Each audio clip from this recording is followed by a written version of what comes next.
Chapter 1395, It's Indeed You. Chapter 1395, It's Indeed You. Everyone, please take a look. Mystic Frost stood in the Flower Admiration Pavilion and pointed forward. Everyone followed Mystic Frost's gaze. From that angle, it was perfect for them to look down at the gigantic volcano. Burning lava surged within, scarlet as blood as it emitted a scorching heat wave. It was extremely shocking. What was even more shocking was that a tall tree grew in the volcano. Its branches were filled with green leaves and flowers that resembled flames bloomed one after another. Fusang tree. That's the legendary divine tree of the East Sea. Mo-ing murmured softly. Everyone's eyes were filled with deep shock as well. If they had not witnessed it personally, none of them would have imagined that a tree would be able to grow within that scorching lava. Desolate Marshal, it's indeed you. Right then, a venomous voice filled with hatred sounded from outside the Flower Admiration Pavilion. Among the people in the Flower Admiration Pavilion, Mo-ing was the only one who was slightly shocked. Turning around, she looked towards the voice and hollered, "Who's there?"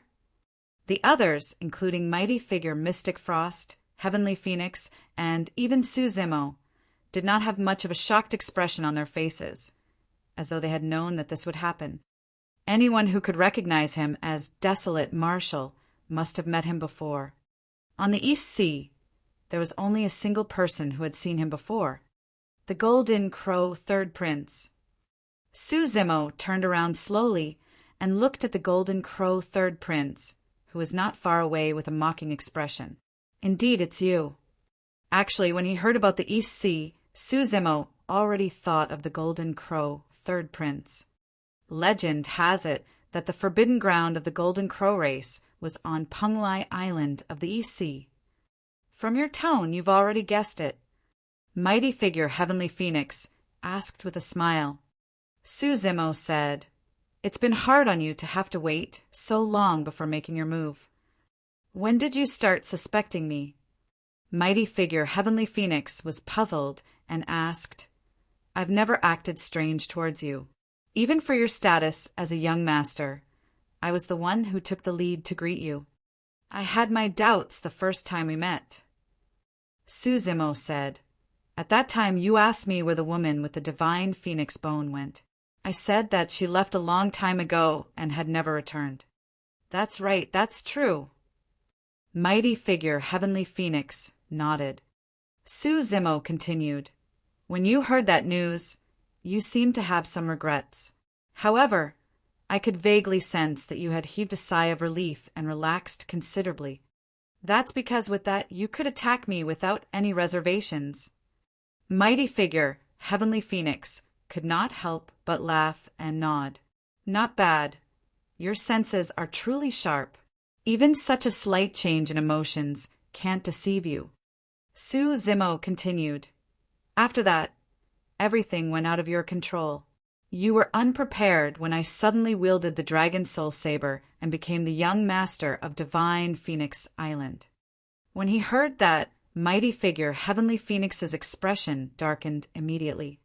Su Zimo asked, "A few days ago, the 3 grand demons that encircled me were also your doing, right?" "That's right." Since things had come to this, there was no need to hide anything anymore. Mighty figure Heavenly Phoenix nodded.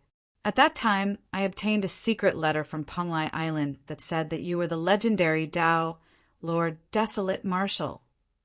You killed many conjoint body mighty figures in the Battle of Heaven and Earth Valley and was renowned throughout the world. Naturally, I was skeptical about that." Su Zimo continued, "Therefore, the reason why you asked the 3 grand demons to encircle and kill me was because you wanted to test my capabilities." "That's right." Mighty figure Heavenly Phoenix said, "When I saw the 3 grand demons die so swiftly, I decided to join forces with Penglai Island." Mighty figure Heavenly Phoenix, "How dare you collude with Penglai Island to harm the young master?" It was only then that Mo-ing snapped out of her stupor and could not help but question coldly, of everyone present, she was probably the only one who was kept in the dark. Initially, Su Zimo thought that Mo-ing was bought over by mighty figure Heavenly Phoenix as well. After all, she was the one who suggested for him to come to Penglai Island initially. Now, it seemed like Mo-ing truly did not know. Heavenly Phoenix, you're someone of Divine Phoenix Island. How can you let down your conscience and the guidance of the Island Master all these years for doing such a brazen act? Mo-ing could not take it lying down and questioned again. Even now, she could not understand how mighty figure Heavenly Phoenix, who was initially gentle and friendly, would suddenly turn into such a state. Conscience. Mighty figure Heavenly Phoenix's lips curled as he laughed in a self-deprecating manner. Let me ask you, did the Island Master have a conscience imparting the position of the young master to an outsider? Whoever wields the Dragon Soul Saber will be the young master of Divine Phoenix Island. That is a rule set by the Saber Emperor. Our Island Master was merely following the ancestral teachings. What is wrong with that? Mo-ing argued loudly. Fufu. Mighty figure Heavenly Phoenix laughed. I was born in Divine Phoenix Island and grew up there. How much have I done for Divine Phoenix Island all these years? Just because I can't wield the Dragon Soul Saber, the Island Master has passed down the position of the young master to an outsider? I'm indignant. On what grounds? Mighty figure Heavenly Phoenix had painstakingly managed Divine Phoenix Island, and yet he was surpassed by Su Zimo overnight. He could not accept that at all. The Dragon Soul Saber belongs to me. The position of the young master belongs to me as well. Mighty figure Heavenly Phoenix did not conceal the killing intent in his heart as he said slowly, I don't care who you are. If you dare to fight with me for something, there's only death awaiting you. The reason why you, Desolate Marshal, can wield the Dragon Soul Saber is because an expert implanted the Divine Phoenix Bone in your body. As long as I can snatch away your Divine Phoenix Bone and possess 2 Divine Phoenix Bones, I'll be able to wield the Dragon Soul Saber as well. Mo-ing said coldly, Heavenly Phoenix, if you continue to be stubborn today, what's the use of you wielding the Dragon Soul Saber? You'll be hunted by everyone of Divine Phoenix Island and won't be able to return for the rest of your life. Ha ha ha. Mighty figure Heavenly Phoenix could not help but laugh. Mo-ing, you're truly way too naive. None of you shall leave today. Once Desolate Marshal dies, I'll push away all responsibility, cleanly. I'm the only one who can be the young master of Divine Phoenix Island. Mighty figure Heavenly Phoenix had long discussed everything with Penglai Island and the Golden Crow race. As long as Desolate Marshal was dead, he could blame this matter on the Golden Crow race and stay out of it. Who would know the truth when he returned to Divine Phoenix Island with the Dragon Soul Saber? After saying so much, mighty figure Heavenly Phoenix finally released all the pent-up frustrations in his heart over the years. He felt immense joy. His gaze shifted to Su Zimo's face. Su Zimo still looked calm and composed, as though he had not realized that he was in danger and could die at any moment. That composure made mighty figure Heavenly Phoenix frown and feel frustrated. There's something I don't understand. Mighty figure Heavenly Phoenix glared at Su Zimo and said in a deep voice, Since you suspect me, why did you follow me? Because you're after my Divine Phoenix Bone, and it's the same for me. Su Zimo laughed as well. If you were obedient, I wouldn't have attacked you either. However, since you have a death wish, you can't blame me. Chapter 1396 8 Gates Dragonlock Formation. Chapter 1396 8 Gates Dragonlock Formation. Prior to this, even if Su Zimo suspected mighty figure Heavenly Phoenix, he could not attack. As mighty figure Heavenly Phoenix had said, he had never displayed any hostility or even did anything out of line. Even if Su Zimo wanted to deal with mighty figure Heavenly Phoenix, he had no chance. However, it was different now. The reason why I haven't exposed you is because I wanted to see how long more you could hold back. Su Zimo had a mocking expression. Seems like that's all you amount to. Desolate Marshal, you want to snatch my divine phoenix bone? Think about your situation.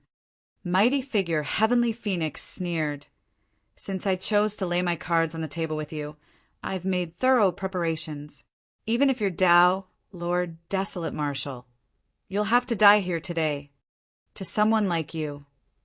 Su Zimo smiled gently and shifted his gaze to the Golden Crow, third prince. You want to kill me with this cripple? Tao, Lord Desolate Marshal. At the mention of cripple, the Golden Crow third prince's expression darkened instantly as he grit his teeth. Back in the Battle of Heaven and Earth Valley, his third claw was crippled by the divine phoenix's claw that Su Zimo conjured and had yet to regrow. Conjoint body, mighty figures could regrow severed limbs. However, for something like the Golden Crow race's third leg and the Heavenly Eye race's Heavenly Eye, it was difficult for them to recover completely once they were severely injured. That was equivalent to destroying more than half of the Golden Crow third prince's cultivation.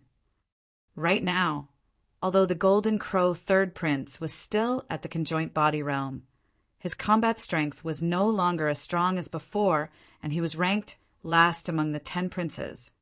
He won't be able to quell his anger and deep hatred unless he skinned Su Zimo alive, pulled out his tendons, and burned his bones into ashes.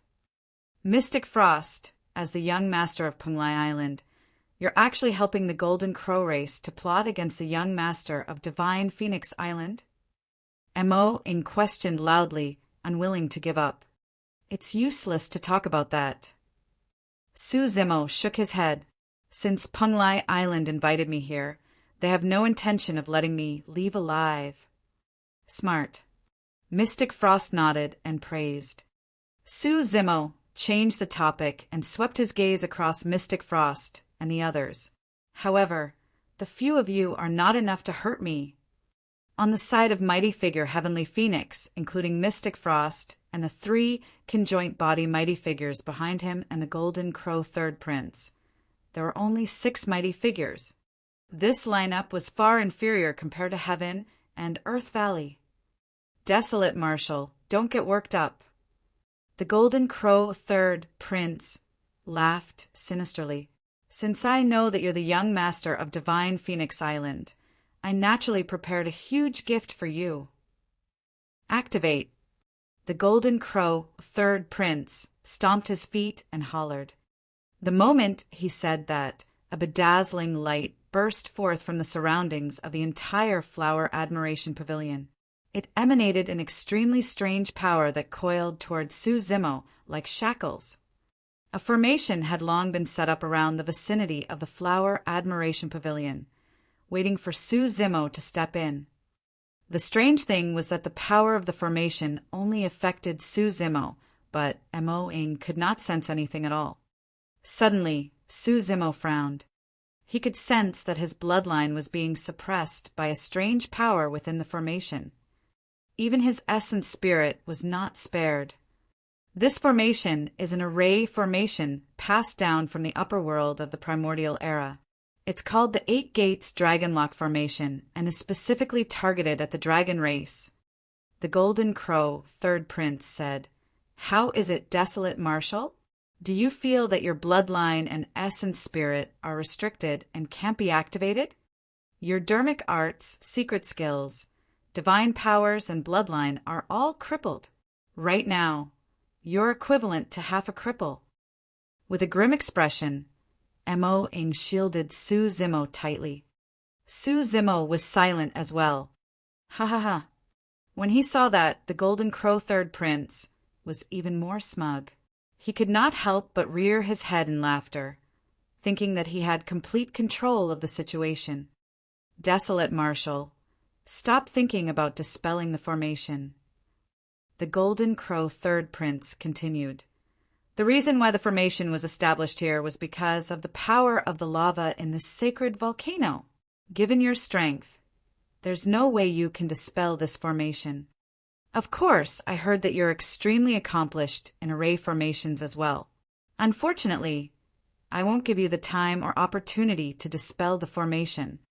Golden Crow, third prince, you're way too naive. Su Zimo said slowly, I've already said that the few of you and this 8 gates dragonlock formation won't be enough to kill me.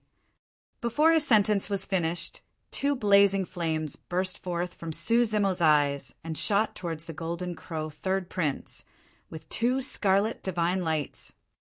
Illumination Eye. The Golden Crow third prince was scared out of his wits, and his laughter stopped abruptly. Sure. He reverted to his true form right away and transformed into a golden streak of light, escaping into the distance. Poof! The golden light paused in midair. Immediately after, a tragic cry sounded. The Golden Crow third prince's figure reappeared. One of his golden wings was pierced by Illumination Eye and burned. The speed of the Golden Crow race was one of the fastest among the primordial 9 races. Although the Golden Crow third prince's combat strength was reduced after his third leg was severed, it did not affect his movement technique. Even so, the visual technique arrived instantly and pierced one of the Golden Crow third prince's wings. If he had reacted slower, he would have been reduced to a corpse. Su Zimo felt a sense of pity. His attack was aimed at killing the Golden Crow third prince. Of course, this visual technique was not completely fruitless. Apart from severely injuring the Golden Crow third prince, he even killed a conjoint body mighty figure of Penglai Island behind the Golden Crow third prince. Su Zimo's attack came without any warning at all, coupled with the fact that his visual technique was instantaneous and extremely fast. Although the Golden Crow third prince reacted and escaped first, the conjoint body mighty figure behind him was caught off guard. In his stunned moment, his glabella was penetrated by Illumination Eye. A huge hole was burned into the mighty figure's head, let alone his essence spirit. How could this be? Mystic Frost frowned slightly and felt uneasy. Everyone, don't worry. The Golden Crow third prince shouted. Desolate Marshall's visual technique can be activated without the use of his essence spirit. After releasing it, he no longer has any trump cards. Is that so? Su Zimo laughed and swiped his storage bag, retrieving a long saber with a chilling and domineering aura. The blade was almost transparent, and the dragon bones within could be seen. Dragon Soul Saber. Su Zimo wielded the Dragon Soul Saber and slashed forward. Swoosh! The layers of saber chi burst forth and formed a torrential wave that devoured towards the Golden Crow third prince and the others. Dragon chi coiled around the saber, and a divine dragon was formed. It surged in the raging tides with an endless might and charged towards everyone. How could this be? The Golden Crow third prince and the others were shocked. The fact that the slash produced such a powerful intent meant that Su Zimo's essence spirit was not restricted at all. Chapter 1397, See Calming. Chapter 1397, See Calming. It had to be said that formations passed down from the upper world of the primordial era were indeed extremely powerful. After activation, Su Zimo's bloodline was completely locked. No matter how he tried, he could not activate his bloodline. Under normal circumstances, his essence spirit would not be able to escape the outcome of being locked. However, the consciousness of the dragon true body was truly terrifying. Back then, the Green Lotus true body was almost killed by the life-severing curse released by Wu Xie's self-destruction of his essence spirit. However, the dragon true body was not affected at all. There was not only a dormant divine turtle in the consciousness of the dragon true body, there were also 3 balls of light with terrifying auras. The power of the 8 gates dragon lock formation was erased by the 3 balls of light the moment it entered his consciousness.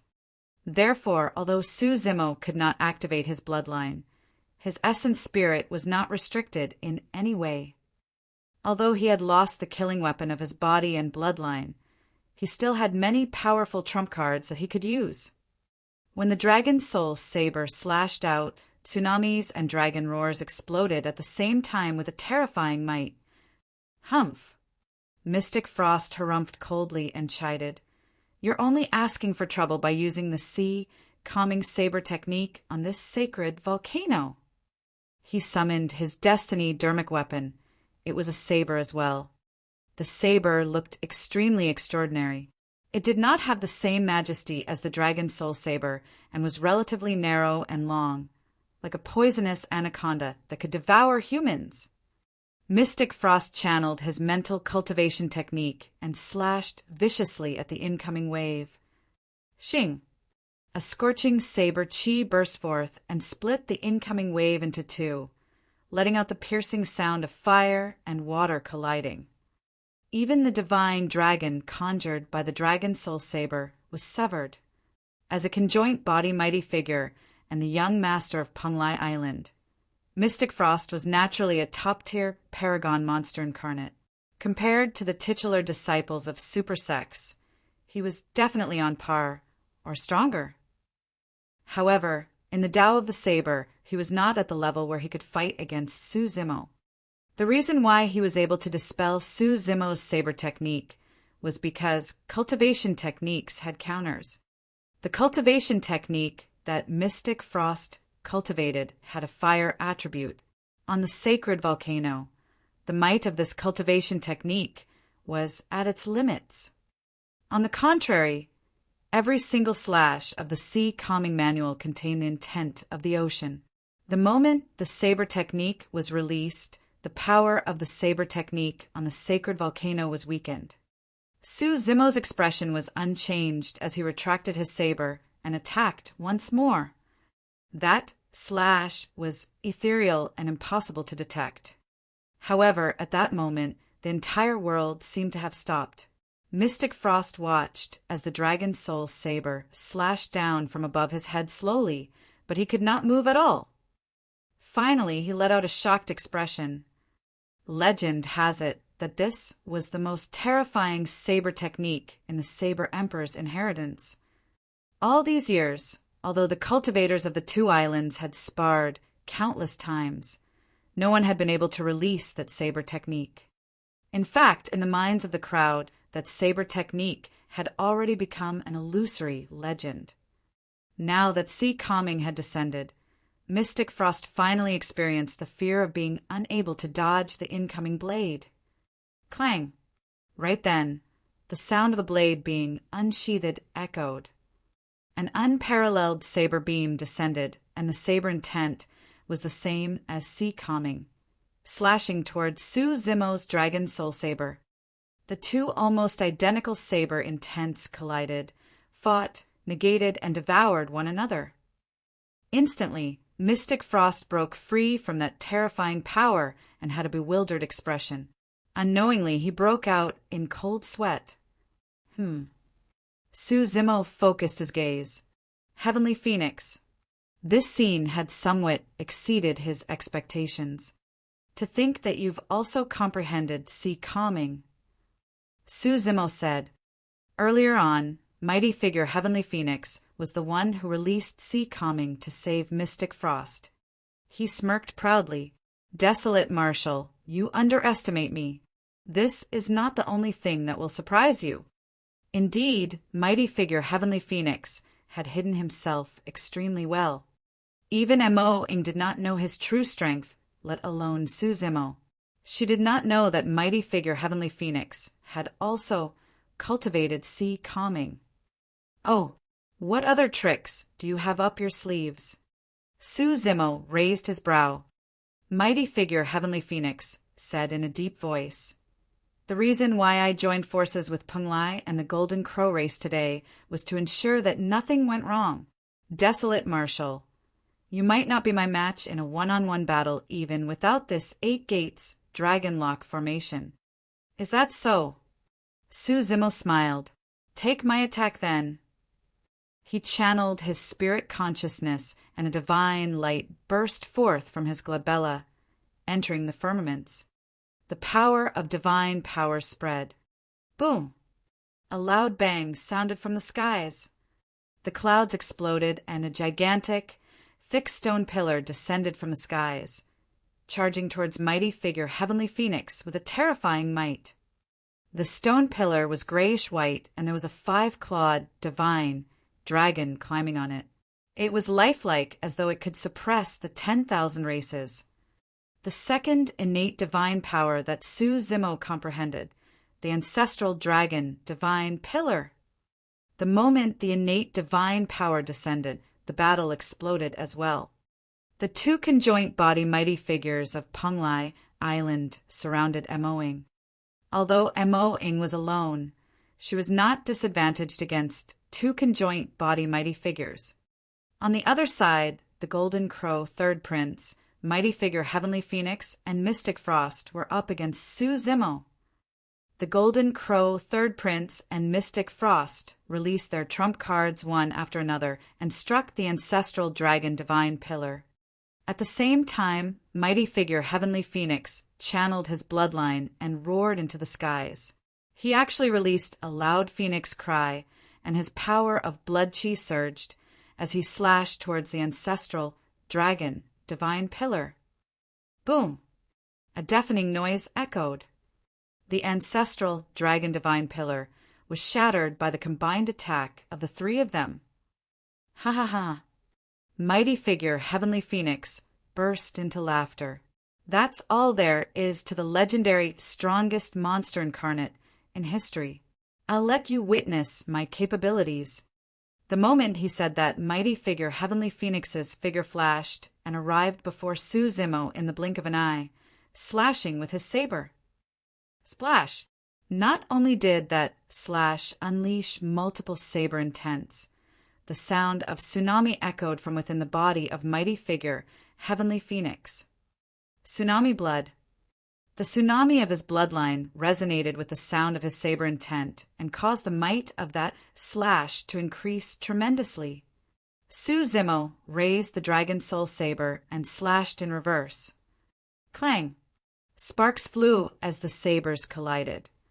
Su Zimo shuddered and could not help but retreat a step. After all, his cultivation was a major cultivation realm lower than mighty figure Heavenly Phoenix. Furthermore, his bloodline was restricted, and his melee combat strength was naturally inferior to mighty figure Heavenly Phoenix. At the same time, Mystic Frost closed in and thrust. Compared to the saber technique of mighty figure Heavenly Phoenix, that slash was extremely tricky and impossible to defend against. Su Zimo retreated once more. As for the Golden Crow Third Prince, he relied on his nimble movement techniques to linger around Su Zimo, waiting for an opportunity to strike. Although his wings were injured, they were still quite a threat to Su Zimo. The three mighty figures had the upper hand and were in control of the situation. Su Zimo had a calm expression. Even though he was disadvantaged, there was no hint of panic in his eyes, as though everything was under his control. Chapter 1398. Divine Phoenix Bloodline. Chapter 1398. Divine Phoenix Bloodline. Su Zimo's bloodline was sealed, and his melee combat strength was greatly reduced. Instantly, he was suppressed by mighty figure Heavenly Phoenix and the other two. However, even without the use of his bloodline, Su Zimo was still able to maintain his undefeated state with his body that cultivated the mystic classic of the 12 demon kings of the great wilderness and his omniscient spirit perception. So, that's all you've got, Heavenly Phoenix. Despite the massive battle, Su Zimo could still divert his attention to chuckle. Mighty figure Heavenly Phoenix's expression turned cold as he said coldly, "Desolate Marshal, since you want to die, I'll let you witness my true strength." Screech! The blood chi within mighty figure Heavenly Phoenix surged as he roared into the skies. His roar penetrated metal and cracked rocks. It was like the cry of a phoenix and contained endless might. Gradually, A divine bird blazing with flames appeared behind him. It flapped its wings with a dignified expression and a cold gaze, resembling a divine being that had descended upon the world. The divine bird was scarlet red and burned with flames. Without any multicolored feathers, it was extremely majestic. Mighty figure Heavenly Phoenix stood in midair and seemed insufferably arrogant under the illumination of the divine bird behind him. Bloodline phenomenon. When she saw that from the corner of her eye, Emoing was shocked and could not help but exclaim. Su Zimo narrowed his eyes slightly but did not reveal much surprise. The bloodline phenomenon that appeared behind mighty figure Heavenly Phoenix further confirmed a guess in his mind. Desolate Marshal, the bloodline that flows through my body is the blood of the divine Phoenix. It's not weaker than you. Mighty figure Heavenly Phoenix said slowly, the only thing you've won against me is that an expert once altered your fate for you and placed the divine Phoenix bone directly in your body. Otherwise, you're inferior to me, and you wouldn't have been able to wield the dragon soul saber before me. True enough. The bloodline of mighty figure Heavenly Phoenix was indeed the blood of the divine Phoenix. Actually, the Tao title of mighty figure Heavenly Phoenix had already revealed some information. Furthermore, he once told Su Zimo that half of the blood in his body was not from the human race. Mighty figure Heavenly Phoenix said, back in the Dragon Soul Hall, I released the divine Phoenix's essence, blood, to fuse with the divine Phoenix bone. If I succeeded, I would have transformed into a Feng Huang bloodline that's comparable to the taboo race. Suddenly, Su Zimo understood something. In the primordial era, Tianhuang mainland had 3 major taboos. However, in reality, the taboo race did not merely consist of the dragon phoenix, Kuan Peng, and Ho. Feng Huangs were considered as a taboo as well, but they had never appeared in Tianhuang mainland. There were many male and female phoenixes, but it was extremely rare for a Feng Huang to be born. Mighty figure Heavenly Phoenix shook his head gently with a hint of hatred in his eyes. Unfortunately, I still failed. Su Zimo's divine phoenix bone had already fused into his body. Even so, he had yet to transform into a dragon phoenix's bloodline. The divine phoenix bone of mighty figure, Heavenly Phoenix, was merely a bone fragment. The attempt to create a Feng Huang bloodline, just because of the similarities of the 2 bloodlines, was absolutely ridiculous.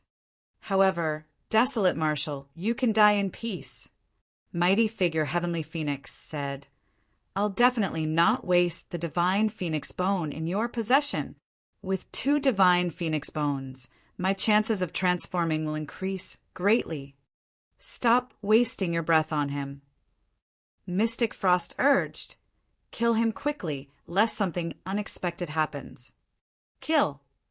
Mighty figure Heavenly Phoenix hollered, and the divine phoenix behind him soared into the skies, swooping down towards Su Zimo with raging flames.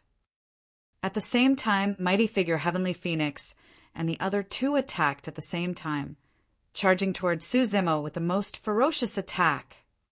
If it was any other time, Su Zimo would naturally be able to fight against the divine phoenix phenomenon by activating his bloodline and creating a bloodline phenomenon. But now that his bloodline was sealed, he naturally could not use his bloodline phenomenon.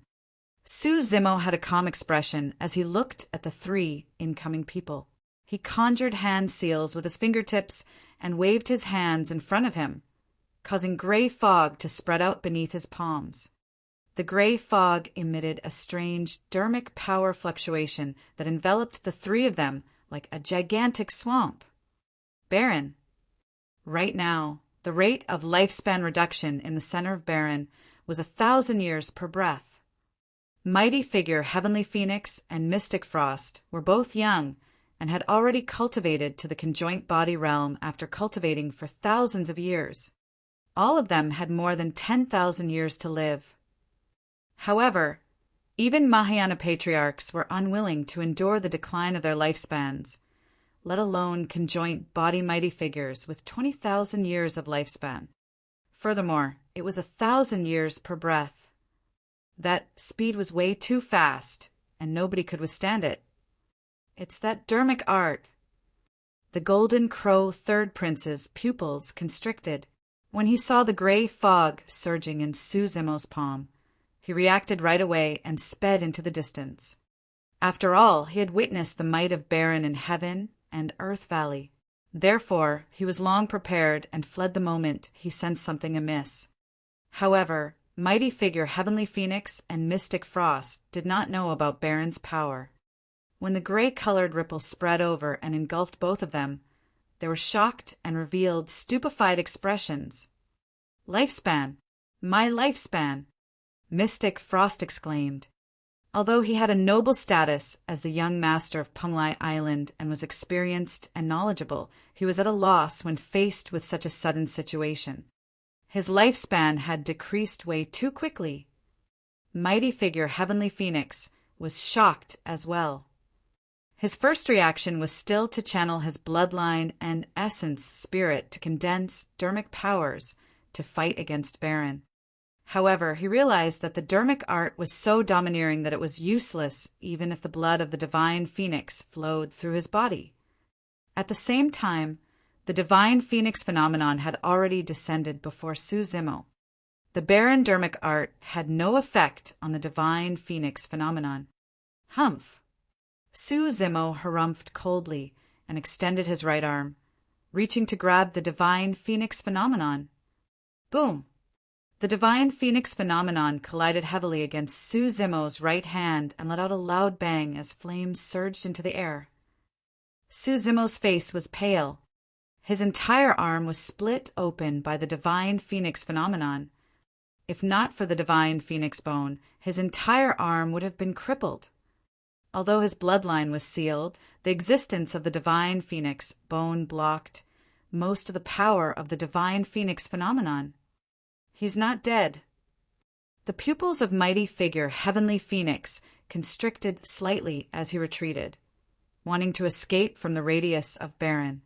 Right then, Suzumo charged out from the flames. Stepping on the gray-colored ripples of Baron, he arrived before Mighty Figure Heavenly Phoenix instantly. In the range of desolate Marshall's dermic arts, other cultivators would move extremely slowly. However, it had no effect on Suzumo. "You still want to leave?" With a cold expression, Suzumo suddenly reached out for the head of Mighty Figure Heavenly Phoenix. "Go!" Mighty Figure Heavenly Phoenix slapped his storage bag and withdrew a scarlet bone fragment, injecting dermic powers into it. The bone fragment burst forth with a divine light and charged toward Suzumo. It was Mighty Figure Heavenly Phoenix's divine phoenix bone. All right. Suzumo's gaze intensified. That's what I was waiting for. Chapter 1399. Attack of a Half-Martial Ancestor. Chapter 1399. Attack of a Half-Martial Ancestor. Sure. A bronze square tripod flew out from Suzumo's glabella. It was filled with cracks and emitted an ancient aura, as though it had traveled through the primordial era. The bronze square tripod shielded Suzumo. Although the scarlet divine light released by the divine phoenix bone in the hands of Mighty Figure Heavenly Phoenix was powerful and could even penetrate a Mighty Figure's body, it did not cause any ripples when it struck the bronze square tripod. Swoosh! On the contrary, under Suzumo's control, the bronze square tripod smashed towards Mighty Figure Heavenly Phoenix. Under normal circumstances, Mighty Figure Heavenly Phoenix could avoid that collision with his dermic powers and bloodline. However, at that moment he was stuck in the desolate gray fog and moved slowly. When he saw the bronze square tripod charging over, he could not dodge at all. Mighty Figure Heavenly Phoenix's reaction was extremely fast, as well as he swung his saber with one hand and slashed towards the bronze square tripod. At the same time, he channeled the divine phoenix bone and released another scarlet flame that struck the bronze square tripod. Clang! Sparks flew when the saber struck the bronze square tripod. Mighty Figure Heavenly Phoenix shuddered, and felt his arm go numb. His saber trembled endlessly and nearly flew out of his hands. This saber was his destiny dermic weapon and was also a Khanate dermic weapon. It was refined with the blood of a divine phoenix as tribute and could even fight against the dragon's soul saber. However, at that moment, when the saber struck the bronze square tripod, its blade buzzed and trembled as though it was letting out a tragic sound. Mighty figure Heavenly Phoenix could not care less. Using the recoil from the clash between them, he channeled his bloodline dermic powers and retreated, breaking free from Baron. But the moment he leaped up, he felt a figure flash before his eyes. Su Zimo had already closed in and coiled around his body like an anaconda. With a cold expression, Su Zimo took a deep breath and exerted strength. Anaconda strangle. Every single muscle on Su Zimo's body expanded rapidly as he squeezed the space of mighty figure Heavenly Phoenix continuously, trying to kill the latter. Mighty figure Heavenly Phoenix struggled instinctively but could not break free. Earlier on, he could sense that Su Zimo's body was still flexible and weak. However, after he was coiled, the latter's body became tough and unshakable as metal instantly. Not good. Mighty figure Heavenly Phoenix's scalp prickled, and his heart skipped a beat. Desolate Marshal is trying to squeeze me to death. Ah! Under the intense danger, the heart of mighty figure Heavenly Phoenix pounded violently and was about to explode. Rumbling bloodlines burst forth one after another as he roared into the skies with a loud phoenix cry. Sensing the threat of death, mighty figure Heavenly Phoenix made use of his full strength for this burst of his bloodlines. Su Zimo squeezed with all his might. Mighty figure Heavenly Phoenix struggled furiously for his life.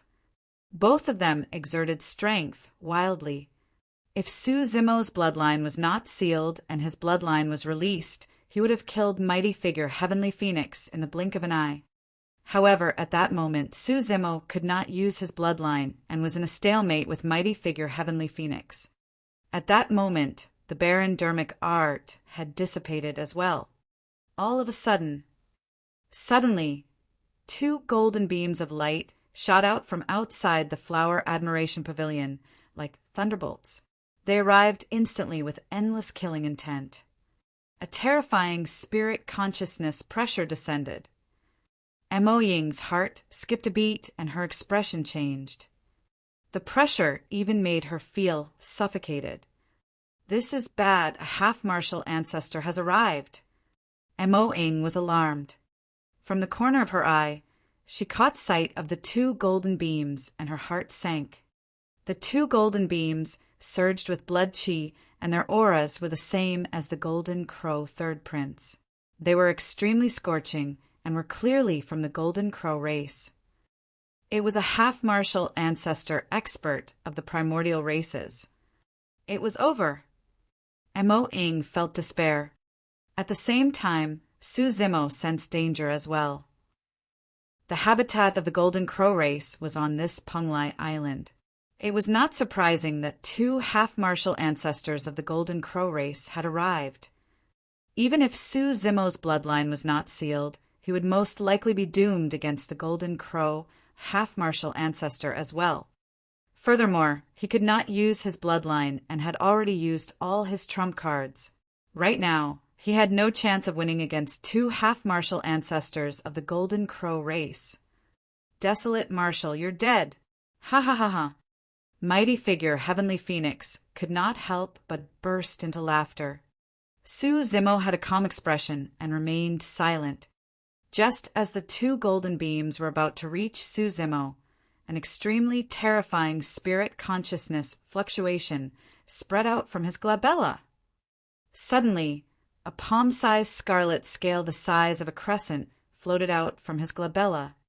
Essence Spirit Secret Skill, Reverse Scale. The pupils of mighty figure Heavenly Phoenix constricted violently. He could sense a strong aura of death from that scale. In his consciousness, His essence spirit was trembling uncontrollably. Thankfully, the essence spirit secret skill was not targeted at him, but the two half-martial ancestors of the Golden Crow race.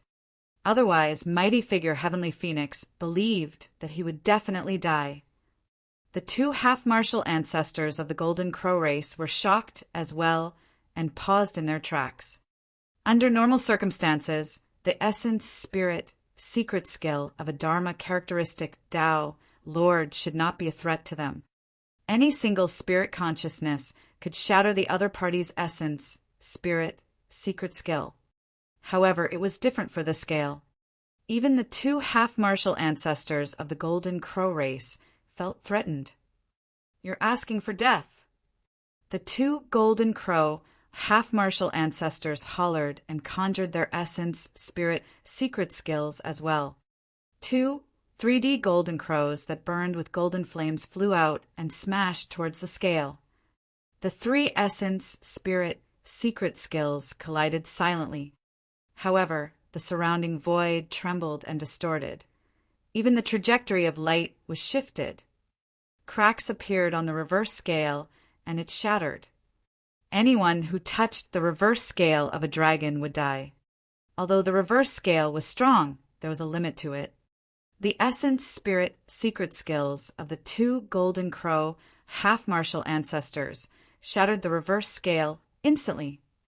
Of course, the two half-martial ancestors of the Golden Crow race grunted as well.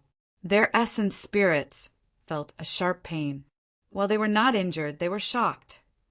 The essence spirit of a Dharma characteristic Tao Lord nearly injured their essence spirits. What would happen if this person entered the conjoint body realm? Kill. The two half-martial ancestors of the Golden Crow race hollered and attacked once more. The two of them grabbed with their palms, and incomparably pure dharmic powers condensed. Instantly, a long spear appeared in their palms. Dharmic powers were already cultivated to the limits of the conjoint body realm. Any single motion could condense the strongest dharmic arts. The spears burned with a golden sun essence fire that was incomparably scorching, as though it could incinerate all living beings. Swoosh! The two spears were thrown out and arrived before Su Zimo instantly. Su Zimo could only let go of his arm and summon the bronze square tripod with one hand to defend. At the same time, a vicious glint flashed in his eyes. Wielding the dragon soul saber in his other hand, he slashed forward silently, and a series of ripples appeared. When Su Zimo fought against the two half-martial ancestors, mighty figure Heavenly Phoenix naturally broke free from his restraints. He could not help but feel relieved, and his mind relaxed as well. He was about to escape. All of a sudden, he caught sight of something from the corner of his eye. Ripples seemed to spread from the void behind him and had already arrived. Boom! The two spears collided violently against the bronze square tripod with a loud bang. The bronze square tripod was indestructible. Although it blocked the two dharmic power spears, the bronze square tripod could not defend against the power of the two Golden Crow half-martial ancestors. Su Zimo's body shuddered, and the sound of bones cracking could be heard from his arm as a blood mist burst forth. His entire arm was crippled by the impact of that attack. Chapter 1400 Leaping into the Volcano. Chapter 1400 Leaping into the Volcano. His arm was crippled, and the bronze square tripod fell to the ground. Su Zimo no longer had the energy to pick up the bronze square tripod. That was because the terror of the Golden Crow half-martial ancestors was not merely limited to that. When the two spears collided with the bronze square tripod, they were already shattered. However, the scorching golden flames exploded and devoured Su Zimo instantly. The sun essence fire conjured by the half-martial ancestor was much stronger than the Golden Crow third prince. His hair and flesh were charred, and he was completely engulfed by the sun essence fire, turning into a gigantic human-shaped fireball. At the same time, another ball of blood light burst forth from the battlefield. Ah! Mighty figure Heavenly Phoenix's tragic cry sounded. It turned out that the slash released by Suzimo when he was defending against the two Golden Crow half-martial ancestors was targeted at mighty figure Heavenly Phoenix. A bloodied arm was sent flying. Although Suzimo was in the Sun Essence Fire and felt immense pain throughout his body, he did not make a single sound. Gritting his teeth, he threw the Dragon Soul Saber down and grabbed mighty figure Heavenly Phoenix's broken arm. To be fair, the pain of being burned by the Sun Essence Fire was not even comparable to 10% of the Tao Inheritance Ground's 3 Tribulations domain. The bone-piercing Yin wind and the pain of the karmic flames were not something that ordinary people could endure. He's not dead. The expressions of the two Golden Crow half-martial ancestors turned cold as they transformed into two golden beams of light that charged toward Suzimo. There was no way they could let Suzimo survive. Within the golden flames, a mocking look flashed through Suzimo's eyes. The moment the two Golden Crow half-martial ancestors moved, he moved as well. He did not advance, but leaped down towards the mouth of the volcano not far behind him. "Young master!" Mo Ing exclaimed when she saw that. Bang! She was distracted and was struck by a dermic art from a mighty figure of Penglai Island instantly. She fell to the ground and spat out blood with a dim expression. As though she could not feel the pain on her body, Mo Ing merely looked in the direction of the mouth of the volcano in a daze. Suzimo's figure had long vanished into the rumbling heat. Even up above, they could barely endure the temperature of that sacred volcano, let alone the lava within. Even if the two half-martial ancestors of the Golden Crow race were to fall in, they would most likely be doomed. Everyone else was stunned when they saw that. To think that Desolate Marshall's character would be so unyielding that he would rather commit suicide than be killed by us, Mystic Frost said. That's too easy on him. The Golden Crow, third prince, said hatefully. He could not vent the anger in his heart because he could not skin Suzimo alive, pull out his tendons, and burn his bones into ashes. No, it's not that simple. Right then, the voice of mighty figure Heavenly Phoenix sounded, and he panted slightly. Blood was still flowing from his broken arm, and it had yet to regrow. The dragon chi contained by the Dragon Soul Saber affected his wound significantly. Although mighty figure Heavenly Phoenix's aura was weak, he urged still. You guys, take a look at the mouth of the volcano. Desolate Marshall might have other tricks up his sleeves. That's right. The Golden Crow, third prince, reacted as well. Desolate Marshall has an extremely blessed life. In the previous battle of Heaven and Earth Valley, he did not die even after he was exiled into the void by a half-martial ancestor of the human race. Humph! One of the Golden Crow half-martial ancestors harumphed coldly. What's the temperature of the lava in the sacred volcano? Even we would die if we fell in, let alone a Dharma characteristic Tao Lord. Even with that said, everyone endured the heat of the sacred volcano and headed towards its mouth. By the time they arrived at the mouth of the volcano, the Golden Crow third prince, Mystic Frost, and the others were drenched in sweat that evaporated immediately. Even their skin was dry and cracked.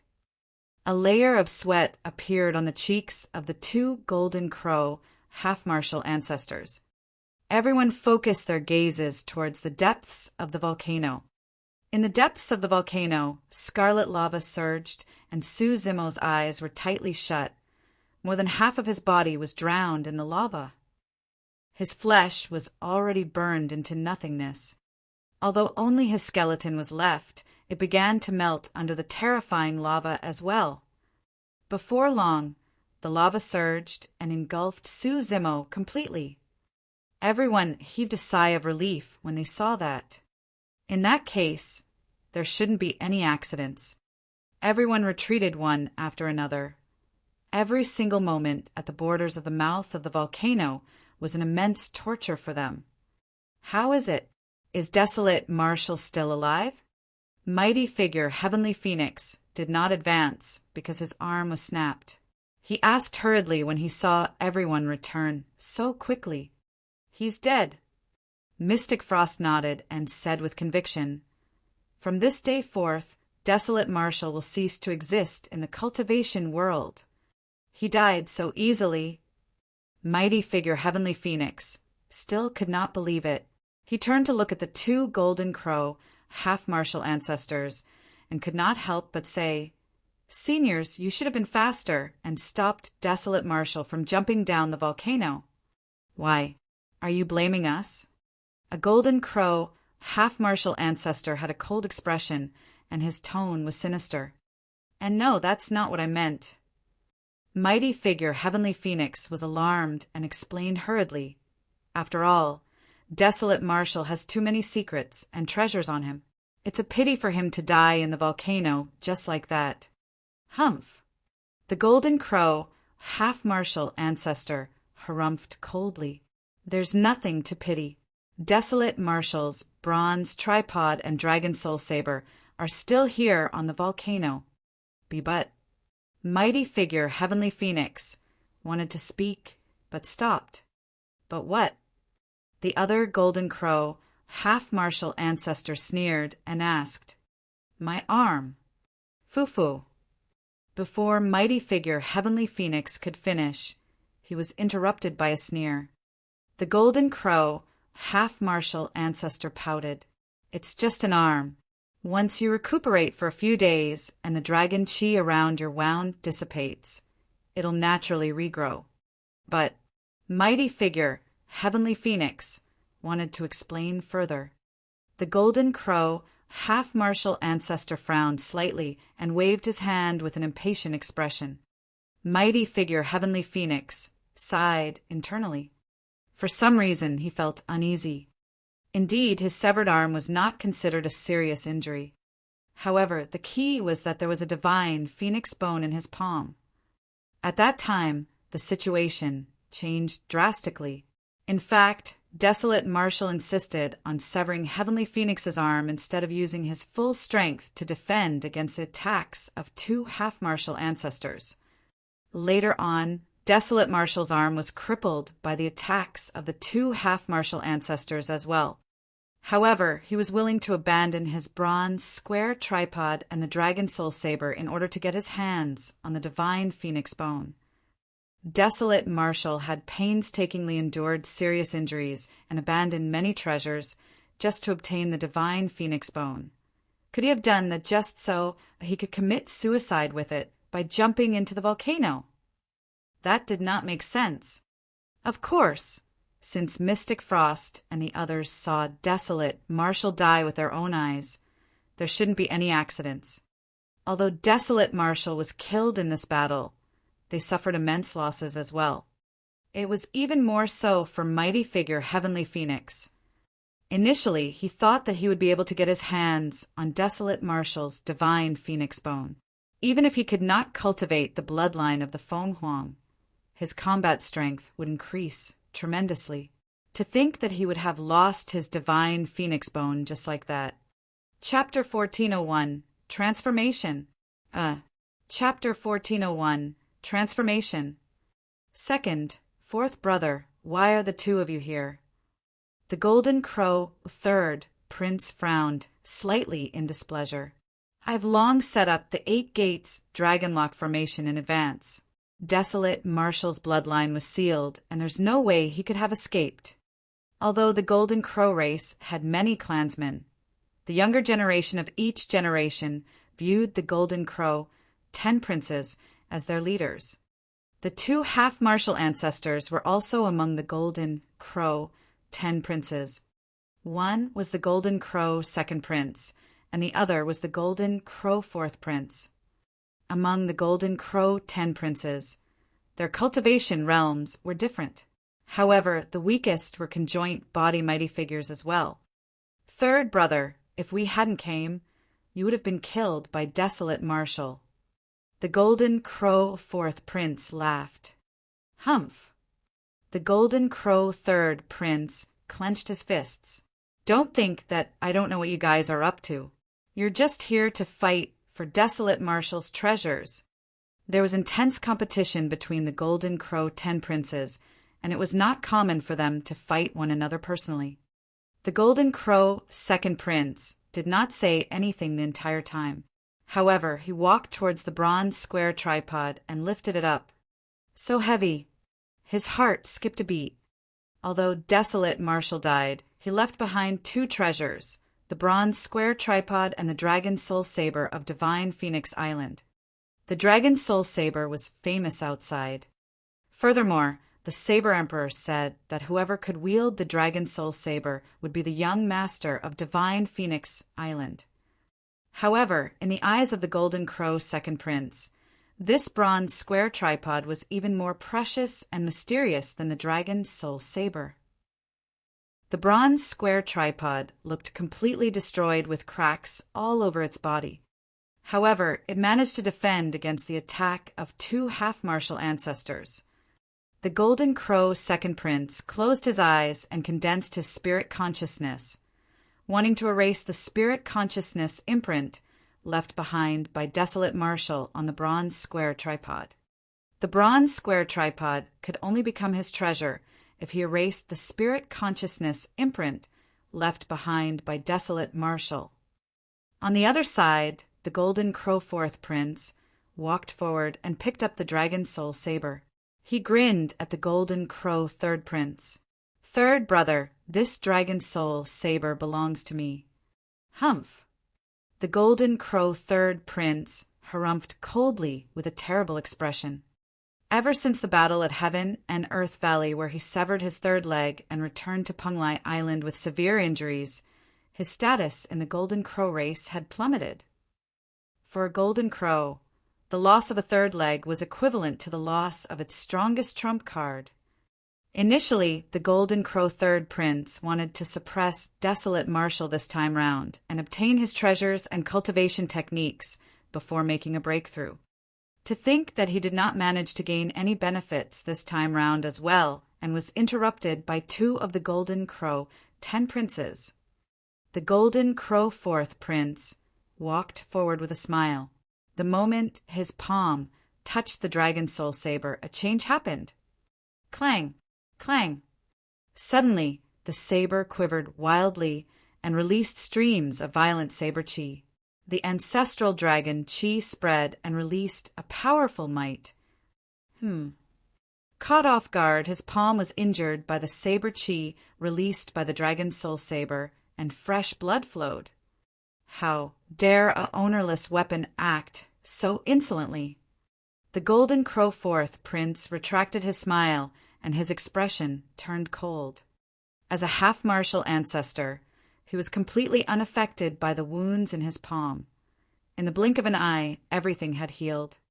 He channeled the dermic powers of his bloodline, and a golden sun essence fire condensed in his palm, burning the dragon soul saber continuously.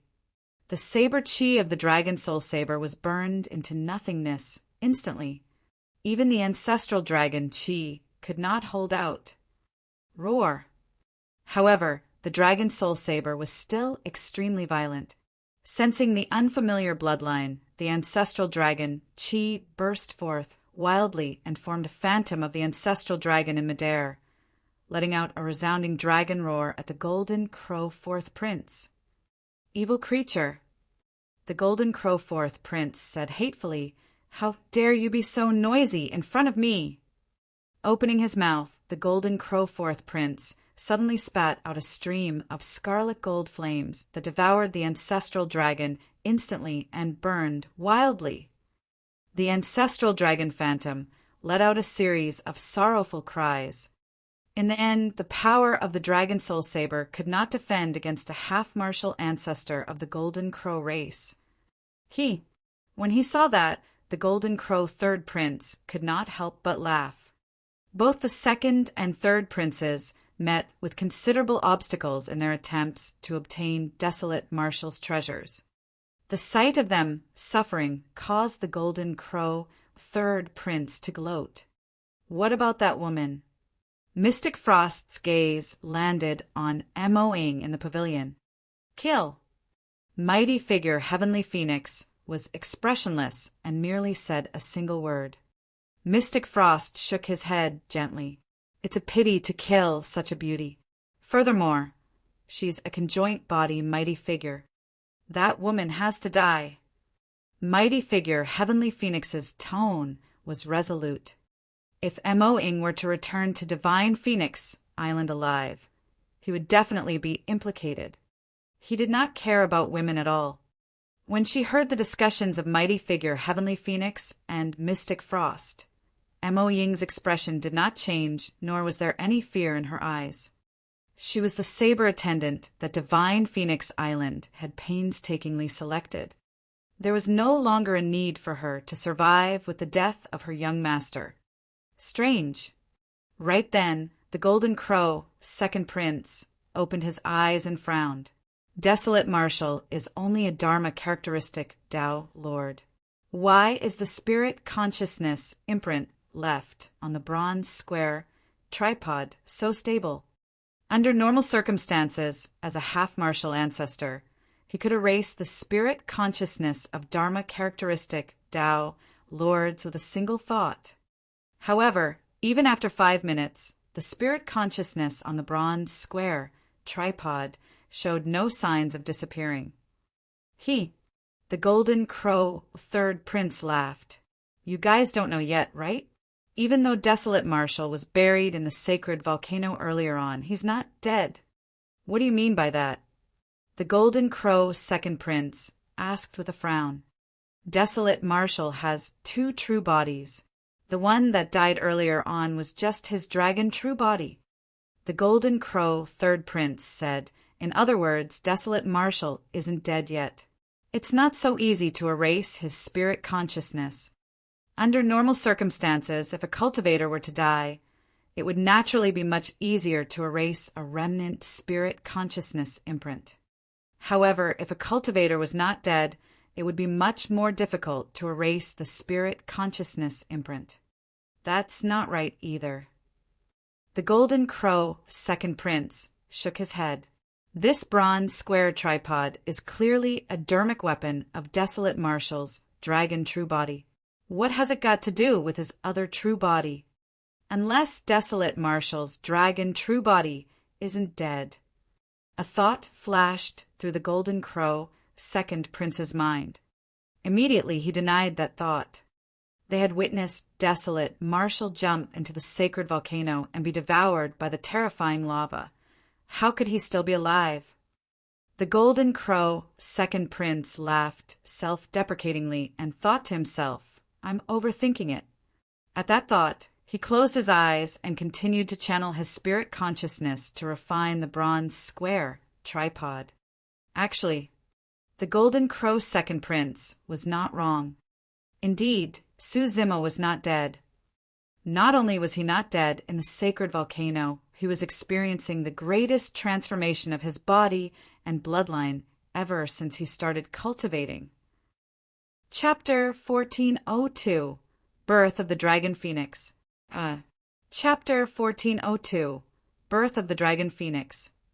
Actually, the moment he sensed the arrival of the 2 half-martial ancestors, Su Zima had already made a decision. He was going to leap into the sacred volcano. Given his current cultivation realm, even if his bloodline was not sealed, he could not defeat the 2 half-martial ancestors of the Golden Crow race. In other words, he had no chance of winning against the 2 half-martial ancestors of the Golden Crow race. However, he could fight for a chance of survival if he leaped into the sacred volcano. Given the power of the sacred volcano's incineration, it could definitely incinerate the power of the 8 Gates Dragon Lock formation into nothingness and purge his bloodline. Of course, given the terror of the sacred volcano, his body, bloodline, and bones would most likely melt. However, that melting might be an opportunity for the dragon true body instead. Back in the Dragon Bone Valley, the Dragon Elder had told him about the Dragon Phoenix. The reason why the dragon true body could not conjure a complete dragon body was because of the existence of the divine phoenix bone and its inability to coexist with his bloodline. However, with the help of the flames of the sacred volcano, there was a chance that he could refine the divine phoenix bone and fuse it with his dragon true body. Of course, that choice was way too risky. If he succeeded, he would naturally be reborn. However, if he failed, his dragon true body would die in the sacred volcano with his body and spirit destroyed without a corpse left. Given the current situation, Su Zimo had no other choice but to give it a shot. In order to increase the success rate of the fusion, Su Zimo even threw the bronze square tripod and dragon soul saber on the volcano peak and snatched mighty figure Heavenly Phoenix's divine phoenix bone. With the two divine phoenix bones in his hands, Su Zimo leaped into the sacred volcano. As he had expected, the lava of the sacred volcano was extremely terrifying, and the dragon true body's body and bloodline could not withstand it. They were melted before long. Not only that, the two divine phoenix bones on his body also began to melt in the lava of the sacred volcano. Given normal cultivation, it was difficult for the divine phoenix bones to fuse with the bloodline and body of the dragon true body. But now his dragon true body and divine phoenix bones had transformed into scorching lava one after another as the two bloodlines fused rapidly. The Golden Crow Third Prince and the others witnessed Su Zimo devoured by the lava of the sacred volcano with their own eyes. However, they could not see that a strange scene was happening beneath the lava. 3 balls of light swiveled slowly and emanated a tremendous power, forming a barrier of light that isolated the heat from the lava and protected the scarlet-haired essence, Spirit, tightly in the middle. His scarlet-haired essence, Spirit, had to be protected. If his scarlet-haired essence Spirit was burned to ashes, it would be useless no matter how his body and bloodline evolved. However, the lava of the sacred volcano was way too terrifying. The power released by the 3 balls of light could barely hold out. At that moment, around the scarlet-haired essence Spirit, the dragon true body had already disappeared and the 2 divine phoenix bones had already melted.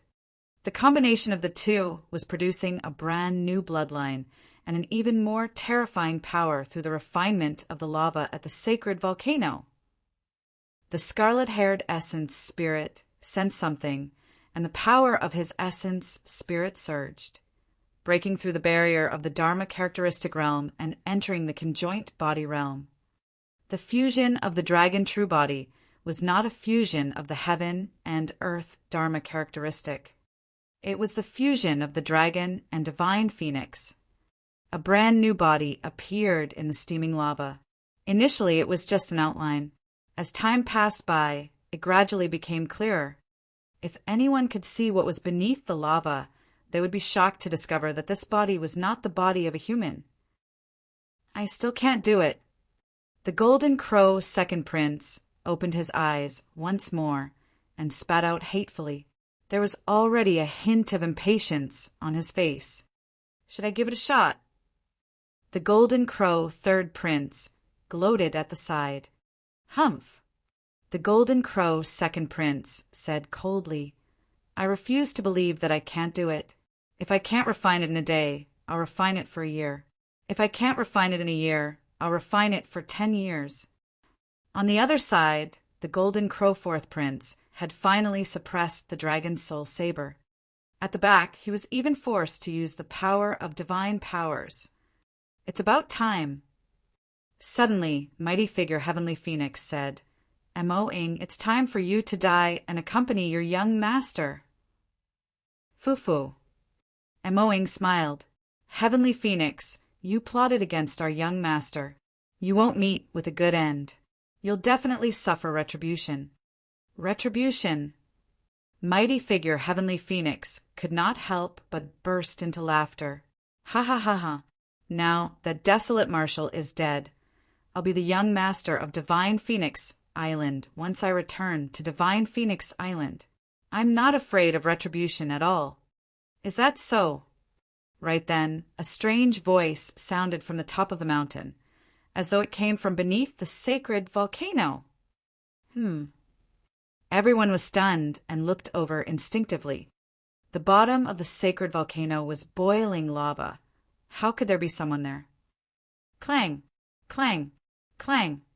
Right then, the sound of metal clashing echoed from beneath the sacred volcano, as though a sharp weapon was piercing into the stone walls. Mighty figure, Heavenly Phoenix's face was pale as his throat moved, and he could not help but gulp. I am possible. He shook his head repeatedly with a bewildered expression. Mo Ying's eyes were filled with shock and joy. She could tell that the voice was the voice of her young master, and there was no mistake about it. The young master was not dead. Impossible. The Golden Crow, second prince, harumphed coldly and headed towards the mouth of the sacred volcano in a flash.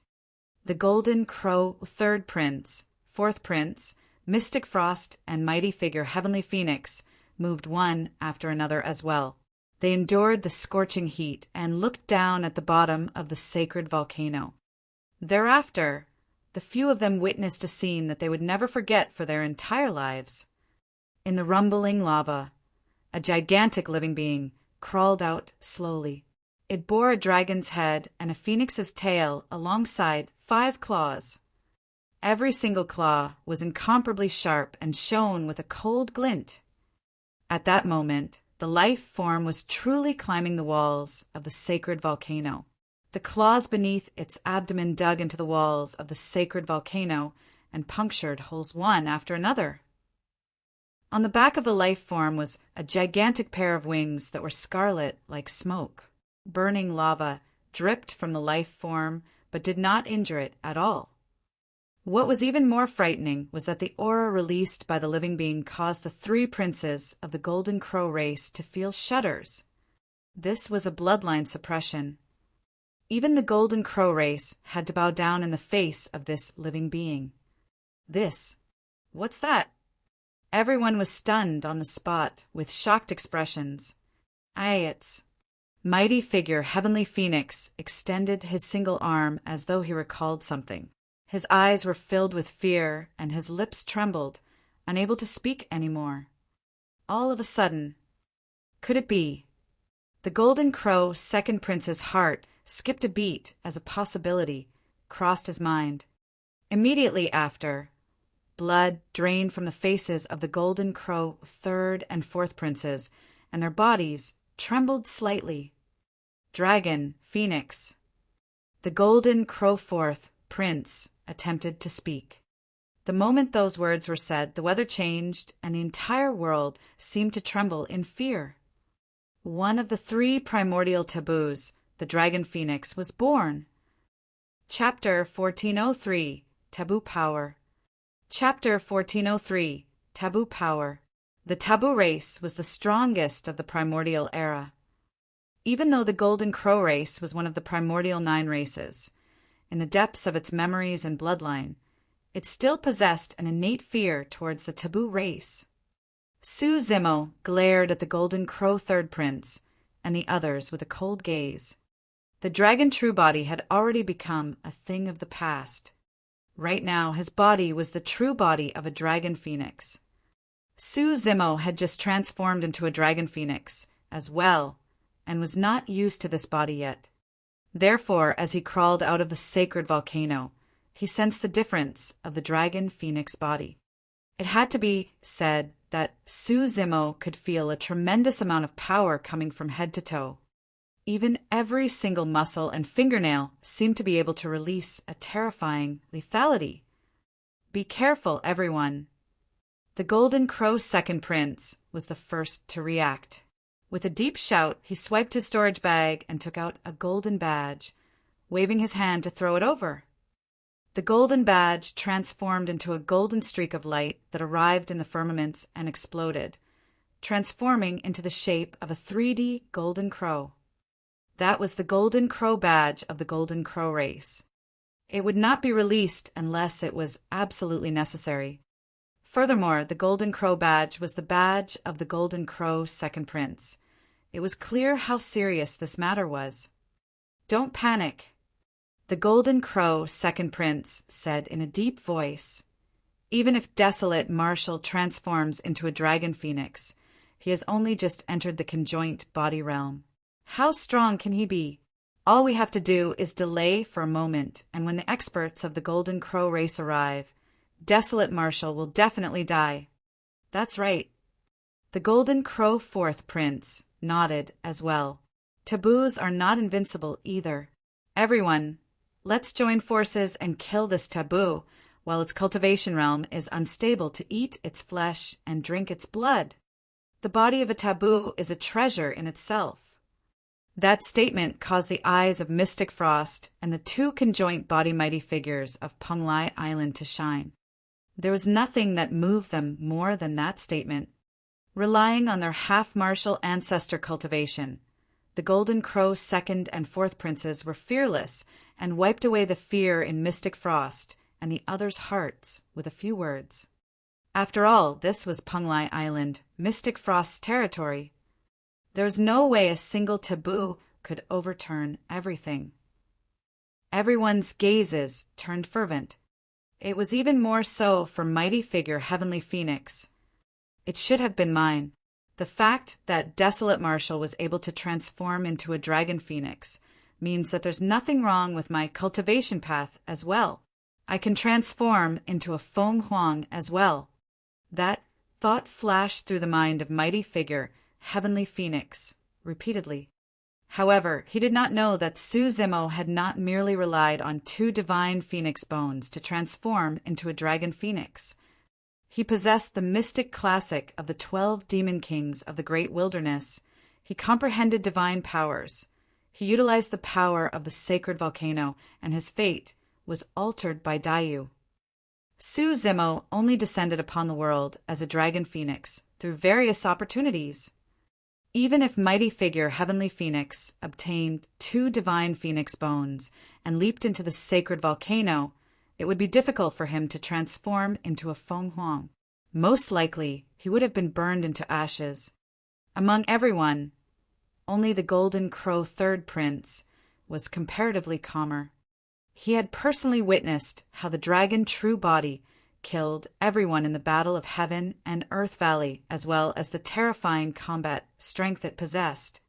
Now that the dragon true body had transformed into a dragon phoenix, even half-martial ancestors won't be his match. Everyone, don't hold back. Kill. The Golden Crow, second prince, hollered and reverted to his true form right away. Roaring into the sky as he reached out with his third leg that was blazing with raging flames and grabbed towards Su Zimo. Similarly, the Golden Crow fourth prince released the strongest attack of the Golden Crow race. What burst forth from the third leg of the 2 Golden Crow princes was not only their bloodline and dermic powers, but also a trace of divine powers. At the same time, Mystic Frost and mighty figure Heavenly Phoenix attacked. The 2 conjoint body mighty figures of Penglai Island had already attacked. After a moment of hesitation, the Golden Crow third prince released a secret skill of the Golden Crow race and descended. Instantly, everyone's attacks rained down like a violent storm. At that moment, Su Zimo had just crawled out of the mouth of the sacred volcano and looked at the dermic weapons and secret skills in midair with a calm expression. He extended his dragon phoenix claw slowly. Swoosh! A thought flashed through his mind. Suddenly, a terrifying scarlet flame rose from the dragon phoenix claw. Su Zimo extended his 2 dragon phoenix claws and grabbed the third legs of the 2 Golden Crow princes. His remaining 3 claws released power that could tear the entire world apart as they reached for the dermic weapons and secret skills of mighty figure Heavenly Phoenix and the others. Bang! Bang! The 2 Golden Crow, half-martial ancestors clashed against Su Zimo. There was no room for negotiation between the Golden Crow's legs and the Dragon Phoenix, claws head-on. This was a pure contest of strength. It was a comparison between who had the sharper claws and stronger flames. After a momentary stalemate, the 2 Golden Crow, half-martial ancestors shrieked. The dragon phoenix claws exerted strength and grabbed the third legs of the two golden crow half-martial ancestors, ripping their tendons and bones as their flesh splattered. The two third legs of the golden crows were completely crippled. Bang, bang, bang. At the same time, the remaining attacks could not hurt Suzimo at all and were blocked by his other dragon phoenix claws. In the palm of the dragon phoenix claw was a pair of dermic weapons. Those dermic weapons were the destiny dermic weapons of the two mighty figures of Penglai Island. Roaring into the skies, Suzimo released dermic powers from his palm and channeled a raging fire. Under the blazing fire, the pair of dermic weapons began to transform and melt. Right in front of everyone, the pair of dermic weapons were crushed into a scarlet scrap metal by Suzimo.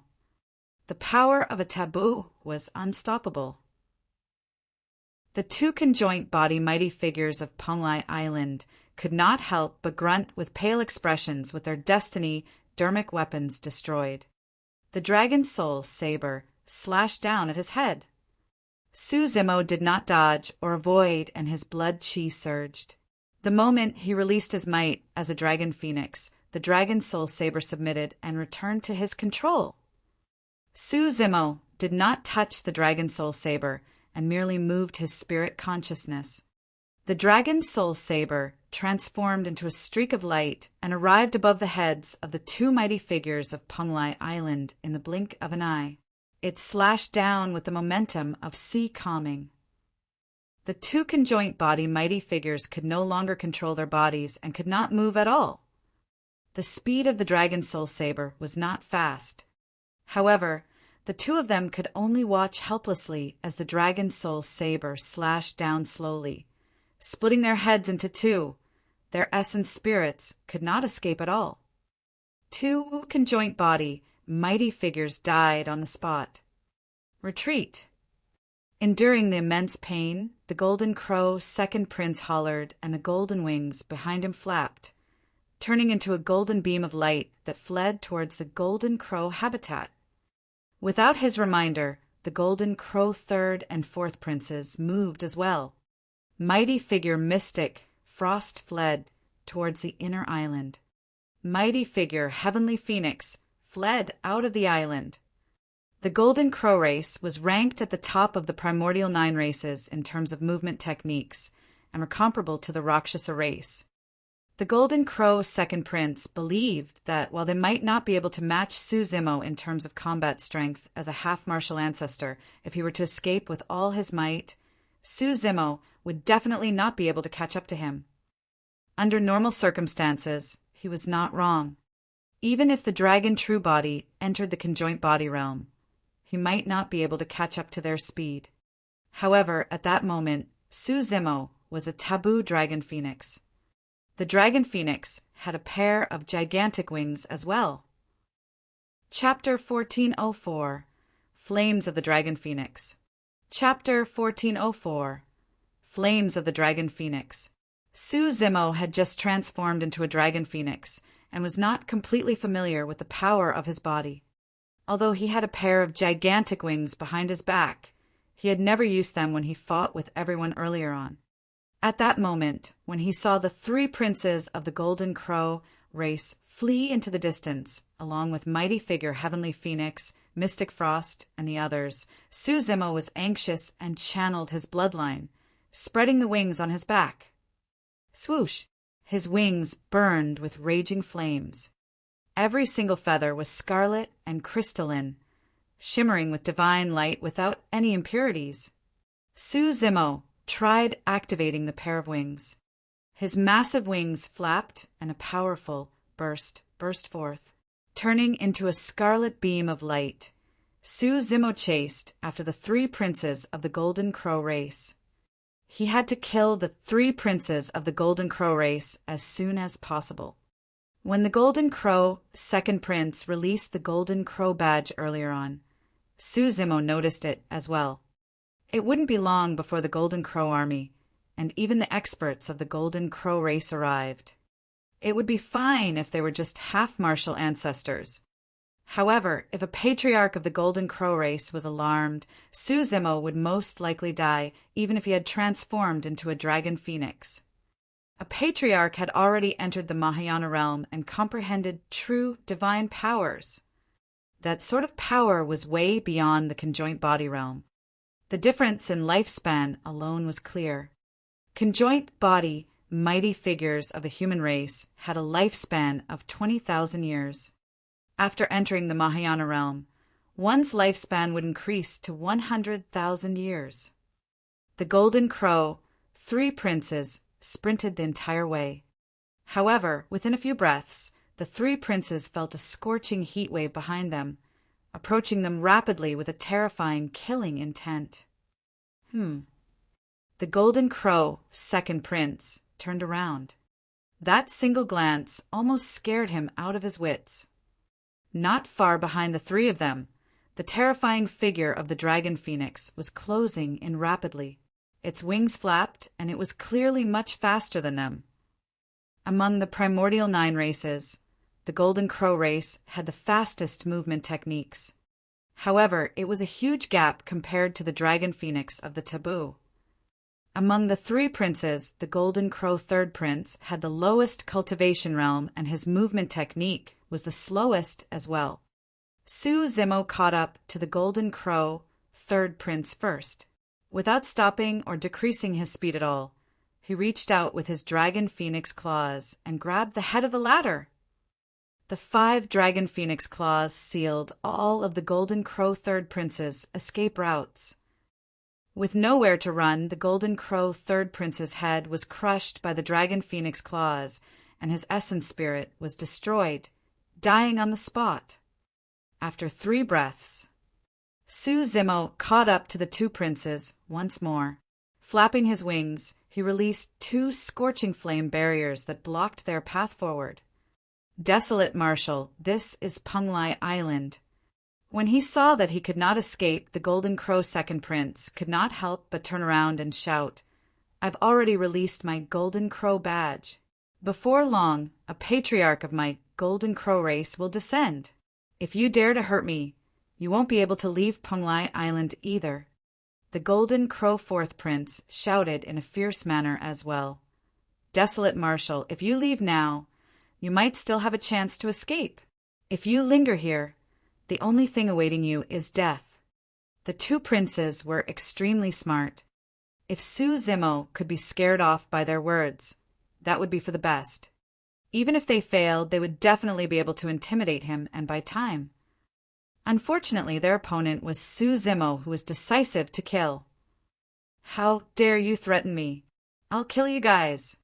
Suzumo's voice was cold, and he had no qualms at all.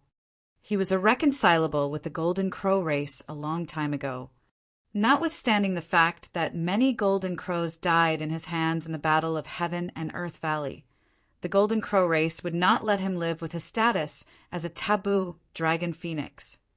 Suzumo swooped down, and 2 blinding beams of flames burst forth from his eyes. After entering the conjoint body realm and transforming into a dragon phoenix, the might of illumination I became even more terrifying.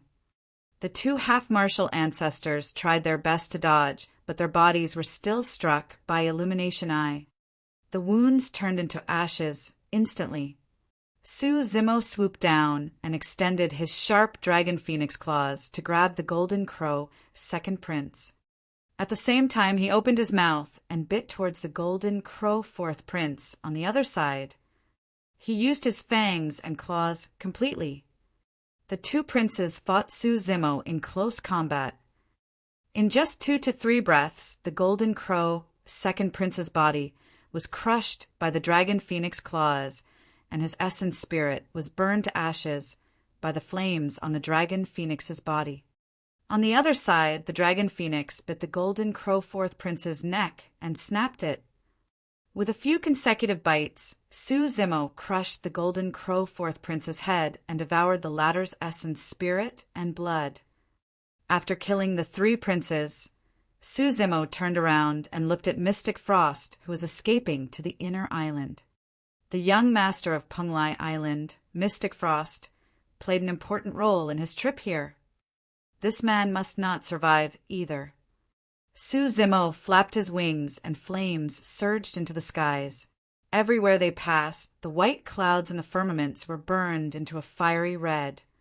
No matter how fast Mystic Frost was, he could not compare to the Golden Crow race.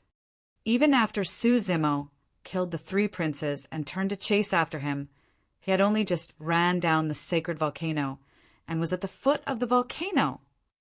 Cultivators of Penglai Island, listen up! An enemy has invaded. Hurry and come save me. Mystic Frost could not care less about his dignity and howled hysterically. That roar alarmed many experts on the island. Figures rushed into the skies one after another. Who is that? How dare you attempt to kill someone of Penglai Island? This. Heavens, what is that? The dozens of figures that arrived right away were all conjoint body mighty figures of Penglai Island. Mystic Frost did not show any joy at the sight of the conjoint body mighty figures. Instead, he turned even more anxious and hollered, Hurry back, and invite the patriarch out of seclusion. Right then, Su Zimo stood in midair with his wings flapping. Facing the many conjoint body mighty figures, not far away, he suddenly opened his mouth. Swoosh! An incomparably scorching scarlet flame burst forth from Su Zimo's mouth that contained an extremely terrifying power, as though it could incinerate everything in the world into ashes. Even the void cracked under the burning of the flames. Terrifying flames rained down and engulfed the mighty figures of Penglai Island instantly.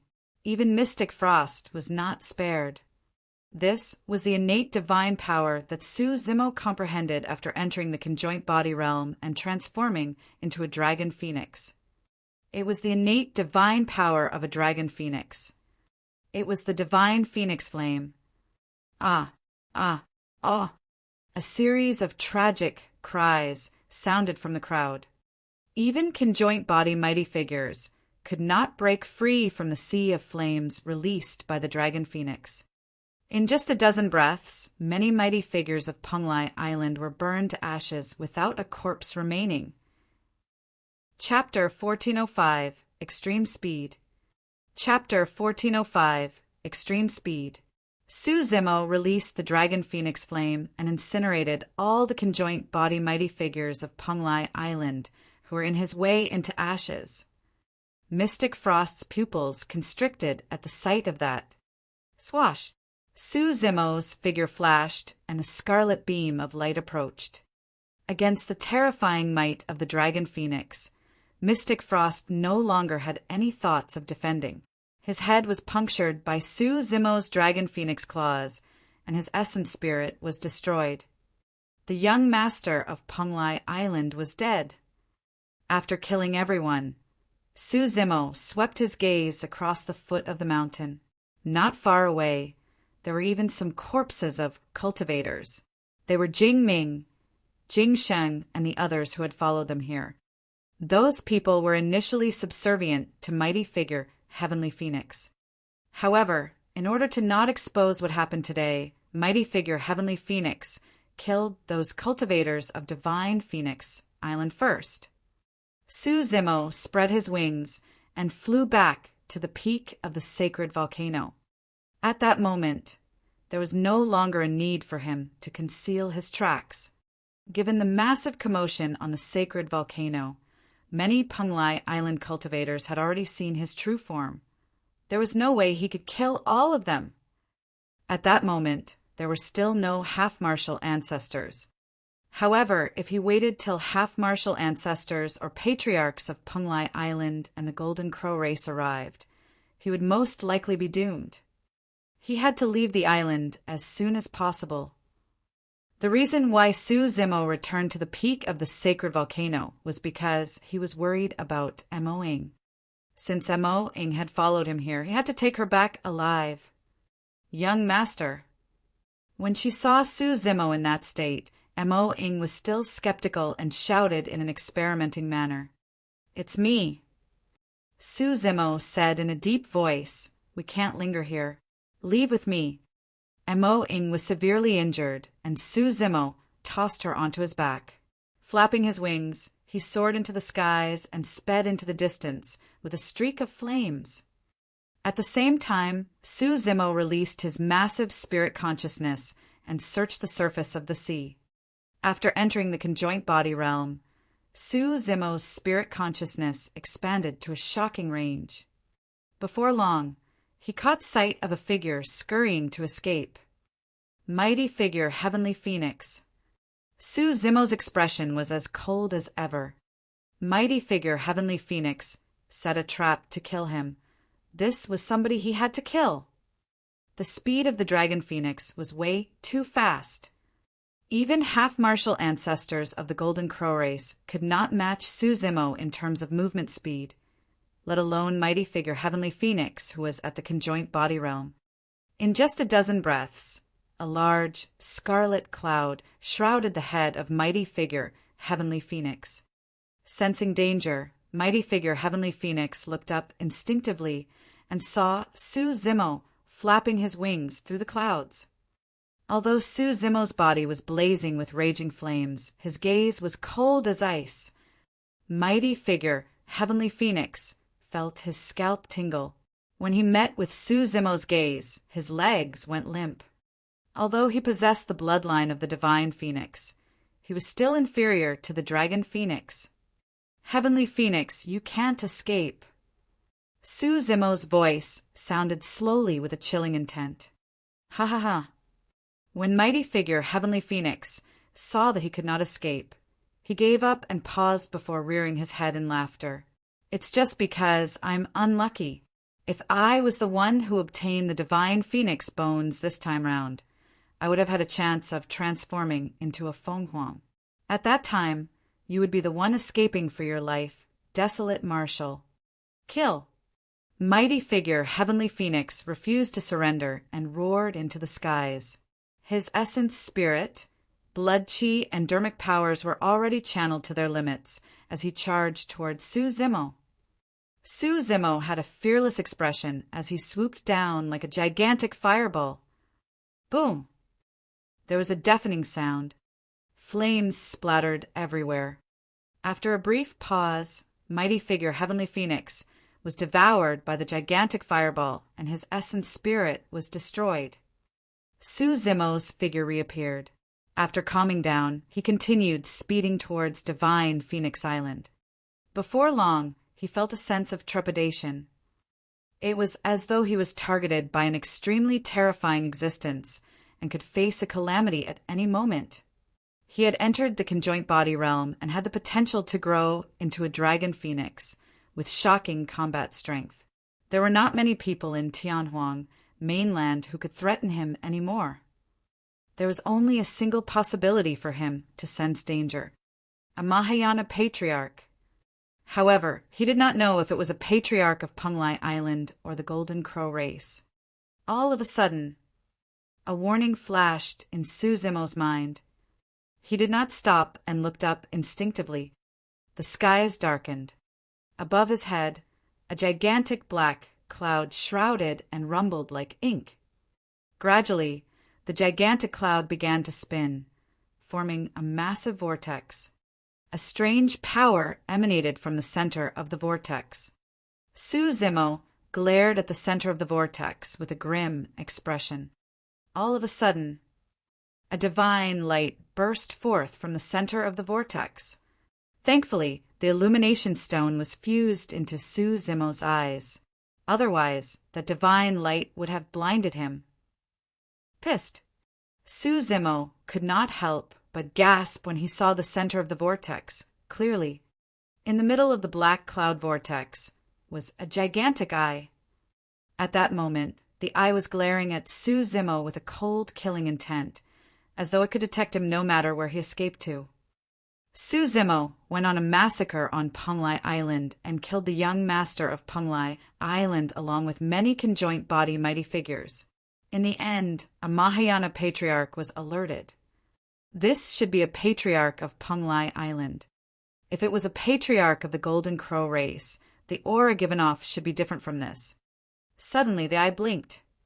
An extremely terrifying power descended, and the flames on Su Zimo's body were almost extinguished. His bones creaked as though they were about to fall apart. That was the power of a Mahayana patriarch. Even without the appearance of the patriarch's true body, a single eye he revealed could release the power to kill a conjoint body realm dragon phoenix. Against that immense pressure, Su Zimo's speed decreased significantly, and it was even impossible for him to escape. Narrowing his gaze, Su Zimo channeled his essence spirit and conjured a dermic art with a single thought. All of a sudden, an even larger pair of wings grew from his scarlet wings. This pair of wings were golden in color and shone with a resplendent glow. They were magnificent without any flaws. Even the wings of the golden crow race pale in comparison to this pair of wings. Su Zimo gave a long yell. The pair of golden wings flapped. There was a hint of divine powers. Su Zimo's figure transformed into a golden streak of light and vanished from the spot instantly. In fact, he escaped from the gigantic eye's line of sight and fled into the distance. That speed was way too fast. A look of shock flashed through the gigantic eye, as though it was in disbelief. This was another innate divine power that Su Zimo had comprehended after entering the conjoint body realm. It was also an innate divine power of the mystic classic of the 12 demon kings of the great wilderness. It was a divine power of the golden rock, extreme speed. Those golden wings were the wings of the golden rock. Chapter 1406, Golden Crow Patriarch. Chapter 1406, Golden Crow Patriarch. After entering the Dharma characteristic realm, 4 balls of light appeared in Su Zimo's consciousness. The first ball of light contained a divine power, the spirit turtle shield of the sea calming turtle. It was the most defensive and managed to defend against a half-martial ancestor when Su Zimo was at the Dharma characteristic realm. At the foot of the sacred volcano, when Su Zimo entered the conjoint body realm, the second ball of light in his mind shattered and a golden rock appeared, streaking through the skies above his consciousness in a perfect pattern. This was the second of the 4 great divine powers of the mystic classic of the 12 demon kings of the great wilderness, extreme speed. This divine power came from the Golden Rock King. Among the demons, the speed of the Golden Rock was the fastest. Once released, a pair of golden wings would grow on Su Zimo's back. He spread his wings and flew thousands of kilometers instantly. Damn it! The gigantic eye in the firmaments shone with rage, and its voice was like thunder, reverberating through the entire sea and silencing it. The black clouds rumbled, and a figure was formed. It was an old man in black robes. His beard was grayish-white, and his eyes were unusually large with slight protrusions. He looked extremely terrifying. It was Patriarch Black Cloud of Penglai Island. Patriarch Black Cloud's eyes darted around to search for Su Zimo. However, Su Zimo had already fled thousands of kilometers away when he released his extreme speed divine power and was beyond Patriarch Black Cloud's vision. I don't believe that you can escape from my grasp when the East Sea is millions of kilometers away from the South Sea. Patriarch Black Cloud harumphed coldly, and his glabella shone as he channeled his massive spirit consciousness above the East Sea. The range of a Mahayana patriarch's spirit consciousness was at least 50,000 kilometers. Within 50,000 kilometers, every single action of any living being could not escape the senses of a Mahayana patriarch. Such an ability was already rather terrifying. Patriarch Black Cloud's spirit consciousness descended, and before long, he discovered a speeding golden light in the sea 5,000 kilometers away. It was Su Zimo. In that short period of time, Su Zimo had already escaped more than 25,000 kilometers. Desolate Marshal, you can't escape. Patriarch Black Cloud murmured softly.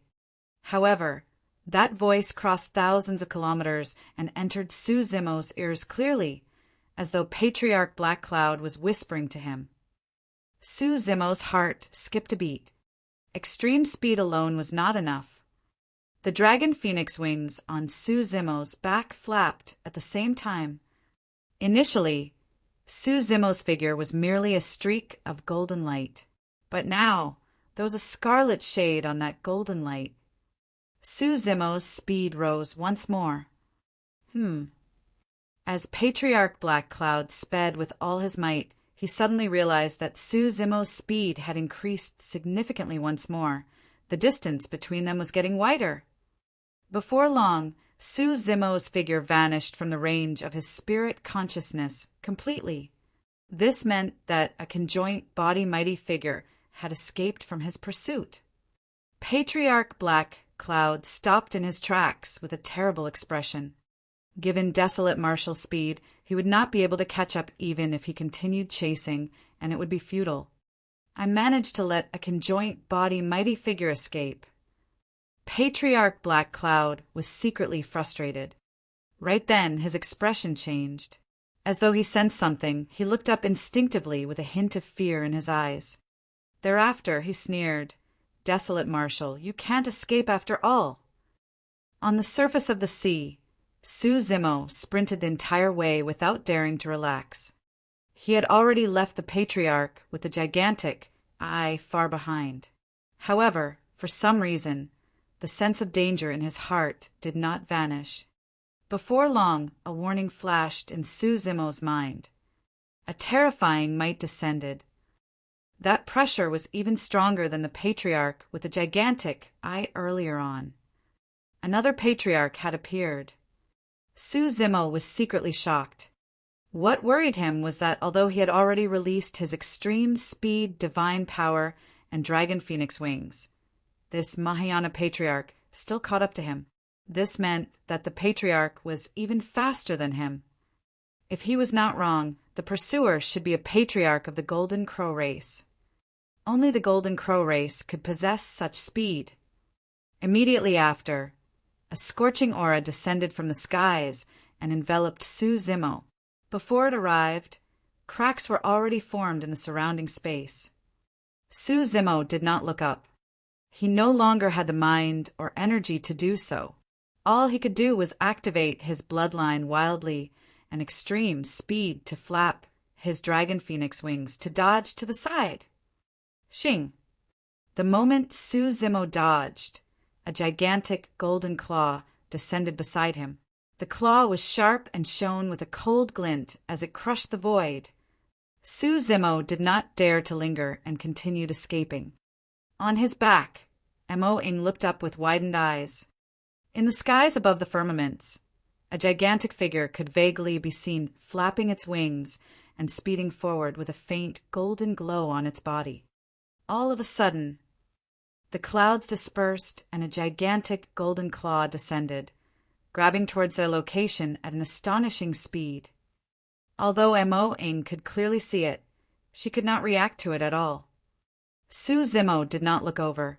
However, as though he had sensed danger beforehand, he twisted his body and dodged to the other side. Shing! The gigantic claw brushed past Su Zimo's dragon phoenix body by a hair's breadth. The gigantic claw retracted into the clouds and vanished. It was only then that Mo-ing managed to even react. All of a sudden, the gigantic claw extended once more and grabbed toward Su Zimo at an even faster speed. Su Zimo dodged once more.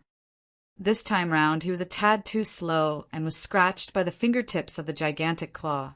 Instantly, a wound dozens of feet long appeared on his wings, with fresh blood dripping. Dozens of scarlet feathers fell off and fell into the East Sea. Su Zimo did not say anything and continued flapping his wings. "Young master, abandon me and escape by yourself." When Mo-ing saw that, she was anxious and could not help but say. Su Zimo remained silent and fled with all his might. Fufu! A sneer, filled with mockery, sounded from the firmaments. The Golden Crow Patriarch in the clouds seemed to be playing as he reached out time and again to grab Su Zimo.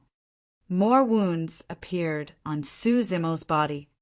Even with the powerful regeneration capabilities of a dragon phoenix, he could not recover from the injuries and the sustained escape. Suzumo's stamina was getting weaker. In fact, he felt waves of dizziness and his vision blurred.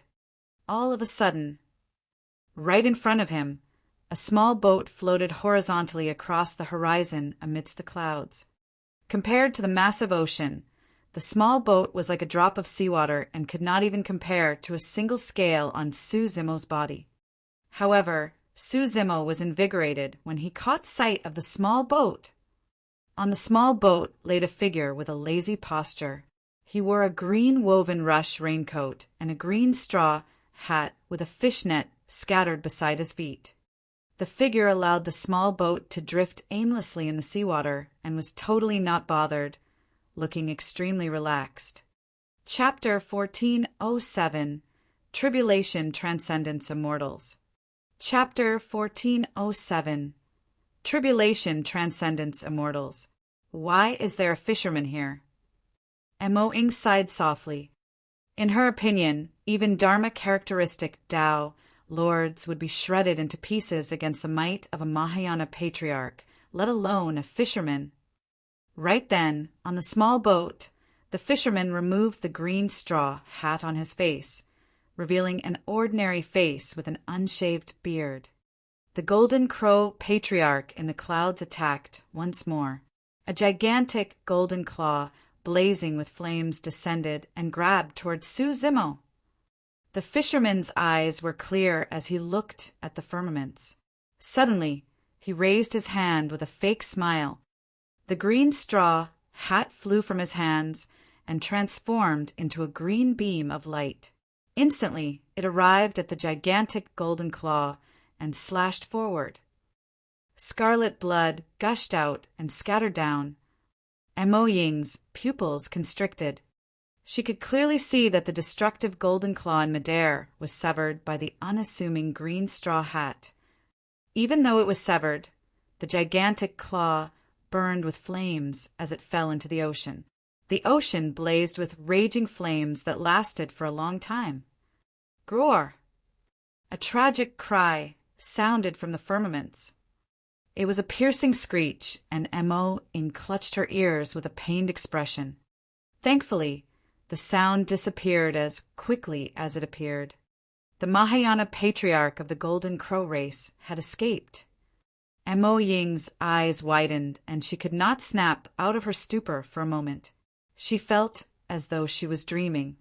However, the sense of danger that surrounded her initially had indeed vanished. They were saved. She and the young master managed to survive the pursuit of the Golden Crow patriarch. Who was this fisherman? How terrifying was the cultivation realm of this fisherman to be able to slice off a claw of the Golden Crow patriarch with such ease!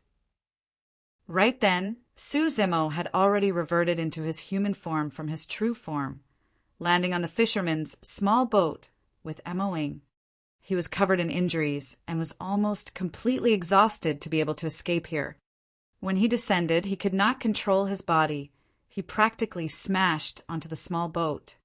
Under normal circumstances, given Suzumo's physique, he should be able to puncture even a cultivator's spirit vessel with his fall, let alone a small boat. However, the small boat did not budge at all despite Suzumo smashing onto it. In fact, there were no ripples on the surface of the water beneath the small boat at all. "Thank you, Senior," Suzumo said hurriedly and struggled to stand up. The fisherman smiled gently and waved his hand. A mysterious power enveloped Suzumo, and the pain on his body lessened significantly. The wounds on Suzumo's body were left behind by the gigantic claws of the Golden Crow patriarch. Not only were the wounds charred black, there were even remnant divine powers. Even with the bloodline of the dragon phoenix, it would take an extremely long time for them to recover. However, with a wave of his hand, the fisherman erased the remaining divine powers from Suzumo's wounds. The blood of the dragon phoenix surged, and his wounds healed at a visible speed. In the blink of an eye, Suzumo's injuries healed by more than half. "Lad, we meet again." The fisherman smiled at Suzumo. Mo Ying's heart skipped a beat, and she could not help but ask, "You know this senior young master?" "We've met once." Suzumo nodded. The fisherman was the person who had guided Suzumo's saber technique and was known as the Hermit. Back at the seaside, this senior's whereabouts were mysterious and unfathomable. Suzumo had once deduced that Hermit was definitely a peerless expert. However, he had not expected that Hermit's combat strength would be so terrifying that even a Golden Crow patriarch had his leg severed by a single move and was forced to retreat. As one of the primordial 9 races, a patriarch expert of the Golden Crow race was comparable to the emperors of the human race. Back then, in his rage, the red-headed ghost attacked and destroyed 2 super sects of the Buddhist monasteries. Furthermore, he exhausted an emperor of the Buddhist monasteries to the point of death. The terrifying combat strength of a patriarch of the primordial races was clear. If he could defeat a patriarch of the Golden Crow race with ease, could it be? A thought flashed through Suzumo's mind, and he could not help but jump in shock. He was truly curious and could not help but ask, "Senior, are you an expert at the Tribulation Transcendence realm?" After the conjoint body realm was the Mahayana realm. After the Mahayana realm came the Tribulation Transcendence realm. Conjoint body experts were referred to as mighty figures. Mahayana realm experts were referred to as patriarchs. Suzumo truly did not know what titles Tribulation Transcendence experts had. Even Mo Ying's ears and eyes were widened with curiosity as she waited for the fisherman's reply. Upon hearing Suzumo's question, Hermit broke out into a chuckle and shook his head. "How would you have the chance to meet an expert at the Tribulation Transcendence realm?" Hermit laughed. "Huh? What do you mean?" Suzumo was momentarily stunned. Hermit explained, "Actually, strictly speaking, Tribulation Transcendence isn't a realm.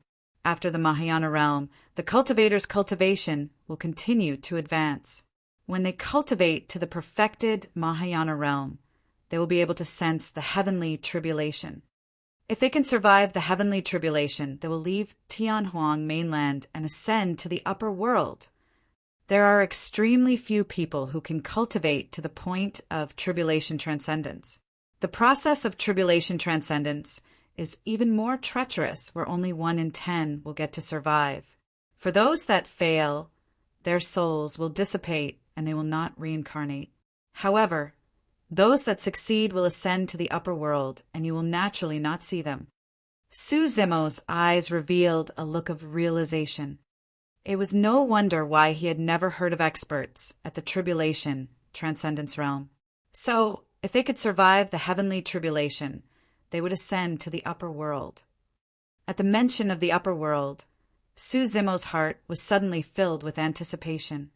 He suddenly felt that he was getting closer to Dayu. Initially, the distance between the two of them was still out of reach. However, up till this point of his cultivation, he had already begun to come into contact with some things about the upper world. Hermit continued, "Those in the Mahayana realm are referred to as patriarchs. Only those that achieved the Tribulation Transcendence can be referred to as immortals." Suzumo's heart stirred. Back then, Dayu once told him something similar. There were no immortals on Tianhuang mainland. Suzumo thought for a moment and asked, "Senior, you're an emperor?" Hermit smiled gently and did not deny. Suzumo asked again, "What's the realm of an emperor?" Hermit replied, "Emperors are actually still at the Mahayana realm. However, there are also differences in strength between Mahayana patriarchs. Emperors are the strongest type of patriarchs. Once you enter the ancestor realm, you will naturally understand the difference between emperors and ordinary patriarchs." Hermit continued, "Not only patriarchs, even emperors varied in strength. Back in the primordial era, the human race rose with multiple emperors in a bedazzling manner. However, Not many ancient human race emperors could fight against the patriarchs of the primordial 9 races. Even fewer could defeat the emperors of the primordial 9 races. Su Zimo nodded. Right now, the emperors he knew that could fight against the emperors of the primordial races were the Human Emperor, Fiend Emperor Hatred, Buddha Emperor, and Thunder Emperor. Chapter 1408 Return to the Dragon Race. Chapter 1408 Return to the Dragon Race. Hermit said, "Back then, there were only 2 strongest emperors of the human race, the Eternal Human Emperor and the Fiend Emperor Hatred. Even the Buddha Emperor, Thunder Emperor, Saber Emperor, and Sword Emperor were ranked behind them. However, the Fiend Emperor Hatred's mental demons were too strong. He hated the entire world and was lost in his ways, resulting in his eventual suicide. It was a great pity, if not for the Eternal Human Emperor, who suppressed the emperors of the primordial 9 races. The human race would definitely not have won that battle." At the mention of the ancient war, the atmosphere on the small boat suddenly turned heavy. If not for the wise sages and experts of the ancient era who laid the foundation and fought with their blood, the current glory of the human race, as well as its flourishing cultivation civilization, would not exist. Let's not talk about that anymore. Hermit waved it off and sized up Su Zimo. "You've changed quite a bit after not seeing you for a couple of years." Su Zimo replied, "It was all through fate and coincidence. Your cultivation is still too low." Hermit shook his head. The birth of the 2 great taboos, the Ho and Dragon Phoenix, in this generation will definitely cause the primordial races to make a huge move. Although you're a taboo, your cultivation is only at the conjoint body realm. Against a patriarch of the primordial races, you're helpless, let alone an emperor of the primordial races. Su Zimo's heart skipped a beat as he asked, "Senior, you mean to say that the primordial races might start a huge battle in Tianhuang mainland?" "It's not a possibility, it's a certainty." Hermit sighed gently. Initially, this battle might only happen many years later. But now that the 2 taboos have appeared, even the primordial races can't sit still. The human race has a long history and many supersections. Given our many years of foundation, can't we defeat the primordial races? Su Zimo furrowed his brows slightly. "That's going to be difficult." Hermit said, "It's difficult for humans to go against the primordial races without a peerless talent like the Eternal Human Emperor. It's still unknown who will be the masters of Tianhuang mainland." Hermit said meaningfully. After pondering for a moment, he continued, "You're a taboo dragon phoenix. If you return to the dragon race, you'll definitely be protected by them. If you still care about your ties with the human race, I hope that the dragon race will be able to join forces with the human race against the other primordial races when the battle comes. Don't worry, Senior." Su Zimo nodded. Actually, even without Hermit's reminder, Su Zimo intended to make the same preparations. The reason why the Martial Dao Prime Body sent the Kuan Peng Egg back to Baiming was because he hoped that he could borrow the strength of the Kuan race in the future. "Senior, how's your combat strength compared to the human emperor of the ancient era?" Su Zimo asked again. In his opinion, if Hermit could defeat a patriarch of the Golden Crow race with such ease, the combat strength of the latter must definitely be top tier among the emperors. Hermit smiled and shook his head. "I'm far inferior compared to the Eternal Human Emperor. The birth of the Dragon Phoenix will spread through Tianhuang mainland before long, and even Divine Phoenix Island won't be able to protect you. You have to head to the Dragon Bone Valley." A wary look flashed through Hermit's eyes. The Emperor of the Golden Crow race is extremely strong. He's even stronger than the Golden Crow Emperor of the Primordial Era. Only the Dragonbone Valley can protect you.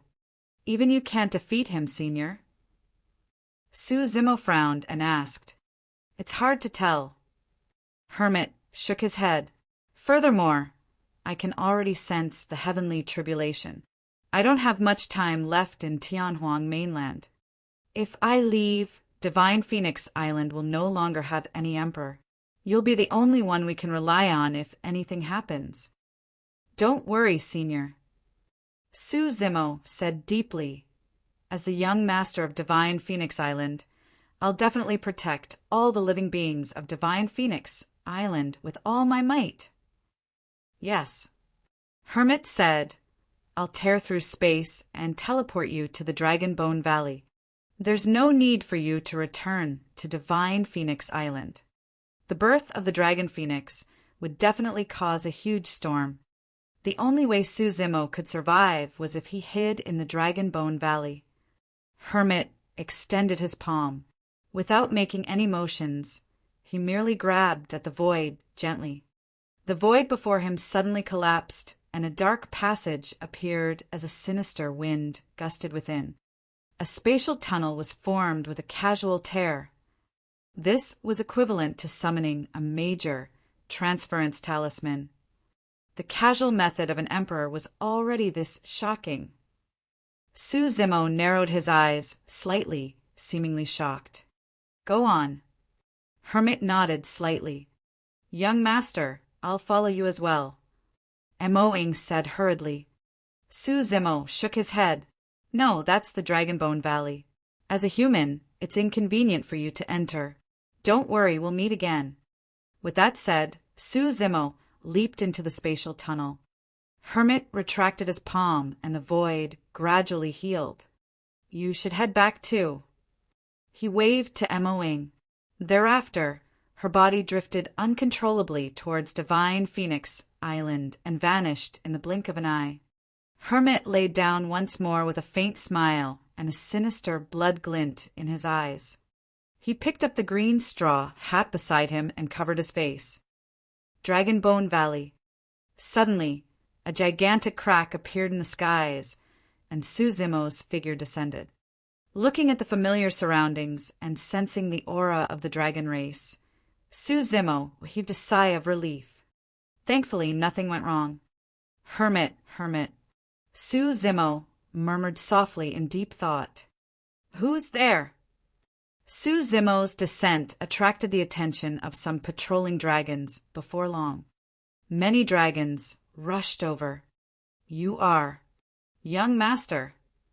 When the dragons caught sight of Su Zimo, they were stunned for a moment before reacting swiftly and exclaiming, The young master is still alive. The dragons cheered. In the Battle of Heaven and Earth Valley, although outsiders did not know that Su Zimo was the young master of the dragon race, the dragons knew everything. Many dragons were dejected when they heard that Su Zimo was exiled to the void. Even Long Tsang, who possessed the bloodline of a 5-clawed divine dragon, could not feel happy. Logically speaking, with Su Zimo's death, he would inherit the position of the young master of the dragon race smoothly. However, in his heart, he would rather Su Zimo survive.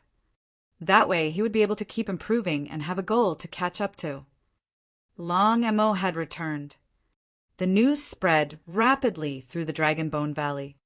Long she rushed over. The tyrant dragon who was once hot-tempered was now laughing and crying with teary eyes. Su Zimo even caught sight of Solitary Cloud. Solitary Cloud wore scarlet robes of the Illumination Dragon lineage. It was clear that he was now a part of the Illumination Dragon lineage.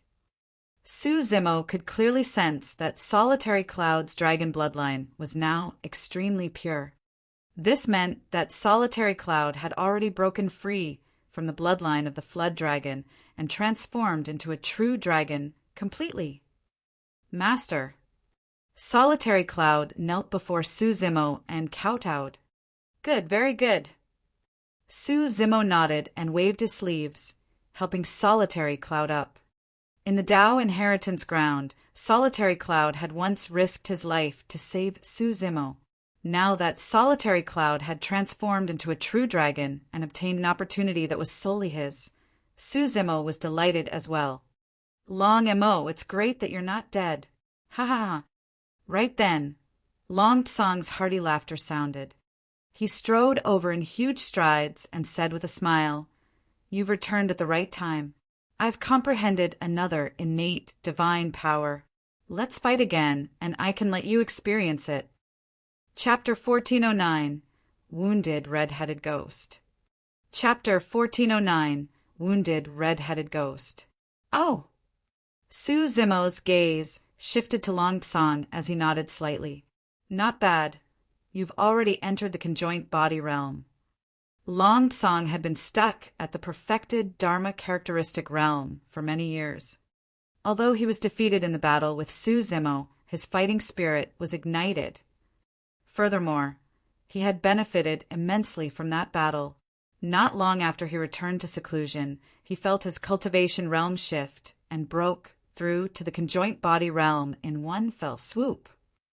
Back when he was at the Dharma characteristic realm, Long Tsang comprehended two innate divine powers. After entering the conjoint body realm, he comprehended another innate divine power, and his combat strength increased exponentially. That was the reason why he looked for Su Zimo excitedly and wanted to fight again. Long Tsang, what are you doing? Long, she raised her brows and glared at Long Tsang, saying in an unfriendly manner, Our young master have only just advanced to the Dharma characteristic realm not long ago, but you're already at the conjoint body realm. What's there to fight? It's completely unfair. Ha! Long Tsang burst into laughter and teased. Your heart is already aching before the fight begins. If we really end up in a fight, the two of you can't join forces. It's none of your business. Long, she raised her fist. Forget it. Long Tsang smiled. Young master, we'll fight again after you advance to the conjoint body realm. In the dragon race, you're the only one worthy of being my opponent. Conjoint body realm. Su Zimo smiled gently. I am now. Long Tsang was stunned. The dragons widened their eyes as well and looked at Su Zimo in disbelief, thinking that they had heard wrongly. How many years had passed since the young master entered the Dharma characteristic realm? Dragons had long lifespans. All these years that passed felt like the blink of an eye for the dragons. Su Zimo did not say much and merely released his might as a conjoint body slowly. The dragons were shocked. Indeed, Long Tsang was delighted as well as his eyes lit up. Good, good, good. That's perfect. Let's fight in the dragon blood battlefield again. You're not my match. Su Zimo shook his head. Why? Long Tsang's expression darkened in displeasure. Are you looking down on me? After all, he possessed the bloodline of a five-clawed divine dragon, which was the most noble bloodline of the dragon race. He possessed a deep pride in himself. He had indeed lost to Su Zimo in the past, and he was convinced of his defeat in that battle as well. However, he had never admitted defeat.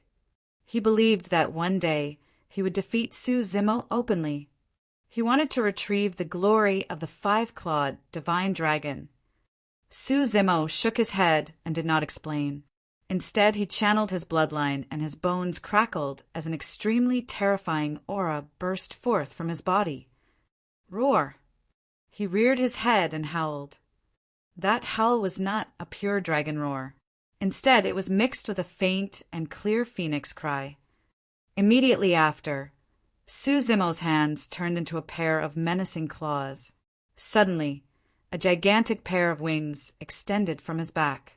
Every single feather was scarlet and crystalline with blazing flames. He did not transform into a dragon phoenix completely. Even so, the taboo aura he emitted still caused the dragon's expressions to change and their hearts to tremble.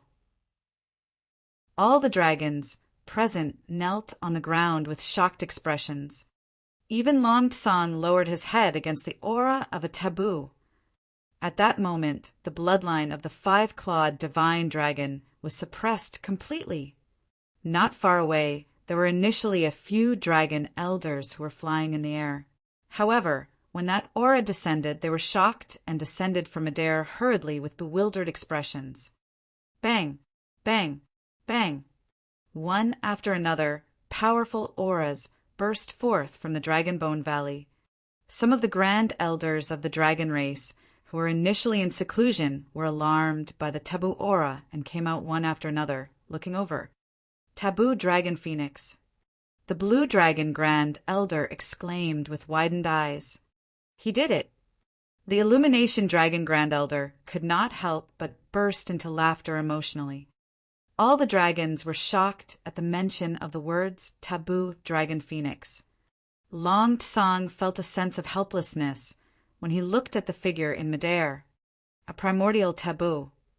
Although his bloodline was shocking, he was talented and had many trump cards. Up till now, he did not have the capability to challenge taboos.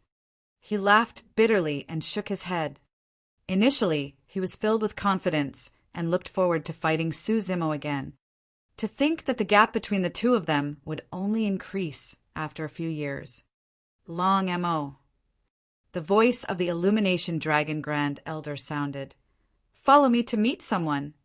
Surveying his surroundings, Su Zimo's gaze landed on Long Tsang.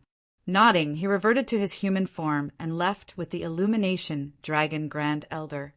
Before long, the two of them arrived before a gigantic cave. The cave reeked of medicinal herbs that were extremely pungent. The cave was extremely spacious, and there was only a single person. His scarlet hair was like flames, and he had a rough appearance. With a burning gaze, he exuded an extremely powerful might. Red-headed ghost. Su Zimo was momentarily stunned. He has already transformed into a dragon phoenix. The red-headed ghost swept his gaze across Su Zimo and asked. Su Zimo nodded before frowning. Red-headed ghost, you're injured. Yes. The red-headed ghost had a terrible expression. Why don't you head to the primordial divine spring to recuperate? Su Zimo asked again. The Illumination Dragon Grand Elder at the side explained. Although the primordial divine spring can revive the dead and regrow flesh, its impact on Ancestor Realm experts is almost negligible. Who could have hurt you?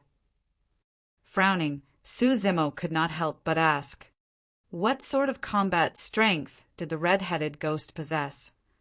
Back then, he fought against the Dharma Emperor of the Buddhist monasteries with an internecine outcome and even single-handedly destroyed 2 super sects. But now, the red-headed ghost was injured. The red-headed ghost said in a deep voice, that day after I left the Dragon Burial Valley, I did not return to the Dragonbone Valley. Instead, I went to another place. After a moment of silence, Su Zimo suddenly thought of something and blurted, Thousand Demon Valley. That's right. The red-headed ghost nodded. You once mentioned to me that a blood face appeared in the 1,000-year blood sea of Thousand Demon Valley as well. I naturally had to find out more. Back then, a blood face was hidden at the bottom of the Dragon Burial Valley. If not for Dai Yu's appearance, even Monk Yuan Bei and the red-headed ghost would not have noticed the existence of that blood face. That blood face could very likely be the true mastermind behind the destruction of the great Qian Empire. The death of the red-headed ghost's child might have something to do with that blood face as well. Given the red-headed ghost's temperament, he would naturally not miss out upon receiving news of the blood face. You saw him?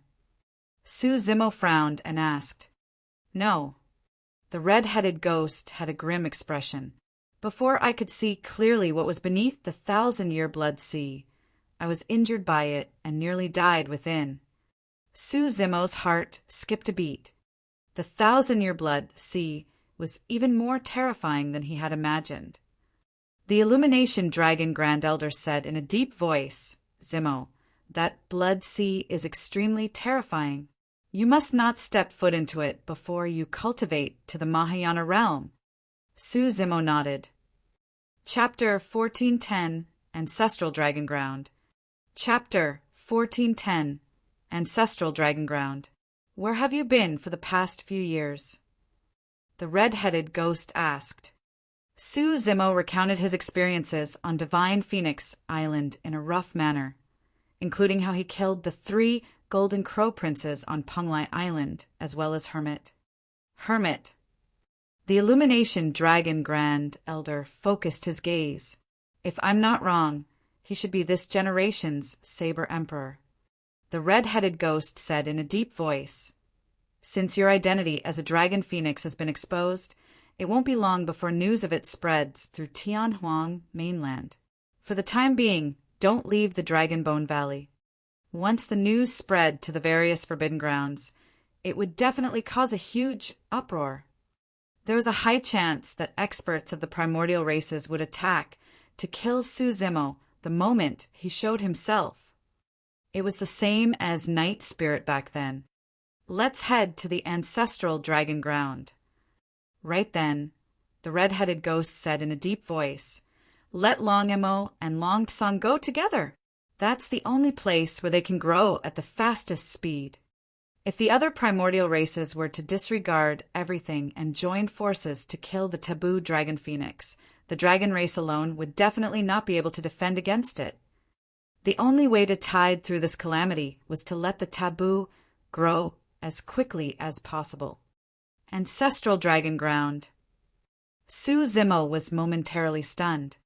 He had not stayed in the Dragonbone Valley for long, but he had never heard of such a place. That is a space opened up by the dragon phoenix of the primordial era back then. If the ancestral dragon of every generation could not transcend the tribulations and his lifespan was exhausted, he would be buried there. The red-headed ghost said in a deep voice, "The ancestral dragon ground is filled with an extremely rich chi of the ancestral dragon. If you cultivate there, you'll definitely require less effort for everything. Why not let our clansmen cultivate there?" Su Zimo could not help but ask.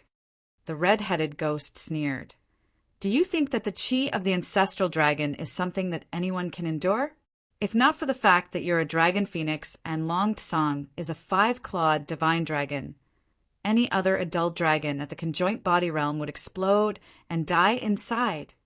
The Illumination Dragon Grand Elder said, "The taboo dragon phoenix of the primordial era should have left some legacies in the ancestral dragon ground. Only your bloodline is qualified to inherit them. Cultivate there.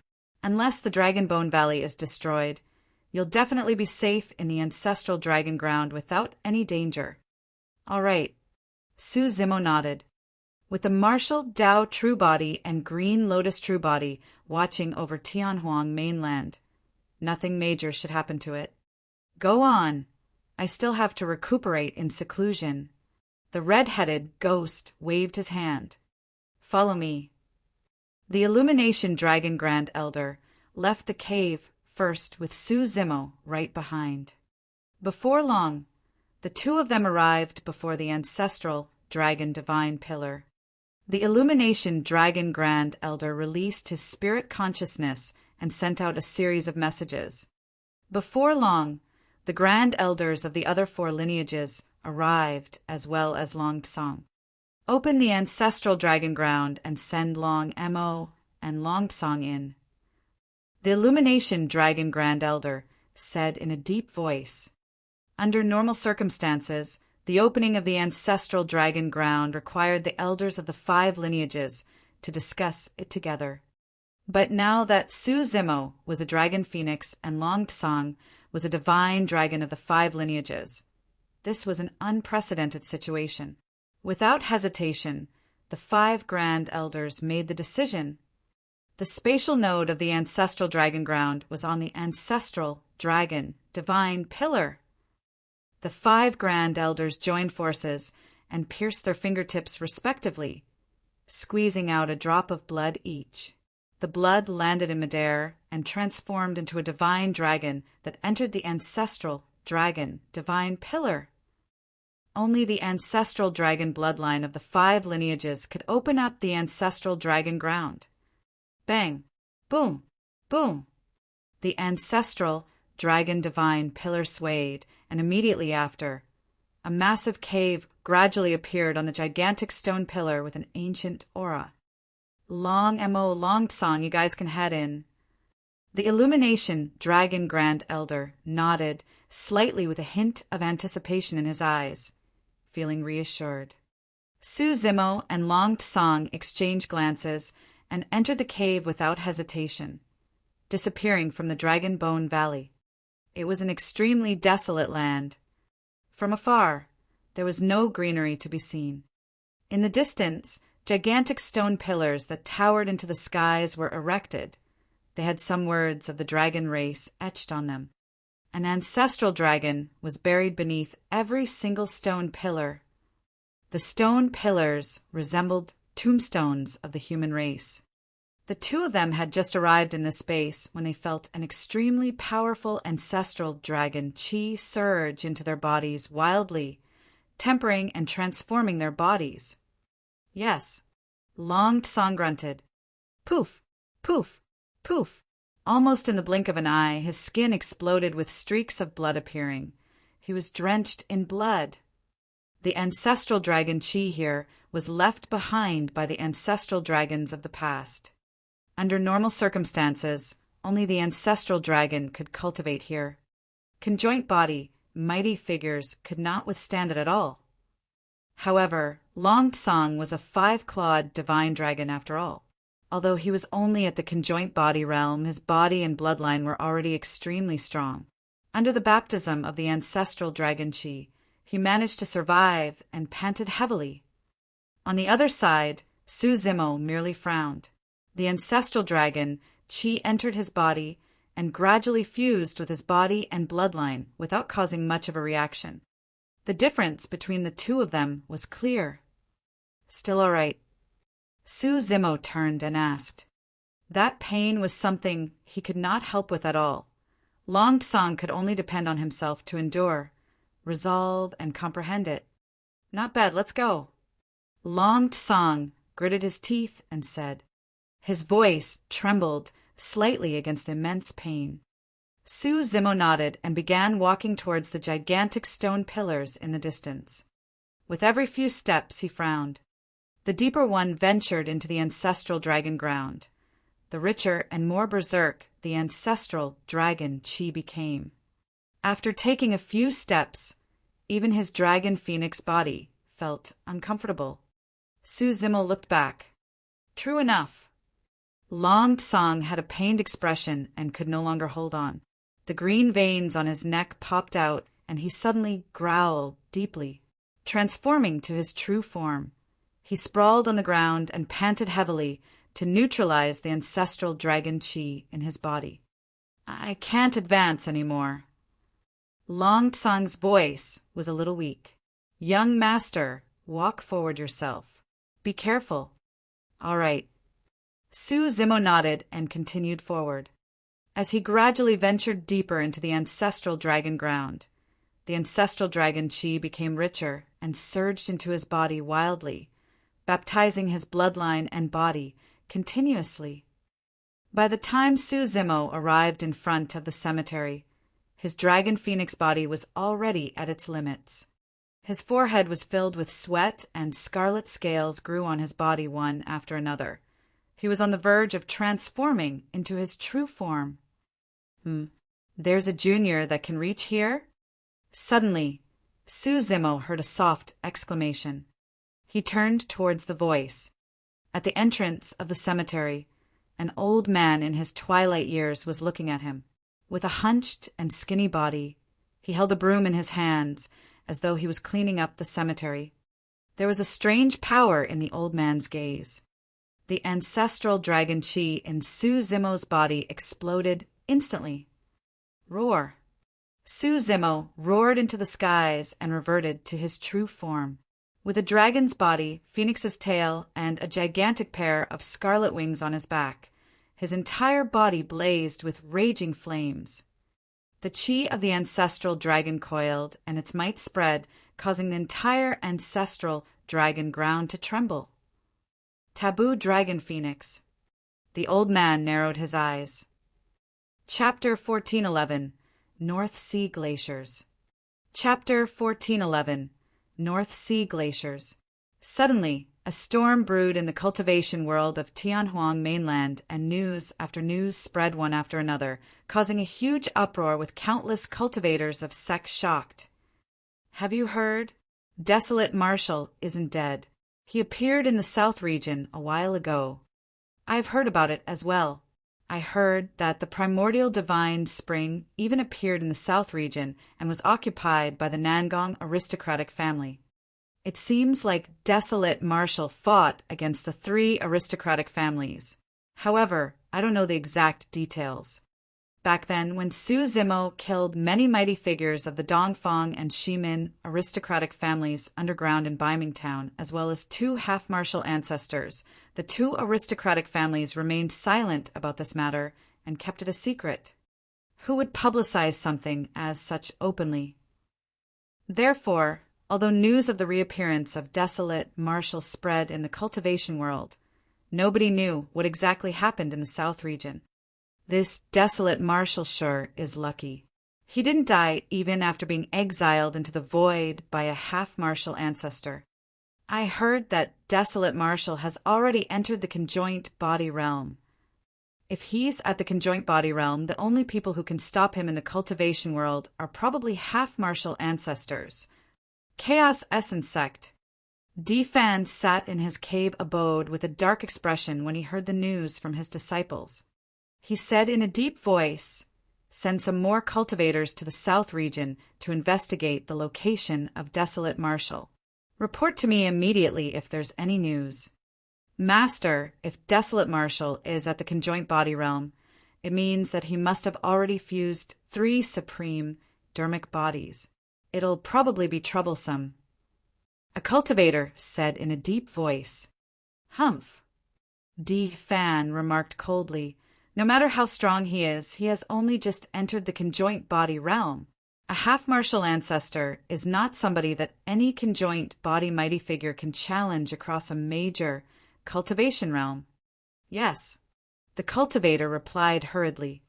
After pondering for a moment, D-Fan continued, "You don't have to worry. If I attack again, I won't be alone. This time round, even if I have to join forces with the other half-martial ancestors, I'll kill Desolate Marshal completely." In the cultivation world, there were people who were filled with hatred and worry when they heard that Desolate Marshal was still alive. Naturally, there were also people that rejoiced. Ethereal Peak, Great Zhou Dynasty's Ji Yaoxue, 100 Refinement Sects Extreme Fire, Elixir Yang Sex Xiaoning, Demonist Ji of the Fiend Sex. It was not only the cultivation world of Tianhuang mainland. Even the major forbidden grounds were shaken. The fact that Desolate Marshal was alive was nothing much for the major forbidden grounds. What truly stirred a storm in the forbidden grounds was the news from Penglai Island. The dragon phoenix had descended. Furthermore, this dragon phoenix was one of Desolate Marshal's true bodies. The moment the news was sent, it alarmed the ancestor realm experts of the various forbidden grounds. I heard that the dragon phoenix has already returned to the Dragon Bone Valley. It's not convenient for us to attack anymore. Yes, that old fart of the dragon race should still be alive. It's indeed not easy with him around. Actually, there's no need to worry. A powerful humanoid living being said slowly, "For a taboo to grow, it requires immense resources. There's no way it can advance to the ancestor realm without an extremely long period of time." That's right. Although the bloodline of a taboo is strong, it's extremely difficult to advance to the ancestor realm, let alone become an emperor. Furthermore, that old thing from the dragon race doesn't have many years to live. Another humanoid living being said indifferently, "That old thing will probably die before the dragon phoenix can grow further. Without him, the dragon race will be like a python without fangs. They'll still be slaughtered by us." What about Desolate Marshal's Green Lotus true body? Another person asked, "I heard that his Green Lotus true body isn't dead either and has already entered the conjoint body realm." That's easy. Someone said, "There's no sect or faction in the human race that can protect him. Even without us making a move, any half-martial ancestor can kill him." Furthermore, there are some monster incarnates among the younger generation of the primordial races in this generation. For example, the god race's firmament emperor, goddess Xiaoxiang. the Golden Crow race's 7th prince, the Rakshasa race's Rakshasiyu, the Witch race's young master arcane ghost, the Bloodvine race's Tunlingzi, and Savage Eye of our Heavenly Eye race. Any one of them is enough to kill Desolate Marshall. That's right. The birth of these monster incarnates of the primordial races is a catastrophe for the cultivation world of Tianhuang mainland. Another humanoid living being grinned with a cruel expression. Another person seemed to have recalled something and lamented with a soft sigh. However, although Savage Eye's talent and wisdom are strong, and he was willing to destroy his own eyes in order to cultivate the heavenly eye, his accomplishments are probably still inferior to that person back then. You mean that abandoned child from back then? That's right. That lad was born after his mother copulated with a human cultivator. Therefore, his bloodline is impure, and he's considered as a bastard child that's despised by his clansmen. To think that he would display an extremely terrifying potential after he joined the Buddhist sects of the human race. Although his bloodline was impure, his combat strength was stronger than any of the Heavenly Eye race beings. He became the strongest young cultivator of the human race in that generation. Another person nodded with a reminiscent gaze. Back then, only that remnant beast of the Bloodvine race could fight him. Unfortunately, both of them died many years ago. Forget it. Let's not talk about such stuff anymore. It's a long time ago. 2 taboos have descended one after another. Seems like this generation is indeed unusual. The fortune of the human race is depleted, and no one can stop our primordial races from returning to rule over Tianhuang mainland once more. The human race has occupied Tianhuang mainland for so many years. It's time for them to return it to us. North region. The extreme north region was filled with glaciers and snowy mountains. Indeed, there was the North Sea among the 3 oceans. However, the surface of the North Sea was frozen for 10,000 years, and the ice layer was at least dozens of feet thick. A piercing cold wind blew here all year round. In the Tao inheritance ground, the first stage of the 3 tribulations domain, the extreme north-east wind, was the cold wind outside the North Sea. In the depths of the North Sea glaciers, even conjoint body mighty figures did not dare to venture deep. That was because the depths of the North Sea glaciers was one of the 9 forbidden grounds of Tianhuang mainland. That was the legendary Baiming. In such an adverse environment, it was completely deserted and no cultivators would come here. Even vegetation could not be seen on the North Sea glaciers. However, this day, a person arrived on the North Sea glaciers. The person looked young and wore purple robes. His black hair draped over his shoulders, and his eyes were clear. With a refined appearance, he headed towards the depths of the glaciers. Although the person's purple robes were thin, he did not seem to feel cold, and his face was rosy. A bone-chilling wind howled. When it blew on that person, it vanished instantly as though it was evaporated. The snowflakes that filled the skies above the glaciers fell within 10 feet of that person and turned into water droplets as well. The person advanced slowly without a single snowflake falling on his body. The purple-robed young man was the martial Tao Prime body that had rushed over from the south region. By the time the martial Tao Prime body arrived at the North Sea glaciers, the Dragon Phoenix True Body had already returned to the Dragon Bone Valley and entered the ancestral Dragon Ground. Thereafter, the Dragon Phoenix True Body severed its connection with the 2 true bodies and cultivated in seclusion. The reason why the martial Tao Prime body came to the North Sea that was frozen for thousands of kilometers was for a single objective. Chapter 1412, Grand Demons of the North Sea. Chapter 1412, Grand Demons of the North Sea. For other cultivators, the North Sea glaciers was considered a bitter, cold place. The wind was chilling to the bones. Cultivators with low cultivation realms and weak bloodlines could not stay here at all, let alone take a leisure stroll among the glaciers. However, it was nothing for the martial Tao Prime body. The blood chi of the martial Tao prime body was strong, and his entire body was like a gigantic furnace. The martial spirit fire burned furiously, and the Yin wind and chill dissipated into emptiness before it could even approach. Unknowingly, it was already more than half a month since the martial Tao prime body traveled through the North Sea glaciers. He was in no hurry. Instead, he released his spirit consciousness to sense some of the oddities in the North Sea glaciers. This cold and bitter place was not as lifeless as it seemed on the surface. On the contrary, if one were to probe carefully, they would be able to see that within the glaciers, there were some life forms that could only be born in such an environment. The martial Tao prime body could clearly sense an ice silkworm lying quietly in the crack of the glacier not far away. The ice silkworm was extremely precious. The silk that was spat out contained an extremely cold attribute that was not inferior to divine weapons. If one did not mind the trouble, the armor made from the ice silkworm would also be a superior defensive dermic weapon. This environment gave birth to some strange life forms.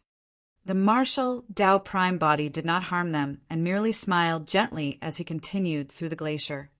When his feet landed on the glacier, he could even sense some living beings that lived deep in the ocean beneath the thick glacier. This place was not far from Baiming. The closer it was to Baiming, the colder the surroundings became. Any living being that could survive in this sea had to be an overlord at least.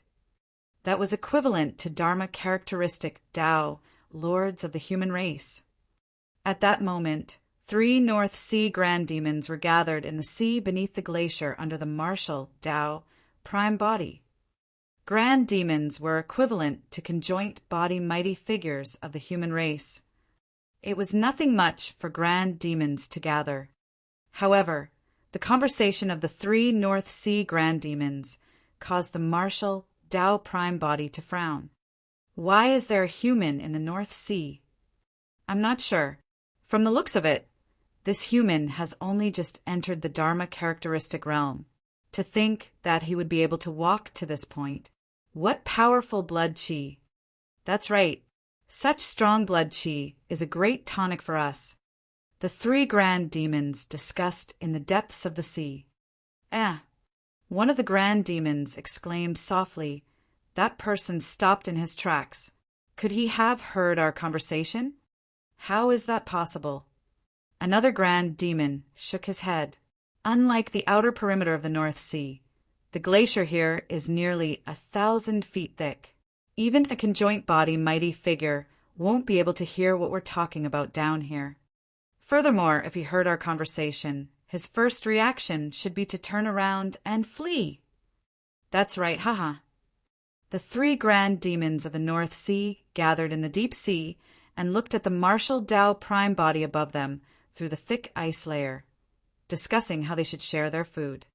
That human is way too skinny. He's not even enough to fill the gaps between our teeth. A gigantic ancient tiger whale buzzed. He'll do fine as an appetizer. Another ancient frost shark laughed. You're still hoping for a puny human to fill your stomach. Right then, a sudden movement came from the top of the glacier. The 3 grand demons in the depths of the sea looked over and could not help but frown. With every single step the human on the glacier took, the ice beneath his feet would melt and a deep footprint would appear. Before long, the human had already walked a circle around them. To the shock of the 3 grand demons, when connected, the footprints of the human surrounded the area they were in. What was going on? Was it a warning? The 3 North Sea grand demons exchanged glances. They did not feel any fear and were instead enraged. They were grand demons of the North Sea and ruled over this place without any reservations. Apart from some living beings in the forbidden grounds in the depths of the North Sea, who else would dare to threaten them? Furthermore, this was a human intruder. Moreover, he was only at the Dharma characteristic realm. That was not a warning. This was a provocation. Without hesitation, the the three grand demons burst forth from the depths of the sea. Bang! Bang! Bang! There were three loud bangs. The North Sea glacier exploded, and three figures with powerful auras tore through the layers of the glaciers, leaping out from the depths of the sea. The three grand demons of the North Sea had already transformed into their human forms and stood in midair. Even in their humanoid forms, the grand demons exuded powerful mights. It was as though their entire bodies had fused with the world and were unshakable. The three grand demons of the North Sea surrounded the martial Tao Prime body with cold, murderous expressions. The martial Tao Prime body was expressionless as he looked at the three grand demons in midair and asked indifferently, "Didn't you guys see my warning?" Warning. The ancient frost shark sneered. "Do you think a Dharma characteristic Tao Lord like you is worthy of warning us? From your tone, you must be from some major sect." The ancient tiger whale grinned. When the three grand demons saw how the martial Tao Prime body was able to maintain his calm composure despite their pressure, they knew that the latter was definitely a paragon or successor of a super sect. The ancient tiger whale changed the topic. "However, this is not the cultivation world. This is one of the 8 demon regions, the North Sea. You must be tired of living to be arrogant in our territory." The true form of the other grand demon was an ancient, gigantic horseshoe crab. The gigantic horseshoe crab laughed as well. "Even if you're a disciple of a super sect, nobody will know who killed you if you die in this desolate and cold place. No matter how strong the faction behind you is, it's of no threat to grand demons like us who can come and go as we please." The martial Tao Prime body shook his head. "I have no faction backing me, nor am I the disciple of any super sect." After a brief pause, he continued, "However, it's best if you guys don't provoke me. Alone, I'm already the greatest threat." Huh. As though they had heard something unbelievable, the three grand demons of the North Sea were stunned for a moment. Ha ha ha ha.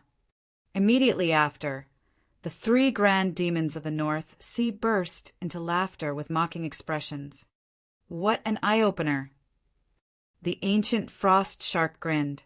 These days, even an early-stage Dharma characteristic human cultivator dares to threaten a grand demon in our territory. Let's see what you have to threaten us with. The ancient tiger whale roared and transformed into a streak of light in a flash, charging toward Suzimo. It believed that with its body as a conjoint body, a single charge would be enough to crush this Dharma characteristic Tao Lord into pieces. The martial Tao Prime body's expression turned cold as his eyes lit up. The martial spirit fire burned and his blood chi circulated. With a loud bang, it was as though he had vanished, leaving only a gigantic furnace on the spot. The thick glacier beneath the furnace melted rapidly. Broop! Broop! Instantly, the seawater in the sea surged with a terrifying might. Chapter 1413, One Punch. Chapter 1413, One Punch. The glacier that was close to 1,000 feet tall melted in the blink of an eye, and the seawater surged. It was obvious how high the temperature of the furnace was. The ancient tiger whale had just closed in when it felt a surging heat wave surge towards it, causing its beard to burn instantly.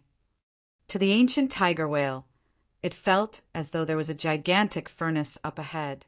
If it continued charging over, it would be equivalent to leaping into the furnace and being burned to ashes. The ancient tiger whale stopped in its tracks hurriedly. Right then, the martial Tao Prime body attacked. Without any fancy techniques or actions, he merely threw a simple punch towards the ancient tiger whale. His blood chi surged with the sound of tsunami. Tsunami blood. The three grand demons of the North Sea were shocked. Although they had cultivated to become grand demons, their bloodlines had not reached the stage of tsunami blood. At that moment, the blood chi released by the martial Tao Prime body's punch was almost about to drown the ancient tiger whale. The ancient tiger whale felt suffocated and could not even conjure its true form. All it could do was raise its arms to defend with all its might. At the same time, the ancient tiger whale channeled its essence spirit, prepared to defend against the prime body's attack with its arms before reverting to its true form. Bang! The martial Tao prime body punched the arms of the ancient tiger whale heavily. Snap! Right after, the sound of bones cracking could be heard. The thick arms of the ancient tiger whale were snapped by the fist of the martial Tao prime body. What was even more frightening was that the power of that punch surged like the ocean and was as violent as fire. Even after breaking the arms of the ancient tiger whale, it did not show any signs of weakness. The ancient tiger whale was only halfway through the transformation into its true form. Right then, the fists of the martial Tao prime body struck him heavily, and a terrifying power surged into his body instantly, destroying the life force in the grand demon's body as though it was crushing dry weeds. Its organs were smashed and most of its bones were shattered. Boom! Right in front of the ancient frost shark and the ancient gigantic horseshoe crab, the ancient tiger crocodile was ruptured by a single punch from the martial Tao prime body before it could even complete its transformation into its true form. The moment its essence spirit escaped, it was crushed by the heavy fist intent of the martial Tao prime body and died on the spot. Dead. A grand demon of the North Sea who had cultivated for more than 10,000 years was smashed into pieces by a single punch and died. Initially, the other two grand demons merely wanted to watch the show and had no intention of attacking. However, at that moment, the two of them were completely dumbfounded. Was that the power of a Dharma characteristic Tao Lord? How was that possible? The reason why the ancient tiger whale died before it transformed into its true form was partly due to it underestimating its opponent. Even so, even if the two grand demons joined forces, they wouldn't be able to rupture the body of an ancient tiger whale in a single punch. Right then, the martial Tao prime body turned around and looked at them with eyes still as water and an indifferent expression. It was as though killing a grand demon was extremely common for this Dharma characteristic Tao Lord.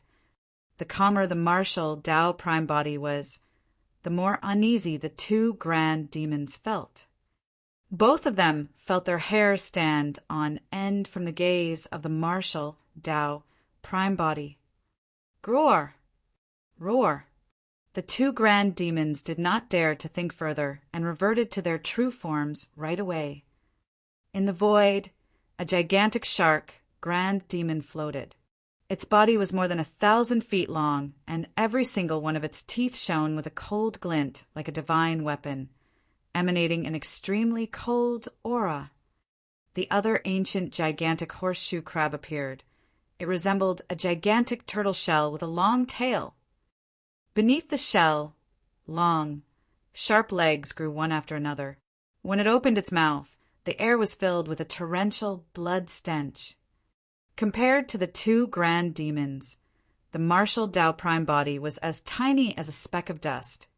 However, in terms of aura, the two grand demons were completely disadvantaged. The martial Tao prime body walked towards the two grand demons with a calm expression.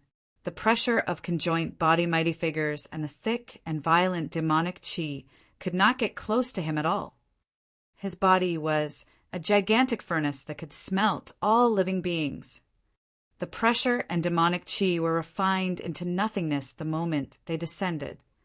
A hint of fear and wariness flashed through the depths of the eyes of the two grand demons. They thought that upon their reversion to their true forms, this Dharma characteristic Tao Lord would have to be wary no matter what.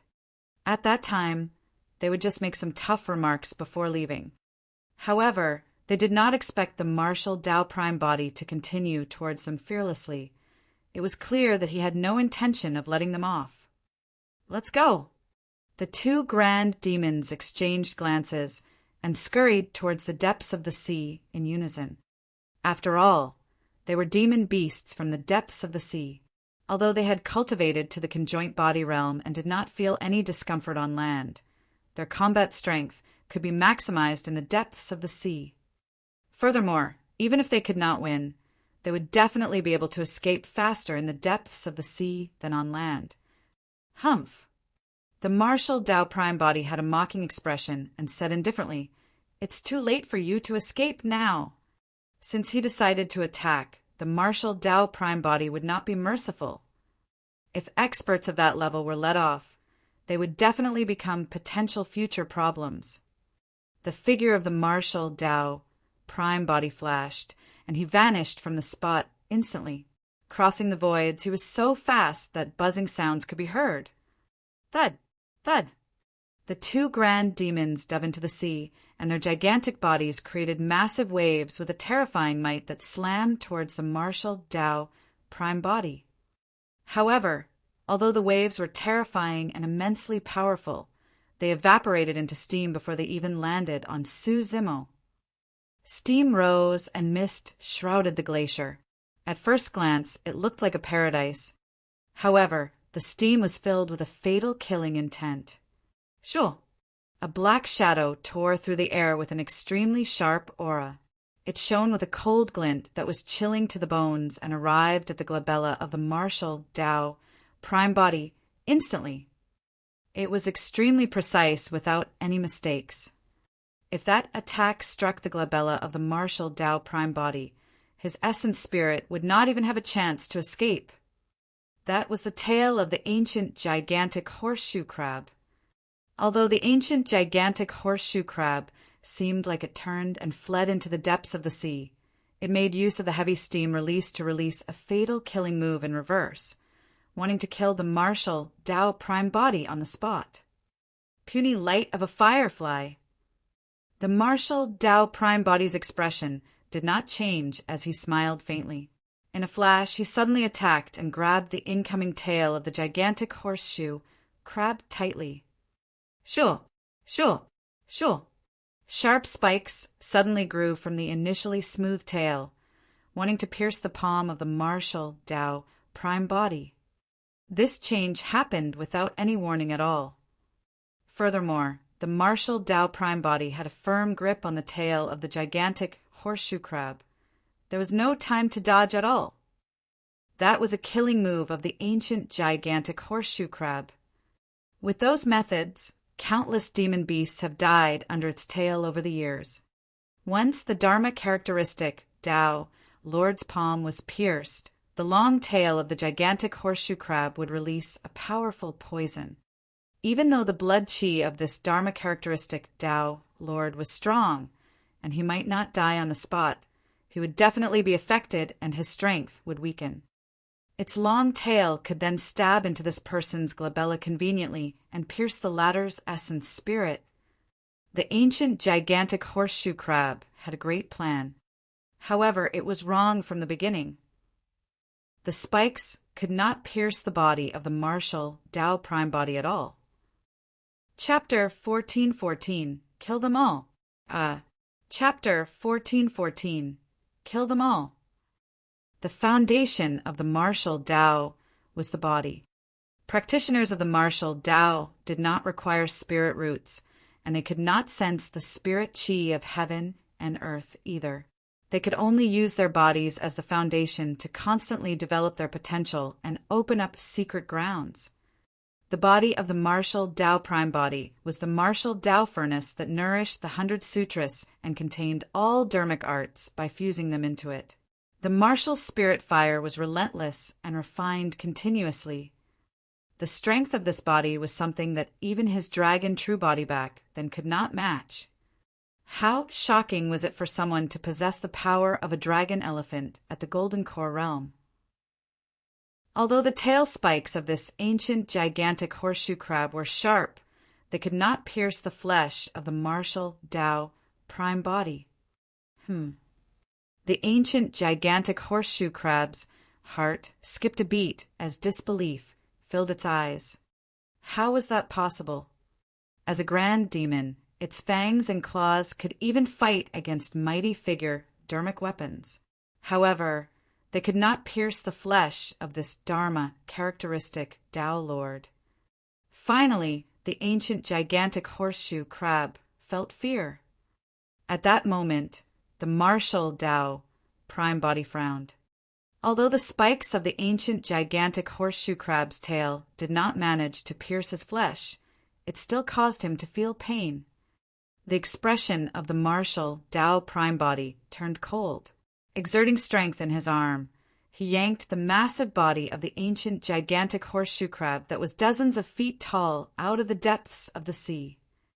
Although the ancient gigantic horseshoe crab had the power to overturn rivers and oceans, it could not control its body from the palm of the martial Tao prime body and was flung into the air. The martial Tao prime body leaped and punched the back of the ancient gigantic horseshoe crab. Crack! Crack! Crack! Cracks appeared one after another on the back of the ancient gigantic horseshoe crab, expanding rapidly. The ancient gigantic horseshoe crab did not have many killing moves. Its specialty was defense. The gigantic horseshoe crab race was filled with shells that were invulnerable to weapons, water, and fire the moment they were born. Even demon beasts that were stronger than them had no way of breaking through. However, at that moment, the martial Tao prime body's punch crushed the shell of the ancient gigantic horseshoe crab.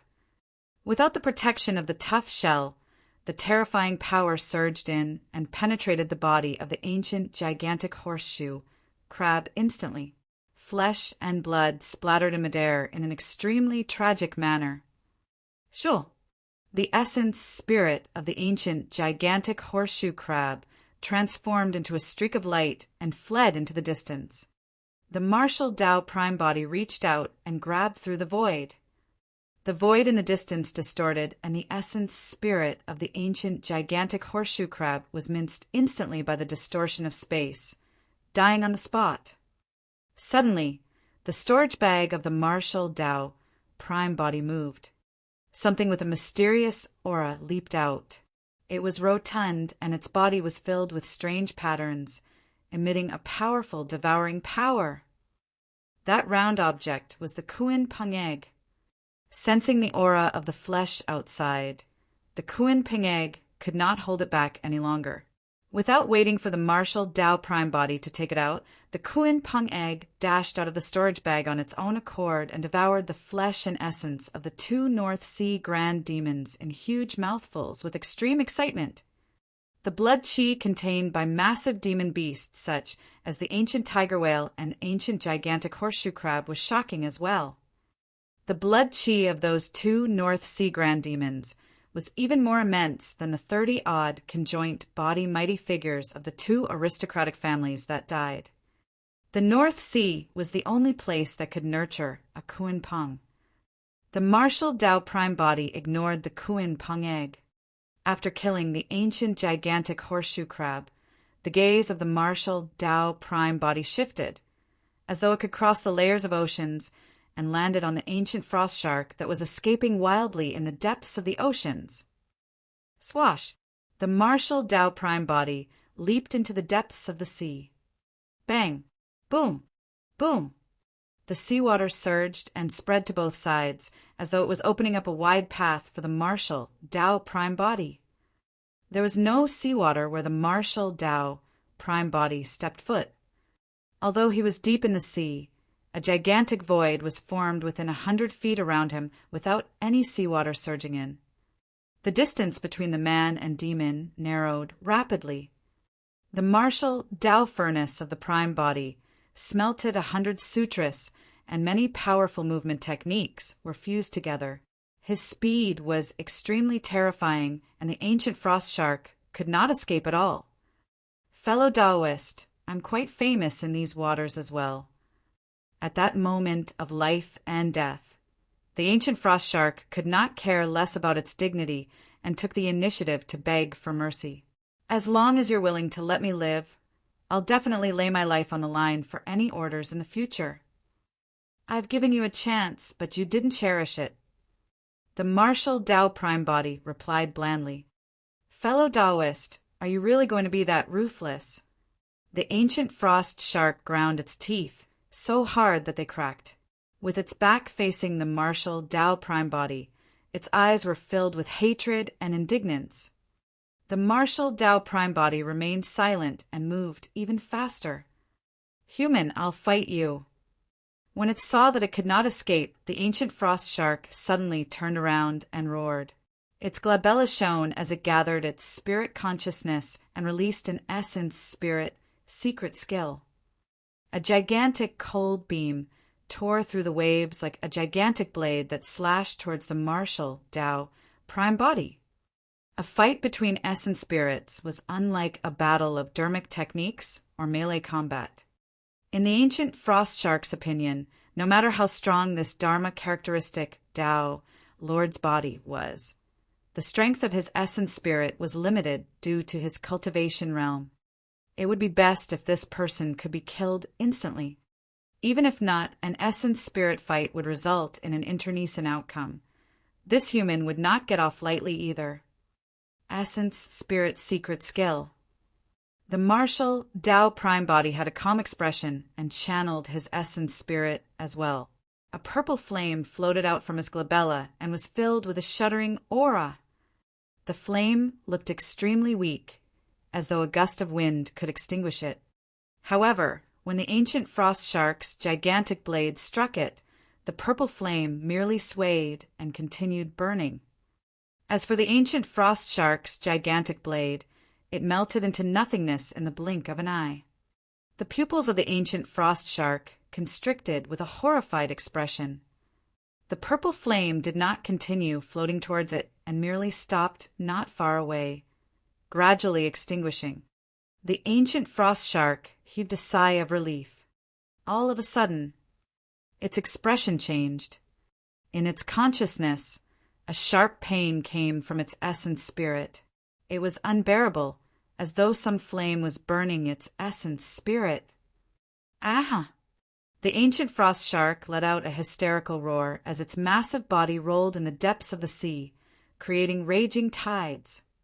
However, no matter how much it struggled, it could not survive. The martial spirit fire of the martial Tao prime body possessed a similar effect as the reverse scale. They must not be touched. Once the consciousness was tainted by it, the essence spirit would be burned by the martial spirit fire.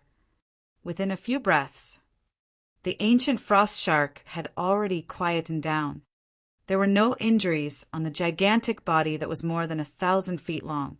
However, in its consciousness, its essence spirit had already vanished and was burned into nothingness by the martial spirit fire. All 3 grand demons of the North Sea were dead.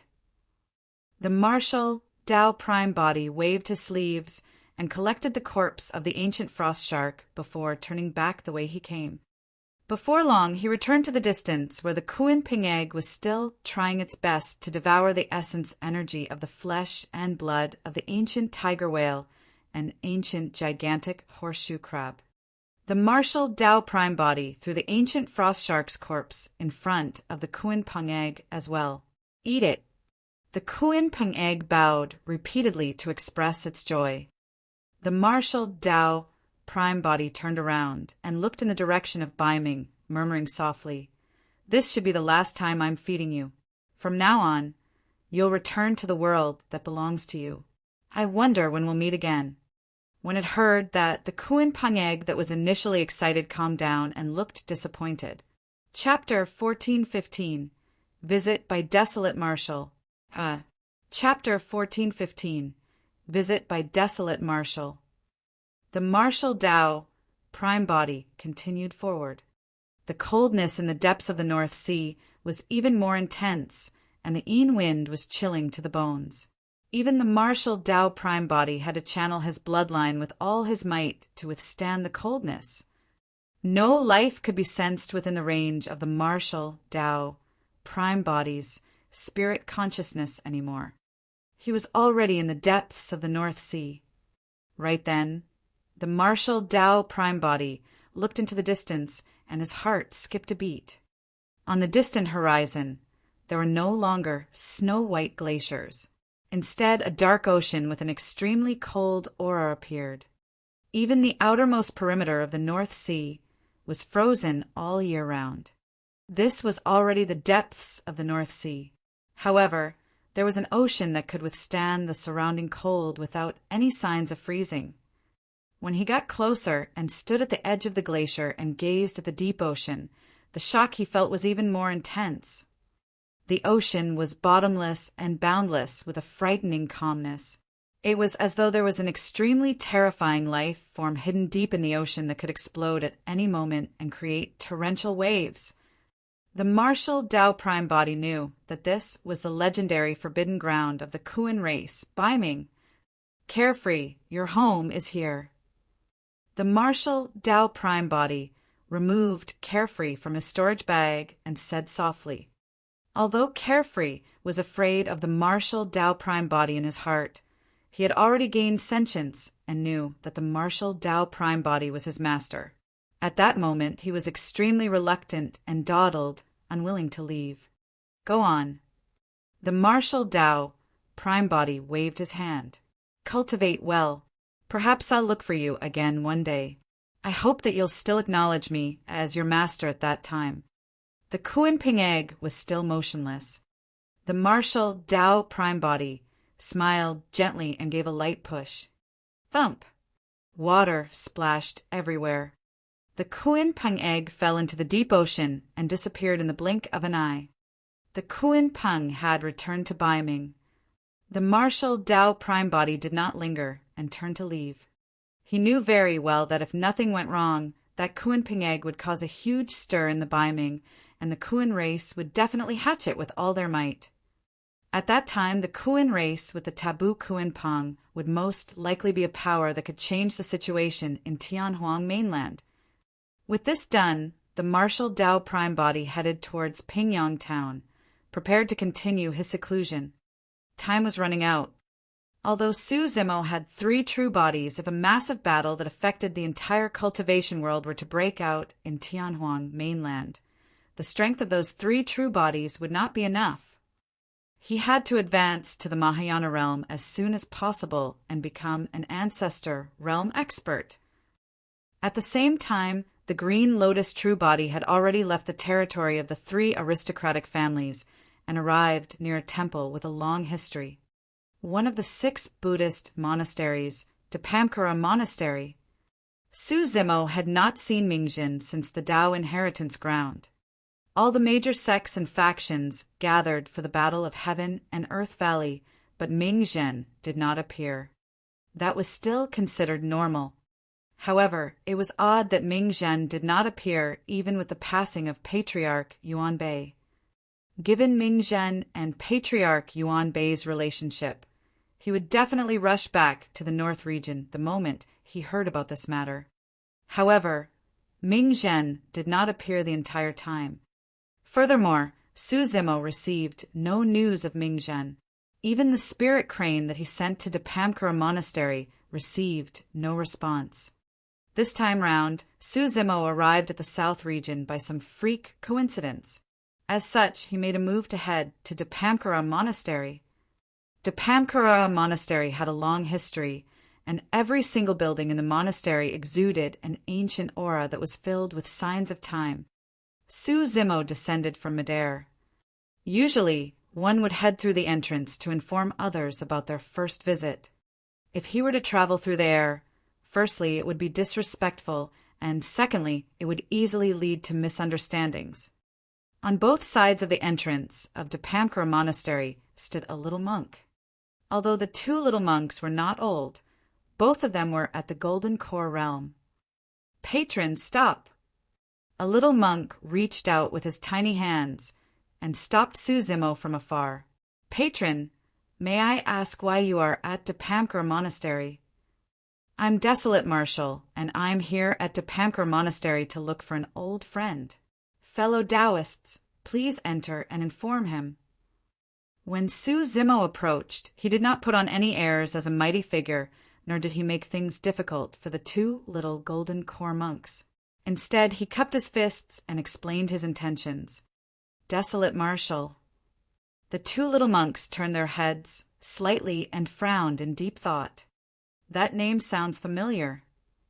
One of the little monks muttered, all of a sudden, the other little monk seemed to have thought of something, and his expression changed as he exclaimed, "Why, you're Tao, Lord Desolate Marshal!"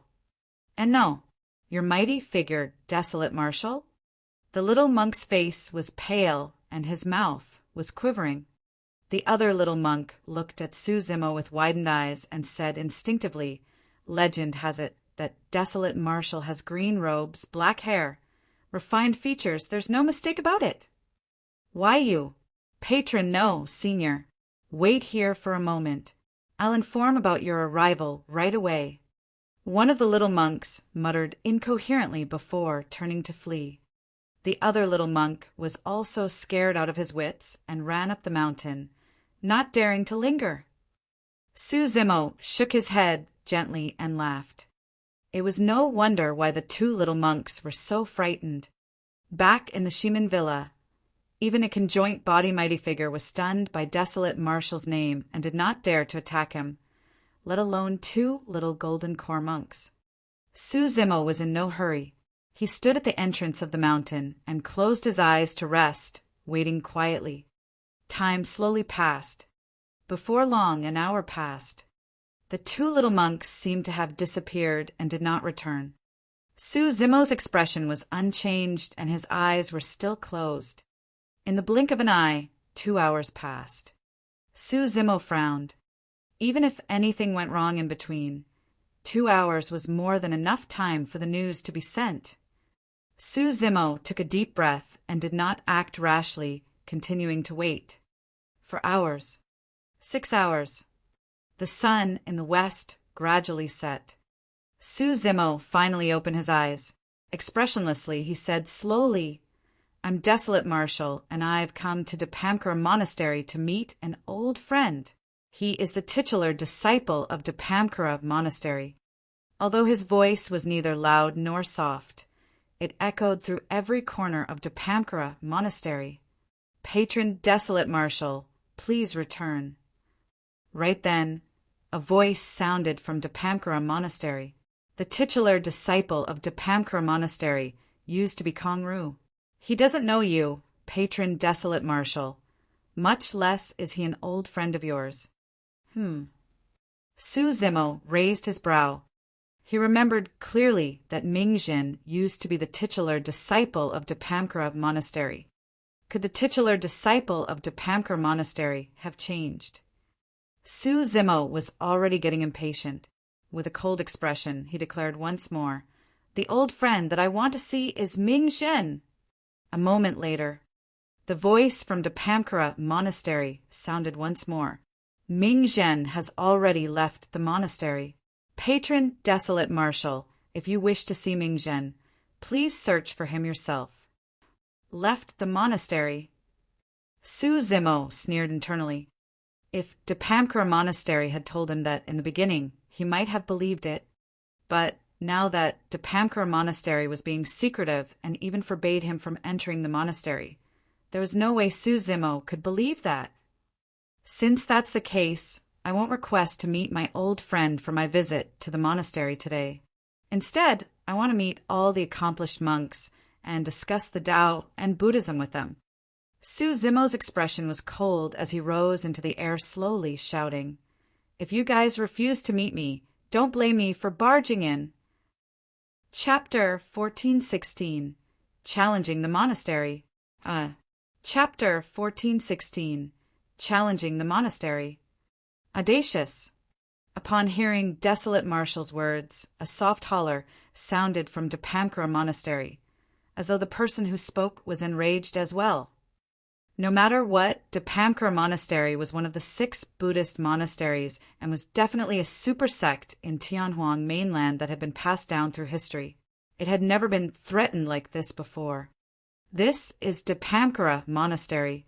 How dare you behave so insolently here?" The voice from the monastery was extremely stern. Susimo scoffed coldly. If it was in the past, he might not have been qualified. But now that he had entered the conjoint body realm, he dared to challenge even super sects. Since this concerned Mingjin, he had to find out the truth, no matter what.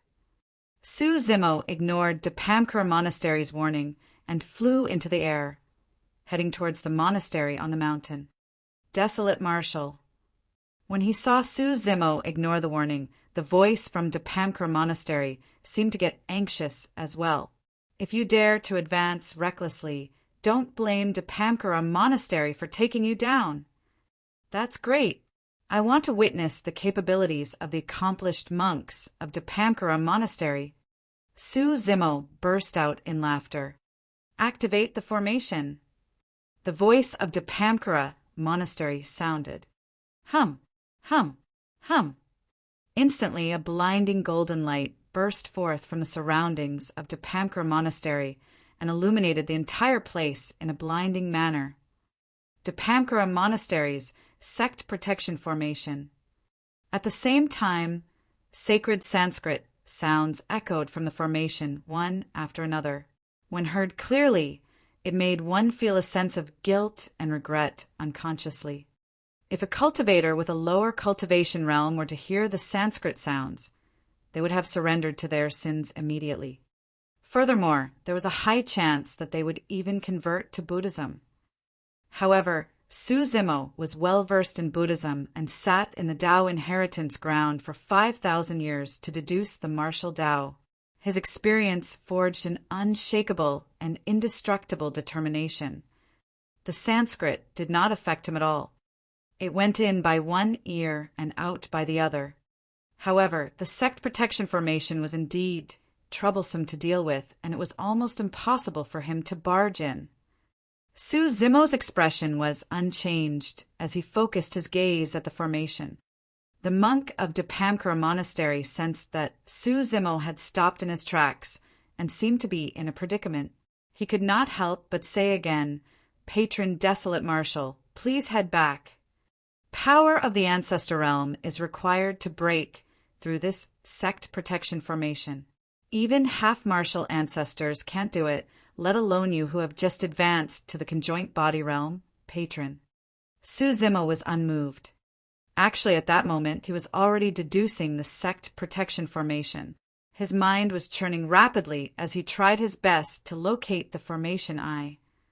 The transformation and evolution experienced by Su Zimo after 5,000 years of contemplation in the Tao inheritance ground was indescribable.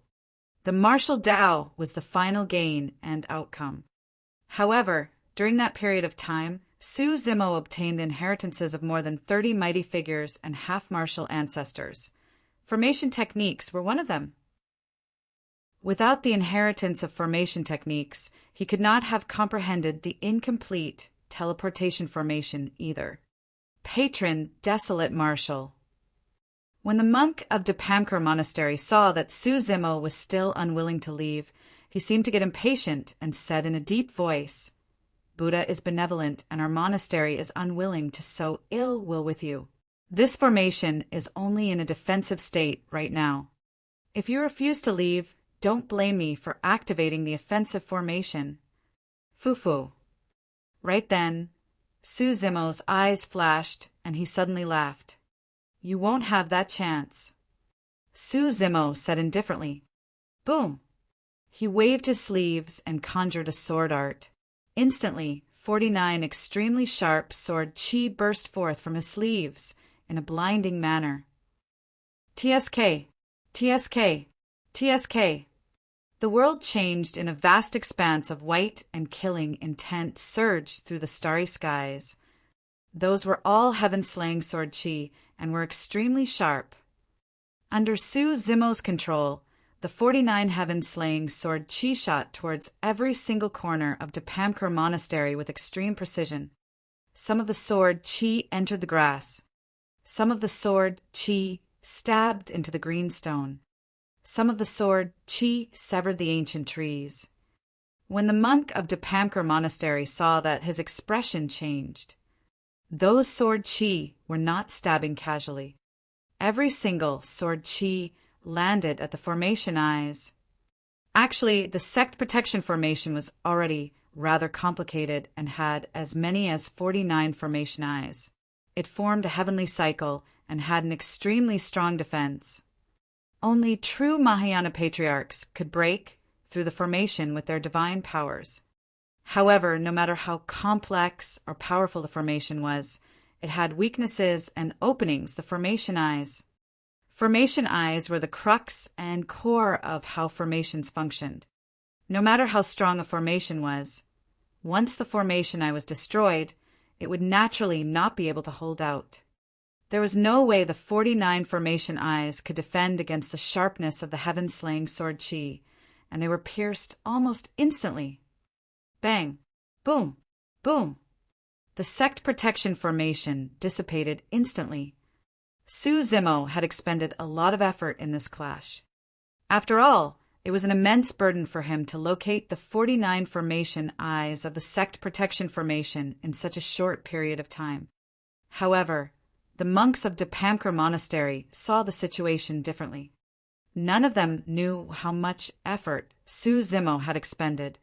To them, Su Zimo merely waved his sleeves gently and the entire sect protection formation dissipated. Desolate marshal, you.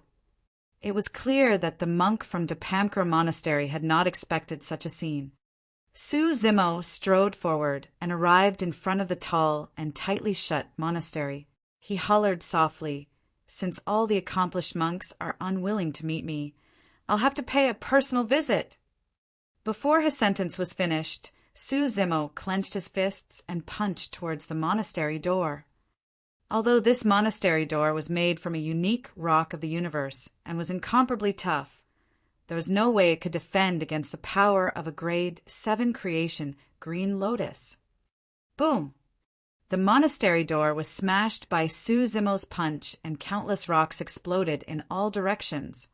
Amidst the rumbling dust, Su Zimo was like a god that looked down on the world and could not be offended.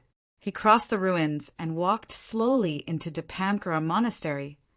Opposite the monastery door was the massive Heavenly King Palace. At that moment, many monks stood in front of the Heavenly King Palace. Although their cultivation realms varied, the weakest were at the Void Reversion Realm. There were also many Dharma-characteristic Tao Lords and more than 10 conjoint body mighty figures. As though they were faced with a great enemy, those monks were on guard as they glared at Su Zimo, who was walking over slowly. The conjoint body monk in the lead might be rotund, but he had a dignified expression. Holding a diamond Zen staff in his left hand and a string of prayer beads in his right, he scrutinized Su Zimo as well. "Patron Desolate Marshal, how dare you barge into Dipamkar Monastery and destroy our monastery door?"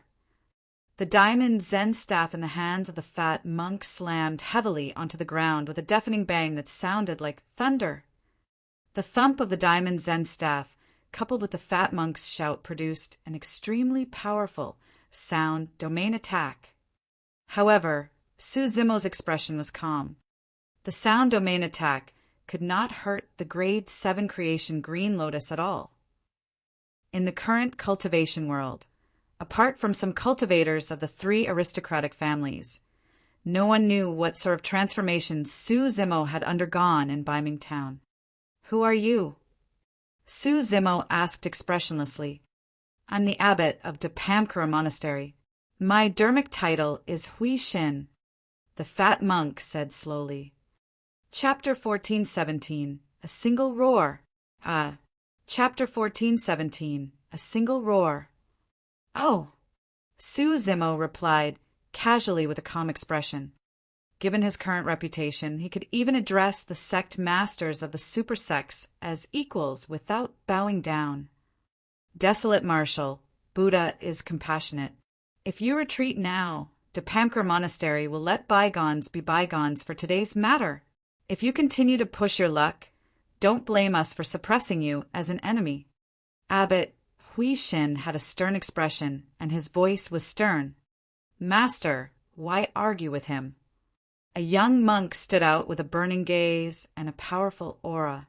Although he was at the Dharma characteristic realm, he did not show any fear in front of Su Zimo. "My previous dermic title was Kong Ru, and I'm now the titular disciple of Dipamkar Monastery. You can call me Dao, Lord Dipamkara, as well." Kong Ru walked out slowly and looked at Su Zimo eagerly. I've long heard about how Desolate Martial established the Tao and imparted martial arts to all living beings. Your combat strength is heaven-defying, and you're the #1 monster incarnate in history, invincible among your peers. Up till this point of my cultivation, I've never lost either, and I've also suppressed conjoint body mighty figures. Patron Desolate Martial, let me witness your capabilities today. Ha ha ha. Instead of getting angry, Su Zimo laughed. Dipamkara Monastery has truly opened my eyes today. Su Zimo said, up till this point of my cultivation, I've overwhelmed strong foes. There are very few low-level cultivators who dare to challenge me. You're one of them. Kong Ru, retreat. Abbot Hui Shin frowned and hollered softly. Although he had never met Su Zimo before, there were way too many rumors about Desolate Martial over the years. It was definitely not a fluke that Desolate Martial was able to reach his current status. Kong Ru was indeed a rare paragon and monster incarnate of Dipamkar Monastery in this generation. However, he was still slightly inferior if he wanted to challenge Desolate Martial across a major cultivation realm. Master, don't worry. I'll just spar with Patron Desolate Martial. Kong Ru was still insistent, and his eyes burned with a raring battle intent. He glared at Su Zimo, who was not far away, and even provoked. Why? Fellow Taoist Desolate Martial, are you afraid of fighting me because you're worried that your reputation will be tarnished? Ha ha ha. Su Zimo burst out in laughter. Good, good, good. Su Zimo praised repeatedly and strode towards Kong Ru, nodding. It's very rare for you to have such guts. Unfortunately, he did not continue and suddenly stopped in his tracks. When Kong Ru saw Su Zimo walk over, he focused his attention and was on guard. He took out a gigantic staff from his storage bag and waved it gently. It seemed like it was extremely heavy. The two of them were less than 10 feet apart. Suddenly, Su Zimo shouted, Kill! Snap! There was a deafening sound. It exploded in Kong Ru's ears like thunder. Kong Ru's eyes widened and turned bloodshot instantly. His mind went blank and he froze on the spot, as though he was struck by lightning. It was Thunderclap Kill, the sound domain attack. Now that Su Zimo was at the conjoint body realm and his body had transformed into a grade 7 creation green lotus, the might of his sound domain attack had increased exponentially as well. Even a conjoint body mighty figure might not be able to withstand it, let alone Kong Ru, who was only at the Dharma characteristic realm. Unfortunately, your combat strength is a little lacking. Su Zimo said indifferently. It was only then that he continued what he had not finished earlier on. Thump! Kong Ru collapsed stiffly with his eyes closed. Although he was still breathing, he had fainted from the shock. The monks were in an uproar. The titular disciple of Dipamkara Monastery fainted from a single roar of Desolate Martial. That exchange was extremely sudden and short. Sound domain attacks were instantaneous. Even if Abbot Hui Shin and the other monks wanted to help, it would be too late. Furthermore, Abbot Hui Shin and the other monks were not too far away from Su Zimo. Their ears rang as well from the impact of Thunderclap Kill, and their teeth ached. Dharma characteristic monks, retreat. Conjoint body monks, join forces with me. Abbot Hui Shin hollered and reacted instantly. Waving his diamond Zen staff, he charged towards Su Zimo. More than 10 conjoint body monks released their destiny dharmic weapons, one after another, and attacked Su Zimo. Desolate Martial, you barged into Dipamkar Monastery and destroyed our formation, our monastery door, and even injured our titular disciple. Don't blame us for joining forces to suppress you, he said in a deep voice. You guys think that you're strong enough to suppress me? Su Zimo scoffed coldly. Boom! In a flash, he transformed into a streak of light and appeared before Abbot Hui Shin in the blink of an eye, punching with his fist. Abbot Hui Shin swung the diamond Zen staff and smashed it toward Su Zimo's fist. Su Zimo did not dodge or avoid. In fact, he did not even change tactics. "You're asking for trouble." Abbot Hui Shen harumphed and did not stop. His diamond Zen staff was forged from diamond meteors and was indestructible. It was a connate, mighty-figured dermic weapon and was not something that a body of flesh and blood could defend against. Bang! As that thought crossed his mind, the diamond Zen staff held by Abbot Hui Shin smashed heavily against Su Zimo's fist. Instead of the bone-crushing sound he had imagined, there was a strange sound of defeat. He's fine? Abbot Hui Shen pupils constricted as he looked at everything before him in disbelief. Immediately after, his expression changed. He felt a terrifying power surge into the diamond Zen staff like an ocean. Buzz! Buzz! Against that power, the diamond Zen staff could not help but tremble. Even with his strength, Abbot Hui Shin could not suppress it.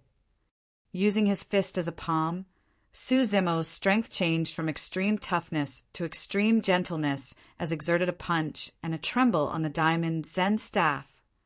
Arg! Abbot Hui Shin shrieked as his palm was torn and blood gushed out like a fountain. His destiny dermic weapon was snatched away by Su Zimo barehanded. At that moment, the other conjoint body monks of Depamkara Monastery had already closed in. Many dermic arts and dermic weapons descended. Without even turning back to look, Su Zimo snatched the diamond Zen staff and flung it in reverse. Hoo! The diamond Zen staff transformed into a golden streak of light and tore through the air.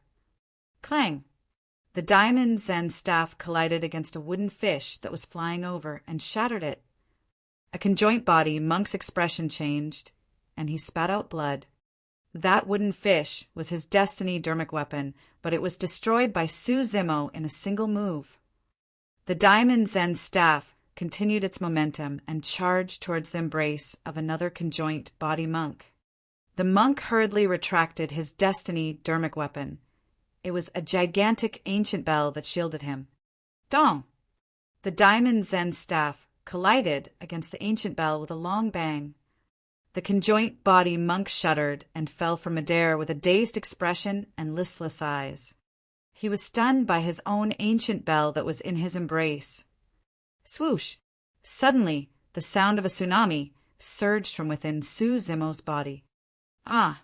Roaring into the skies, Su Zimo's blood chi was torrential as he charged towards the surrounding conjoint body cultivators. Bang! Bang! Bang! Su Zimo was barehanded and did not use any dermic weapons or dermic arts. He shattered all the incoming dermic arts and repelled all the incoming dermic weapons. He could break all dermic arts with brute force. Chapter 1418 Sweep. Chapter 1418 Sweep. All the monks were shocked. The battle of heaven and earth valley spread throughout the world, and all the cultivators knew that this true body of Su Zimo had many dermic arts as trump cards. However, it was weaker in terms of physique and bloodline. However, they did not expect that he would be able to break all dermic arts with his tsunami blood and destroy all the dermic arts and weapons of the monks. Om, Ma, and I, Pa, Me, Hum. The 6 words of the Daming mantra burst forth, and Sanskrit reverberated through the world. Fiend suppression seal, immortal trap seal, demon subduing seal, immovable foundation seal, great Mount Meru seal, and great Vajrawil seal. 6 dermic seals descended instantly. The monks conjured secret skills to fight once more. However, Su Zimo had advanced to the conjoint body realm and attained the grade 7 green lotus body. The black-haired essence spirit was tempered with the Tao techniques of the immortal, Buddhist, and fiend sects, and its essence spirit was even more condensed than a half-martial ancestor. Boundless dermic powers were released with a single thought of the spirit consciousness. Even the most ordinary Dermic art was difficult to defend against, let alone the heaven-grade cultivation technique of Daming Monastery that was being released right now. Bang, bang, bang. The monks that were clashing head-on with the 6 Daming Dermic seals were suppressed one after another and fell to the ground. Their faces were pale as their organs were shaken and fresh blood sprayed from their mouths. The moment Abbot Hui Xin charged forward, he was suppressed by the great Mount Meru seal. In a flash, Su Zimo arrived before a conjoint body monk and slapped his palm on the monk's head. The monk was stunned by the Daming mantra and reacted slower. Unable to dodge in time, he could only raise his arms to defend. Snap! The arms of the conjoint body monk were snapped by Su Zimo, and he fell from midair. Without even turning back, Su Zimo suddenly retreated and smashed into the arms of another monk, sending the latter flying. Right now, Su Zimo was a grade 7 creation green lotus in human form. Under the encirclement of the monks, he barged forward, and no monk could defend against him. The battle broke out, and in less than 10 breaths, Abbot Hui Xin and more than 10 conjoint body mighty figures were defeated. Who are you? How dare you barge into my monastery and hurt my monks? Right then, a holler sounded from the back hall of Depamkra Monastery. It was like a bell and was filled with endless might and rage. Boom! A terrifying aura surged into the skies. It was the aura of a half-martial ancestor. In the blink of an eye, a monk appeared in the skies above the heavenly king palace. He was burly and wielded a fiend, vanquishing staff. With widened eyes, he looked like a furious Vajra with a terrifying might. Elder Hui Xing. When the monks saw the monk, they were invigorated and shouted one after another. Monks that cultivated Buddhism were mostly pure and aloof from anger. However, Elder Hui Xing was an anomaly among the Buddhist monasteries. His personality was explosive, and even though he cultivated Buddhism, it had not changed for many years. He was incomparably stern and managed discipline within Depamkra Monastery. All the monks in the monastery were extremely fearful of Elder Hui Xing. Elder Hui Xing was a true half-martial ancestor. I'm desolate, Marshal. Su Zimo looked at Hui Xing and said indifferently, I'm here to visit an old friend, but the accomplished monks of Depamkra Monastery are being secretive and refuse let me meet him. That's why you barged into the sect.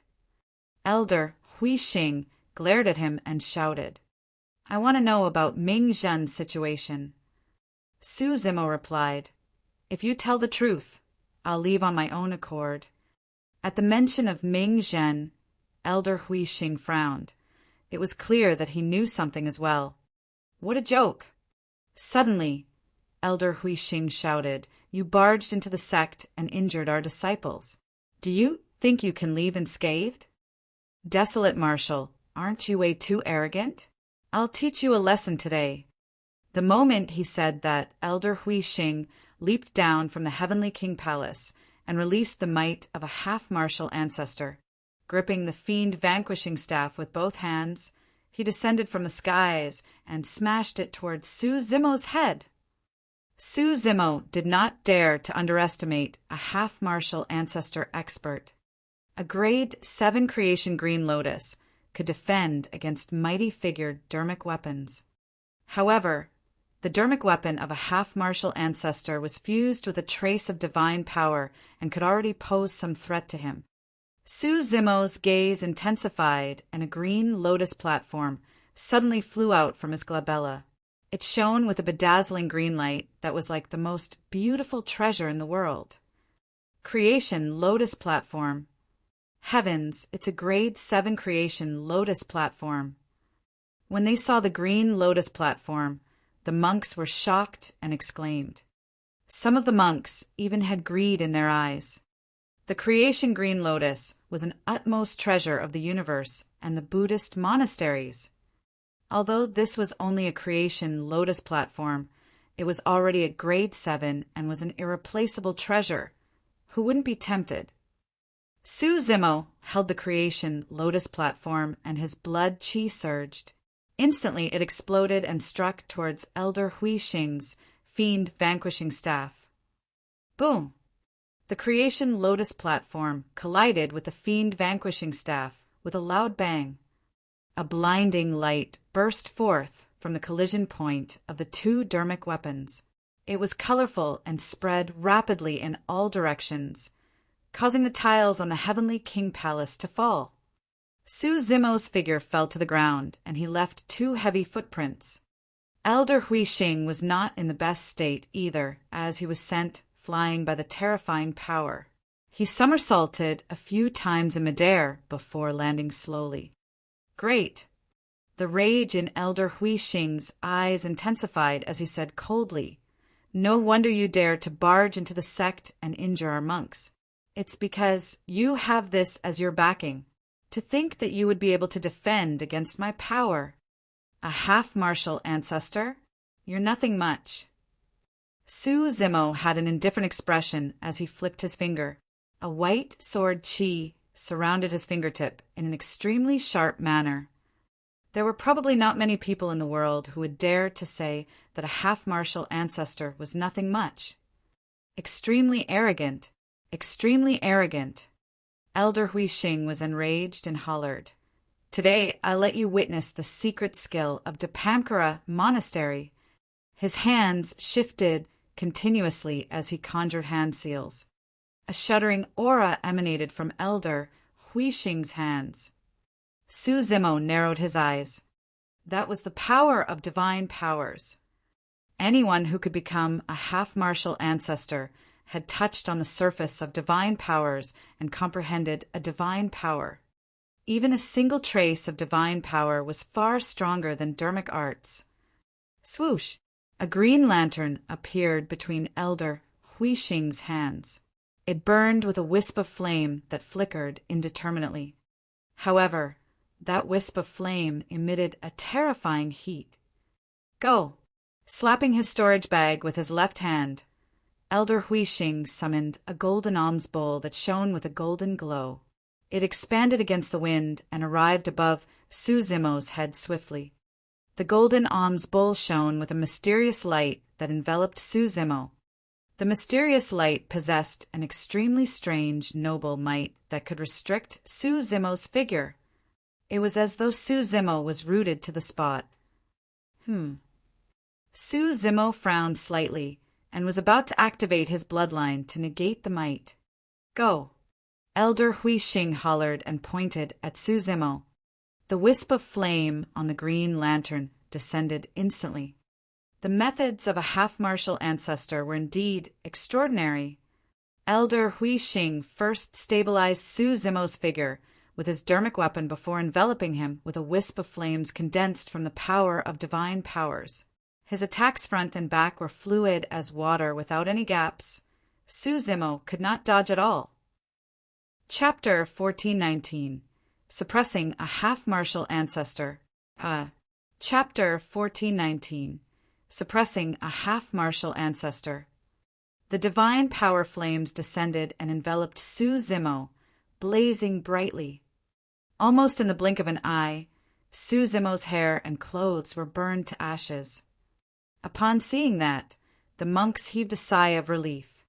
No matter how strong Desolate Marshal was, he could not defend against the power of a half-martial ancestor's divine powers. Even though he had only comprehended the basics, it was enough to suppress Desolate Marshal.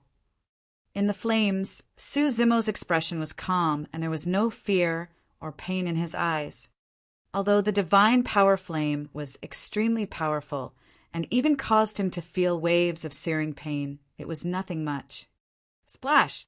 Su Zimo's blood chi was channeled to its limits and surged with a terrifying might like a tsunami. Against the impact of the powerful blood chi, the divine power flame burning on his body weakened significantly. However, it still burned without any signs of extinguishing.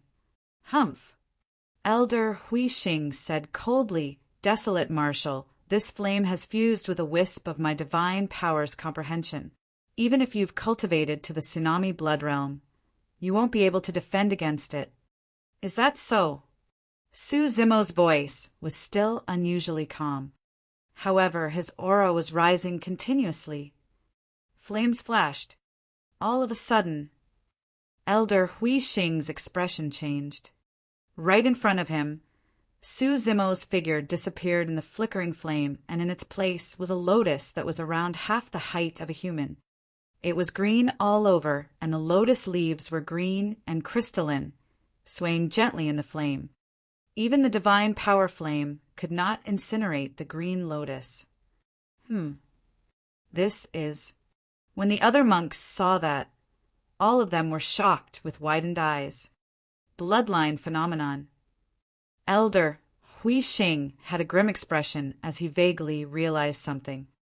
Immediately after, the green lotus soared into the skies as though it was about to burst through the world. Circling through the air, the lotus petals blossomed with a resplendent glow. 7 petals and 63 green lotus seeds. This was a complete grade 7 creation green lotus that was more than a single level stronger than the creation lotus platform. The golden alms bowl that was initially enveloping Su Zimo's head was sent flying by the creation green lotus and fell not far away with a dim glow. The creation green lotus swayed gently. Heaven and earth rumbled. The divine power flame that enveloped the creation green lotus was suppressed by rays of light before long and gradually extinguished. The divine power flame was gone. The monks were shocked. Could even a half-martial ancestor not suppress Desolate Martial? In the battle of Heaven and Earth Valley, Desolate Martial was almost completely helpless against the power of a half-martial ancestor.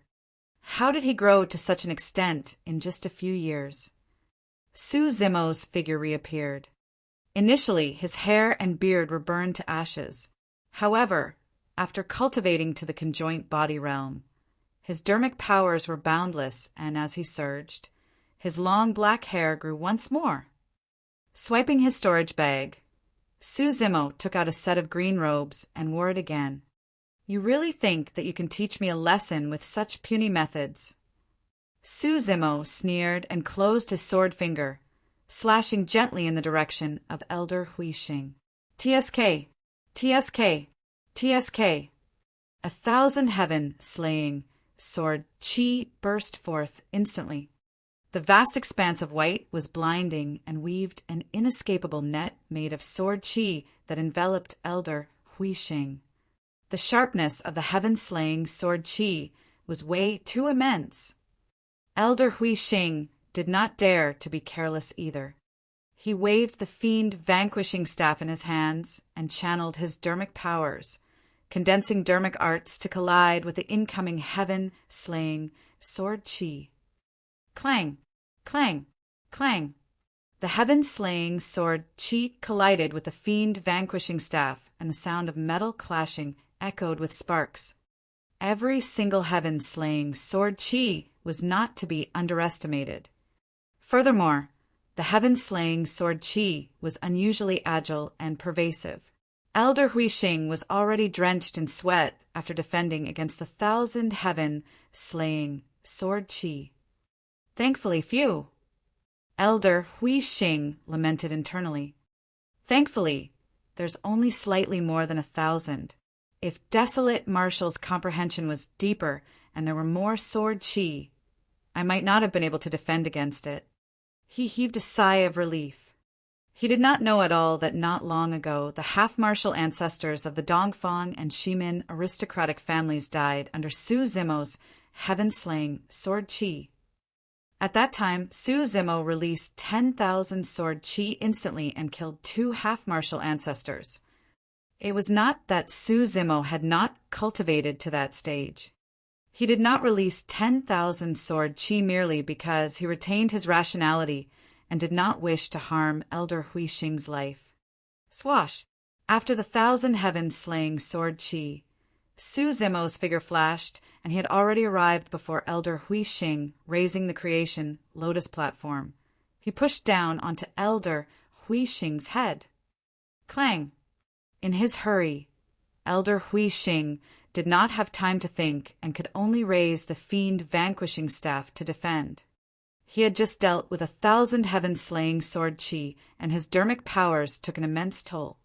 Now that he was in a hurry to defend and had yet to circulate his blood chi to release it, Elder Hui Xing's body shuddered and his arms went numb. Ah! Elder Hui Xing shouted softly and retreated rapidly, wanting to distance himself and catch a breather. Unfortunately, Su Zimo's talent in melee combat was terrifying. Even the experts of this generation could not compare to him, let alone those of the same cultivation realm. Su Zimo did not give Elder Hui Xing any chance at all. He followed closely like a shadow and raised the creation green lotus to suppress the latter once more. Out of helplessness, Elder Hui Xing could only raise his fiend vanquishing staff to defend. Clang! It was yet another deafening sound. Elder Hui Xing's palm was torn and fresh blood flowed. The fiend vanquishing staff flew from his hands. His teeth fell from the shock of that power, and his mouth was filled with fresh blood. His face was stricken with astonishment.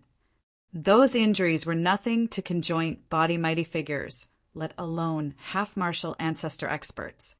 Su Zimo's gaze intensified as he seized the opportunity to catch up and suppress with the creation green lotus in his hands once more. Elder Hui Xing barely conjured a dermic art to defend. Boom! The creation green lotus descended and shattered the dermic art. Elder Hui Xing's figure fell rapidly and landed heavily on the ground, creating a human-shaped pit with cracks in the surroundings as dust billowed. All the monks widened their eyes and gulped.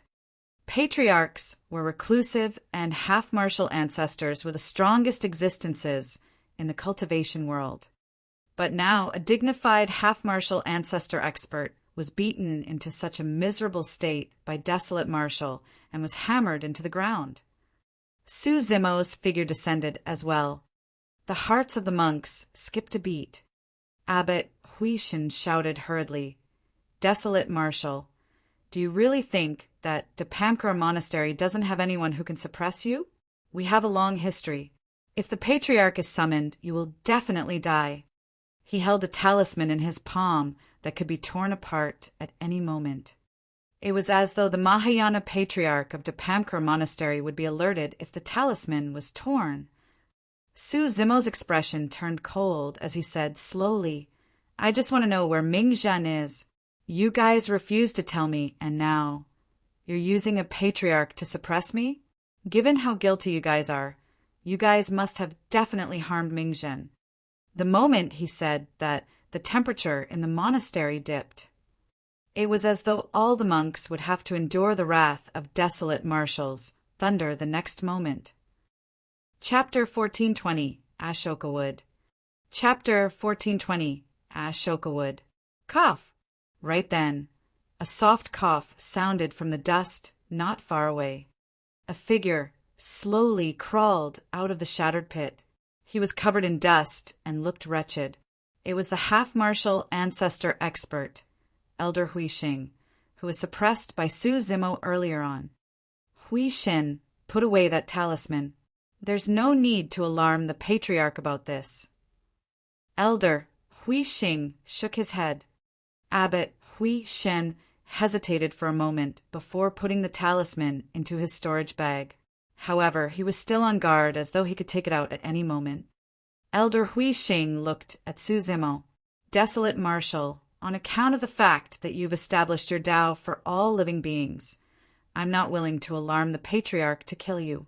However, you have to remember that you've inherited the legacy of Daming Monastery and Fahua Monastery, so you're also considered as half a disciple of the Buddhist monasteries. That's precisely the reason why I held back." Su Zimo replied indifferently, "Otherwise, which of those people who attacked me earlier, including you, would have survived?"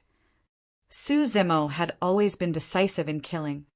However, this time round, even though he was surrounded and even bullied by a superior half-martial ancestor of Depamkara Monastery, he held back and did not kill. Although the battle was intense earlier on, none of the monks of Dipamkara Monastery died. Even monk Kong-ru, who provoked him first, merely fainted after a single shout from Su-zimo without any injuries. The monks exchanged glances in silence. They knew in their hearts that given desolate Marshall's notorious methods in the past, it was already rare for him to restrain himself in his rage. How many Dharma-characteristic Tao, lords, and conjoint body, mighty figures died in the battle of Heaven and Earth Valley against desolate Marshall. Abbot Huishin could not help but say, "Even so, you can't be unreasonable and barge into our monastery." Fufu. Su-zimo smiled and shook his head. "When I came to visit, I did not cross any lines at all. I waited for 6 whole hours outside Dipamkara Monastery, but there was no response from you guys." The monks were silent. "I wanted to head up the mountain and reason things out with you guys. However, you guys stopped me, refused to see me, and even attacked me." Su-zimo had a mocking expression. "Great, now that you've attacked and can't win, you want to try and convince me with your logic." "You." Abbot Huishin was speechless and blushed in shame after hearing Su-zimo's words. "I only have one question. Where is Ming Zhen?" Su-zimo's gaze burned as it landed on the faces of Abbot Huishin and the others. He said slowly, back in the Tao inheritance ground, Ming Zhen was still the titular disciple. When was his title taken away? After pausing for a moment, Su-zimo hesitated for a long time before gritting his teeth and asking, "Ming Zhen, is he alive or dead?" The monks remained silent. Monk Huishin said with slight embarrassment, "Patron desolate Marshal, monks don't lie. It's true that Ming Zhen is not in the monastery and has already left." "Where did he go?" Su-zimo asked right after. Abbot Huishin hesitated. Su-zimo's heart sank as he sensed that something was amiss. He hollered, "Give me an answer whether Ming Zhen is dead or alive." Sigh. At the side, Elder Huixing sighed. Ming Zhen should be dead. Although he was prepared for this, Su-zimo still felt a sense of sadness when he heard Elder Huixing's words. In his mind, he could not help but recall the little monk at the bottom of the Dragon Burial Valley who had clear, innocent eyes and a single heart towards Buddhism. A voice seemed to echo in his ears, "Ming Xan, I'm your senior brother from now on." In the Tao inheritance ground, the young monk wielded the green lantern and came forth without hesitation to fight alongside him. But now, everything that happened in the past had turned into dust after a single sentence from Elder Huixing. "Tell me, what happened?" Su-zimo stood quietly for a long time before calming down. He took a deep breath and asked slowly, "We'll have to start from 10 years ago." Elder Huixing reminisced. "About 10 years ago, cultivators of Southern Dual sect discovered an utmost treasure in the vicinity of the sect." Southern Dual sect. Su-zimo's expression changed. Southern Dual sect, one of the 108 upper sects. Back when he first entered the intermediate ancient battlefield, he encountered cultivators of Southern Dual sect and vaguely remembered that there was a female cultivator named Tang Shiyan. As he pondered, Elder Huixing continued, "That utmost treasure is a huge chunk of Ashoka wood." Su-zimo's heart skipped a beat. Ashoka wood. Monk Yuan Bei had once said that there were 3 sacred trees in the Buddhist monasteries, the Ashoka, Bodhi, and Sal tree. The 3 sacred trees were not in Tianhuang mainland and were recorded in the ancient books of the Buddhist monasteries that they should be in the Pure Land. Now that he thought about it, the Pure Land of the Buddhist monasteries might be a term for the upper world. In the ancient era, a siraka flower fell onto Tianhuang mainland and was obtained by the founder master of Fahua Monastery. It was regarded as an utmost treasure of the Buddhist monasteries and passed down till this day. Eventually, it landed in Su-zimo's body and became a part of it. As the name suggested, the Ashoka wood was a part of the Ashoka tree. The Siraka flower was just a single flower of the Ashoka tree, and it already possessed so many mysterious powers. How incredible was a huge chunk of Ashoka wood! Even conjoint body mighty figures would be tempted by such a large chunk of Siraka wood. Elder Huixing continued, for some reason news of this large chunk of Ashoka wood that appeared in southern dual sect spread for some reason and triggered a catastrophe that destroyed their sect. Why? Did some sect, faction, or peerless expert snatch the Ashoka wood away? Su Zimo asked with a narrowed gaze. No. Elder Huixing shook his head. The one who attacked was not a faction of the cultivation world, but one of the primordial 9 races, the Blood Vine race. Su Zimo's eyes shone brightly with killing intent. Elder Huixing said, the true form of the Blood Vine race is the primordial blood vine. Although it's bloodthirsty, it's still a type of vegetation. For them, the Ashoka wood is an absolute tonic and is fatally attractive. Not long after this news spread, the Blood Vine army attacked Southern Dual Sect. Su Zimo replied indifferently, if I'm not wrong, Dipankara Monastery didn't help, right? Elder Huixing laughed bitterly. How do we help? The Blood Vine race is menacing, and we won't be able to defend against them alone as well. Humph. Su Zimo sneered. All those were mere excuses. It was merely because this matter had nothing to do with them and Dipankara Monastery was unwilling to get involved. However, the fact that Dipankara Monastery, one of the 6 Buddhist monasteries and a super sect of the cultivation world, had such an attitude was heartbreaking. Su Zimo asked again, what happened after that? What has this got to do with Mingjin? Upon hearing that, the monks of Dipankara Monastery looked ashamed. A moment later, Elder Huixing said, we had no intention of stepping in, but Mingjin insisted on heading to Southern Dual Sect. He said that even if we don't fight the Blood Vine race head-on, we have to think of a way to save some people. Most of the cultivators from Southern Dual Sect are innocent. Buddha is compassionate and can purify the masses. We can't sit idly by and do nothing. At that point, Su Zimo was silent. Amit Ba. The monks lowered their heads in shame and chanted Buddhist proclamations. Chapter 1421, Killing Badges. Chapter 1421, Killing Badges. Su Zimo was not surprised that Dipankara Monastery would make such a choice. In truth, be it sects, factions, or cultivators themselves, they could only live ignobly in the incomparably cruel cultivation world. Although immortal sects were orthodox and viewed slaying demons and fiends as their responsibilities, they might not interfere if a fearsome demon or fiend truly appeared. On the contrary, it was not uncommon for immortal and fiend sects to join forces for certain benefits. It was the same for the Buddhist monasteries. Buddha was compassionate and purified all living beings. However, how many people who cultivated Buddhism could truly be compassionate and take pity on all living beings? Notwithstanding Dipankara Monastery, wouldn't other super sects of the South region choose to stay out of it as well? Su Zimo was not surprised either that Mingjin would make such a decision. That was because he had lived at the bottom of the Dragon Burial Valley with Mingjin for a full 20 years and knew the latter way too well. Mingjin had a pure heart and focused wholeheartedly on Buddhism. Even in this treacherous environment, nothing changed. Ksitigarbha Bodhisattva once made a vow that he would not become a Buddha until hell was empty.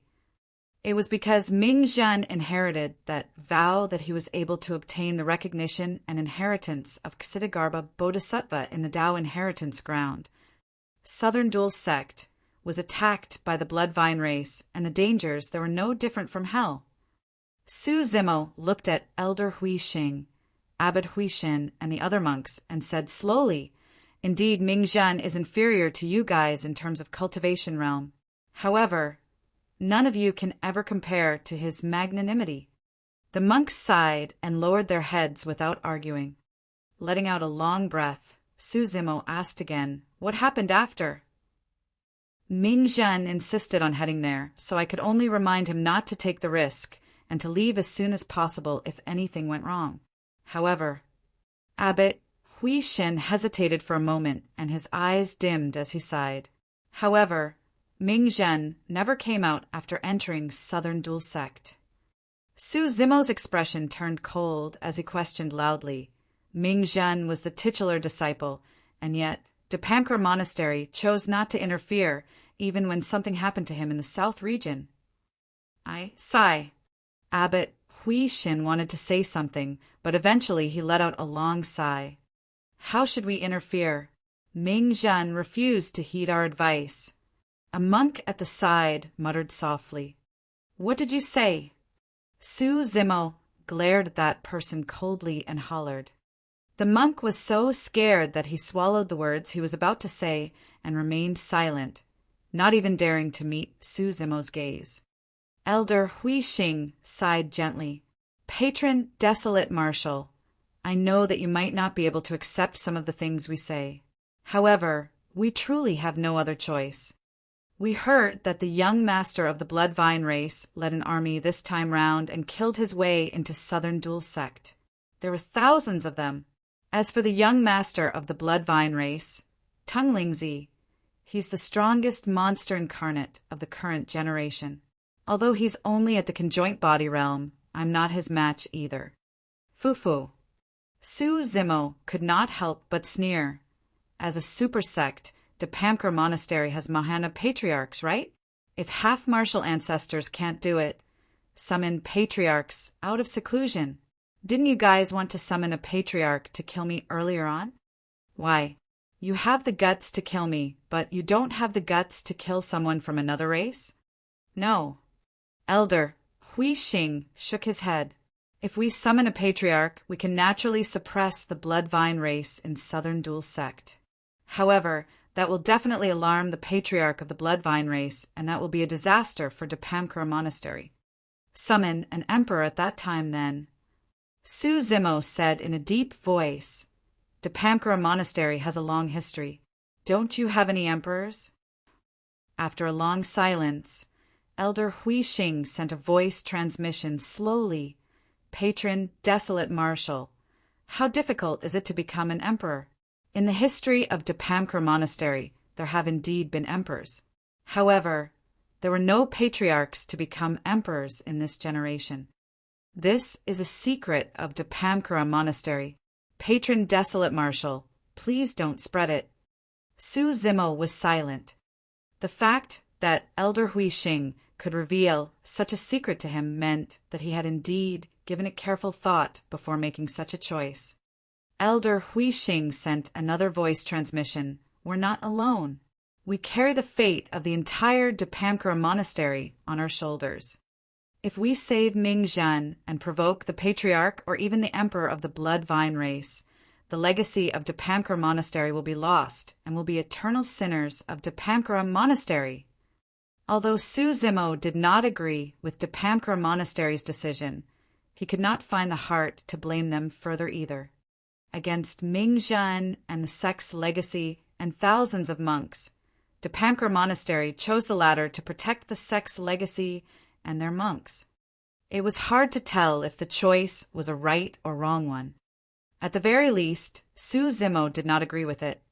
If they were to retreat in the face of the foreign races today, the latter would definitely push their luck. A constant retreat was not a solution.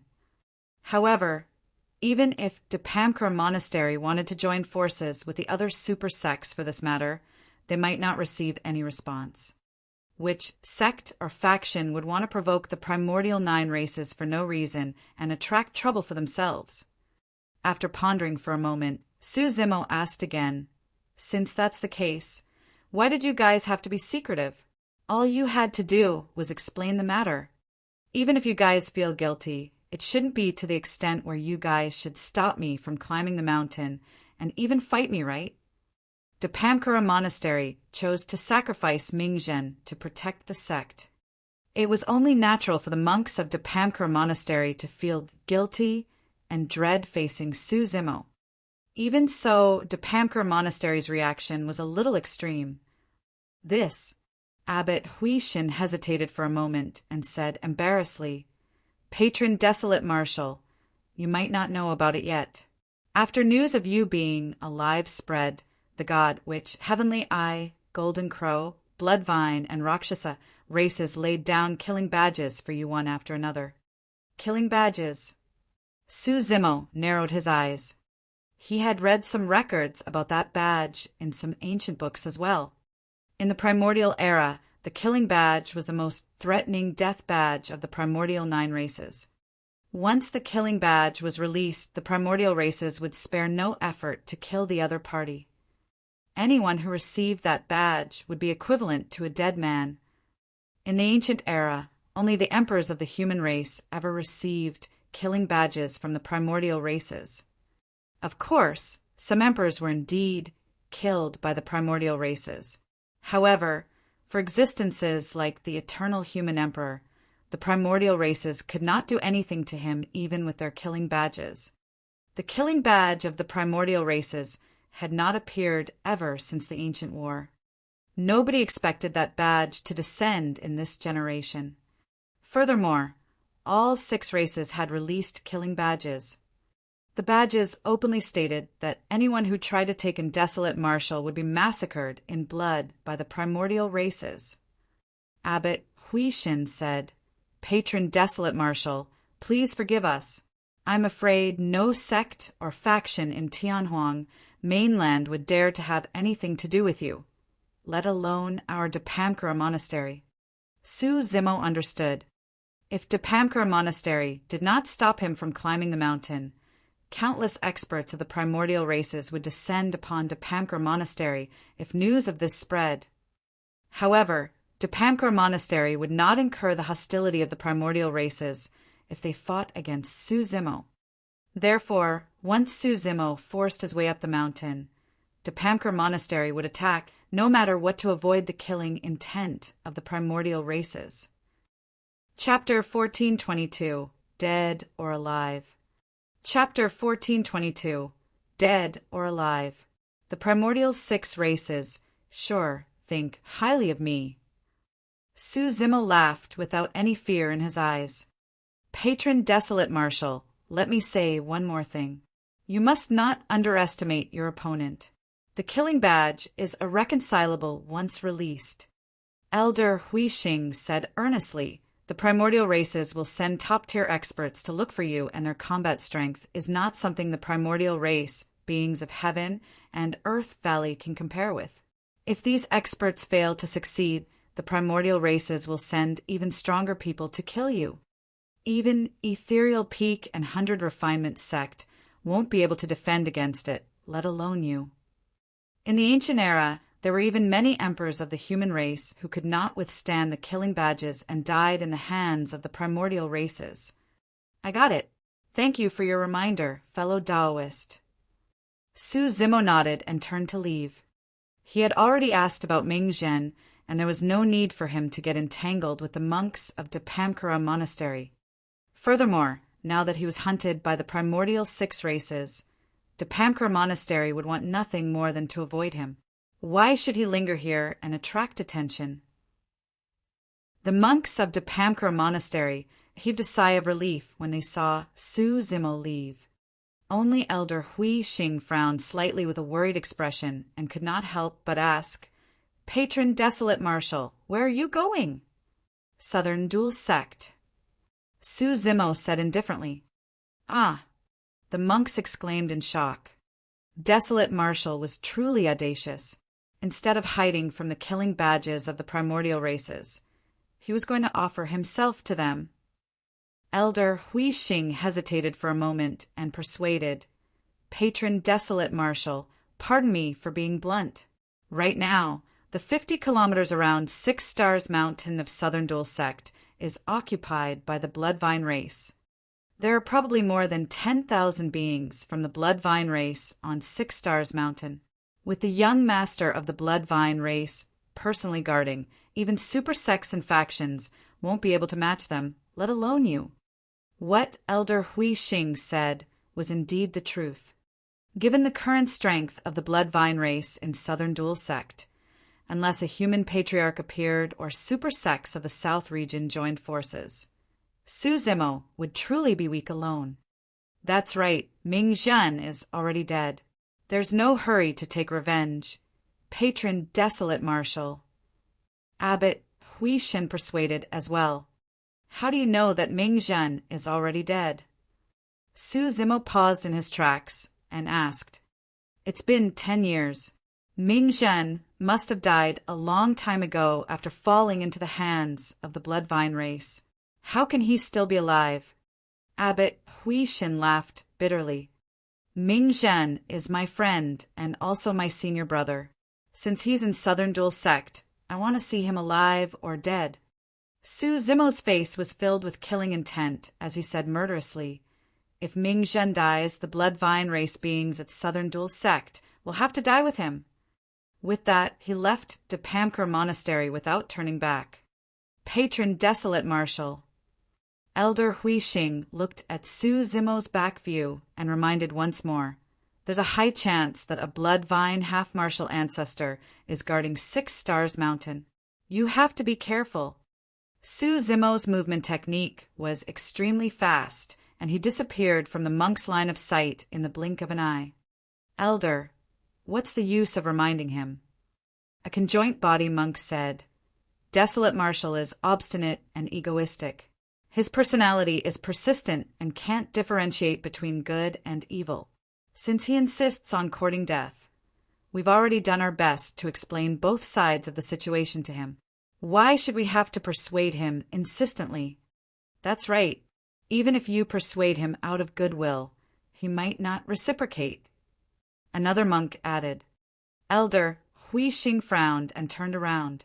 He looked at the 2 monks who spoke earlier on and said in a deep voice, Don't forget, he's Desolate Marshal, who established the martial Tao and brought blessings to the masses.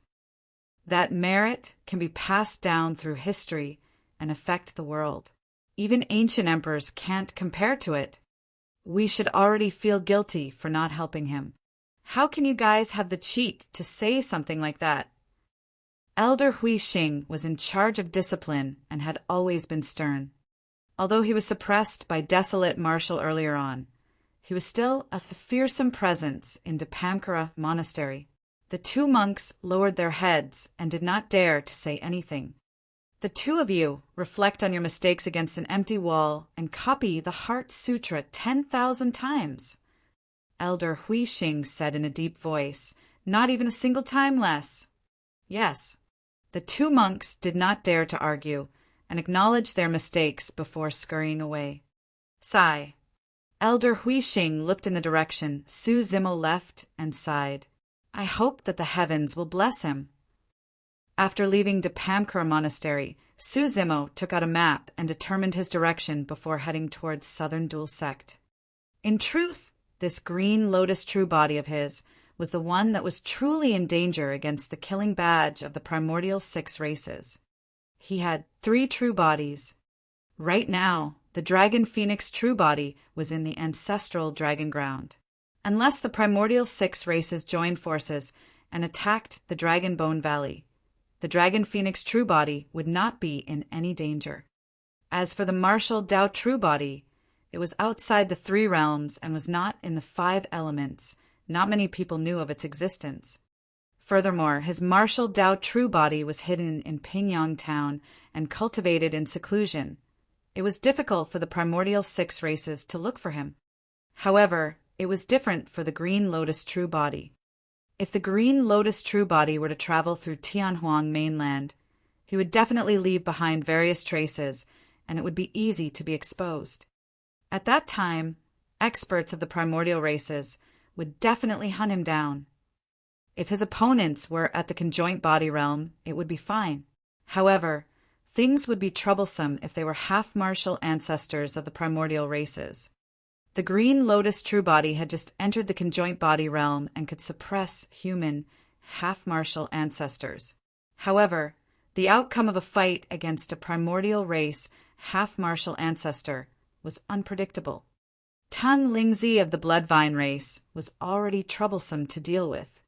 If there were truly blood vine half-martial ancestors on 6 Stars Mountain of Southern Dual Sect, there would indeed be quite a bit of danger for this trip. Of course, no matter what, Su Zimo had to check things out at Southern Dual Sect. In his opinion, the reason why the blood vine race destroyed Southern Dual Sect and occupied 6 Stars Mountain was not merely because of the birth of the Ashoka wood. The Ashoka wood might just be an opportunity. In this generation, the primordial races were restless and had signs of activity. Back in Myriad Phenomenon City, the appearance of the Rakshasa and God race was the beginning. Later on, the calamity of the witch Gu of the North region. The battle at Heaven and Earth Valley of the Middle Continent. In fact, even that battle at Penglai Island. At that time, Su Zimo merely instinctively thought that Penglai Island and the Golden Crow race had joined forces to set a trap to kill him. However, upon further thought, there was a possibility. Penglai Island was already controlled by the Golden Crow race. According to Elder Hui Xing, not every super sect had an emperor backing them. Without emperors, even Mahayana patriarchs won't be able to defend against the primordial races. The outcome of Fa and Daming monasteries of the North region 10,000 years ago was clear. Even with the Dharma Emperor around, they were destroyed by an ancestor realm dragon. The gap between them was obvious. If Su Zimo's deduction was not wrong, there was a high chance that the actions of the primordial races would only increase in the future. The primordial races would definitely not be willing to live an ignoble existence. When the patriarchs or even emperors of the primordial races walked out, the situation of Tianhuang mainland would change completely. Chapter 1423, Tang Lingzi. Chapter 1423, Tang Lingzi, 6 Stars Mountain. It was a rather famous place in the south region that was known to be picturesque. There were 6 main peaks: Heavenly Residence Peak, Heavenly Bridge Peak, Heavenly Secrets Peak, Heavenly Assimilation Peak, Heavenly Blessings Peak, and 7 Kills Peak. The 6 main peaks corresponded to the 6 southern dual stars in the firmaments and interacted with heaven and earth with a rich spirit chi. Many years ago, when the founder master of Southern Dual Sect traveled here and discovered this paradise, he established his sect here. The sect grew rapidly and produced many renowned cultivators. But now, the region of 6 Stars Mountain was blood red and filled with vines with human faces. Densely packed, it was sinister and resembled a scene from hell.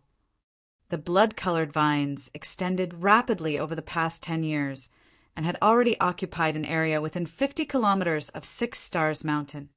There were no other living beings in the radius of 50 kilometers apart from the blood-colored vines. The vegetation withered. The barren land was filled with skeletons. It was one of the primordial 9 races, the blood vine race. This was the only flora race among the primordial 9 races. It was because the blood vine race was the most domineering among the flora race. As long as a blood vine grew within a region, the nutrients of other flora would be sucked dry until they died. Furthermore, the blood vine race was extremely violent and bloodthirsty. If any living being were to step foot into the territory of the blood vine race, they would be devoured flesh and blood, leaving nothing but a skeleton. Even in the primordial era, a blood vine race was not allowed to appear in the habitat of other primordial races. 7 Kills Peak. In a palace filled with blood vines, a young man in scarlet blood robes sat on a high seat. He held a blood-colored gourd in his left hand, and beneath him was a throne made up of bones. Around the throne was a large circle of human skulls that were stained with blood. This was the young master of the blood vine race, Tang Lingzi. At that moment, more than 10 cultivators with frightened expressions floated in front of Tang Lingzi. All of them were pale and trembling in fear. Although those cultivators were dirty, their robes revealed that they were cultivators of Southern Dual Sect. Fufufu, Tung Lingzi looked at the cultivators before him and smiled sinisterly, saying in a gentle voice, "Don't be afraid, don't be afraid. Be obedient." As he spoke, more than 10 blood-colored vines the size of arms extended from Tung Lingzi's wide blood robes and coiled towards the cultivators. Ooh, ooh! The eyes of those cultivators were filled with fear as they struggled with all their might. However, they could not move or speak and could only let out muffled sounds. The more than 10 cultivators could only watch helplessly as the thick, grisly blood vines approached them. This process was an immense torture for the cultivators. Unable to withstand it, a female cultivator broke down and fainted on the spot. The other cultivators shuddered as well and looked at Tung Lingzi pleadingly. Tung Lingzi had a smug expression as he enjoyed the fear of the food before him. In his eyes, these cultivators were nothing more than food. They were his food. In the primordial era, humans were the weakest race and could only be enslaved as food. The more fearful the food was, the more excited the blood-robed youth was. Although the Bloodvine race was one of the primordial 9 races and had a powerful bloodline, they could only live ignobly all these years. Tung Lingzi had had enough. Thankfully, the fortune of the human race was depleted and the era of the primordial races had arrived. Are you scared? Are you afraid? Tung Lingzi smiled gently. However, I'm still going to eat you guys up. As he spoke, the circular human faces on the top of the blood-colored vines suddenly split open, revealing sharp fangs and a torrential blood stench. Poof! A blood vine suddenly popped out and chomped down on the head of a cultivator. The vine twitched and swallowed it bit by bit. The remaining cultivators were scared out of their wits when they saw that. A cultivator's life force drained rapidly and his gaze dimmed. That person was frightened to death. Sigh. Tung Lingzi sighed. I've got to eat you up as soon as possible. Once you're dead, your flesh won't be fresh anymore. Poof! A blood vine opened its mouth and swallowed the cultivator. A moment later, the first blood vine that swallowed opened its mouth once more and spat out a pile of bones that were stained with fresh blood. The remaining cultivators were in despair. They knew that they would not be able to escape the fate of being devoured. Before long, more than 10 cultivators were devoured by the blood-robed youth. Tung Lingzi let out a long breath and licked his grisly red tongue with a delighted expression. The blood-colored gourd in his left palm turned even more vibrant and sinister. Reporting in, young master. Right then, a Bloodvine clansman beside the palace said in a deep voice, "There's not much food left in the captivity of 6 Stars Mountain. It can probably only last you for another year. Seems like I've got to go out and capture some food back." Tung Lingzi twisted his neck. These hundreds of thousands of food from Southern Dual Sect are truly worthless. In just 10 years, they're gone. As he said that, he smacked his lips as though he was reminiscing.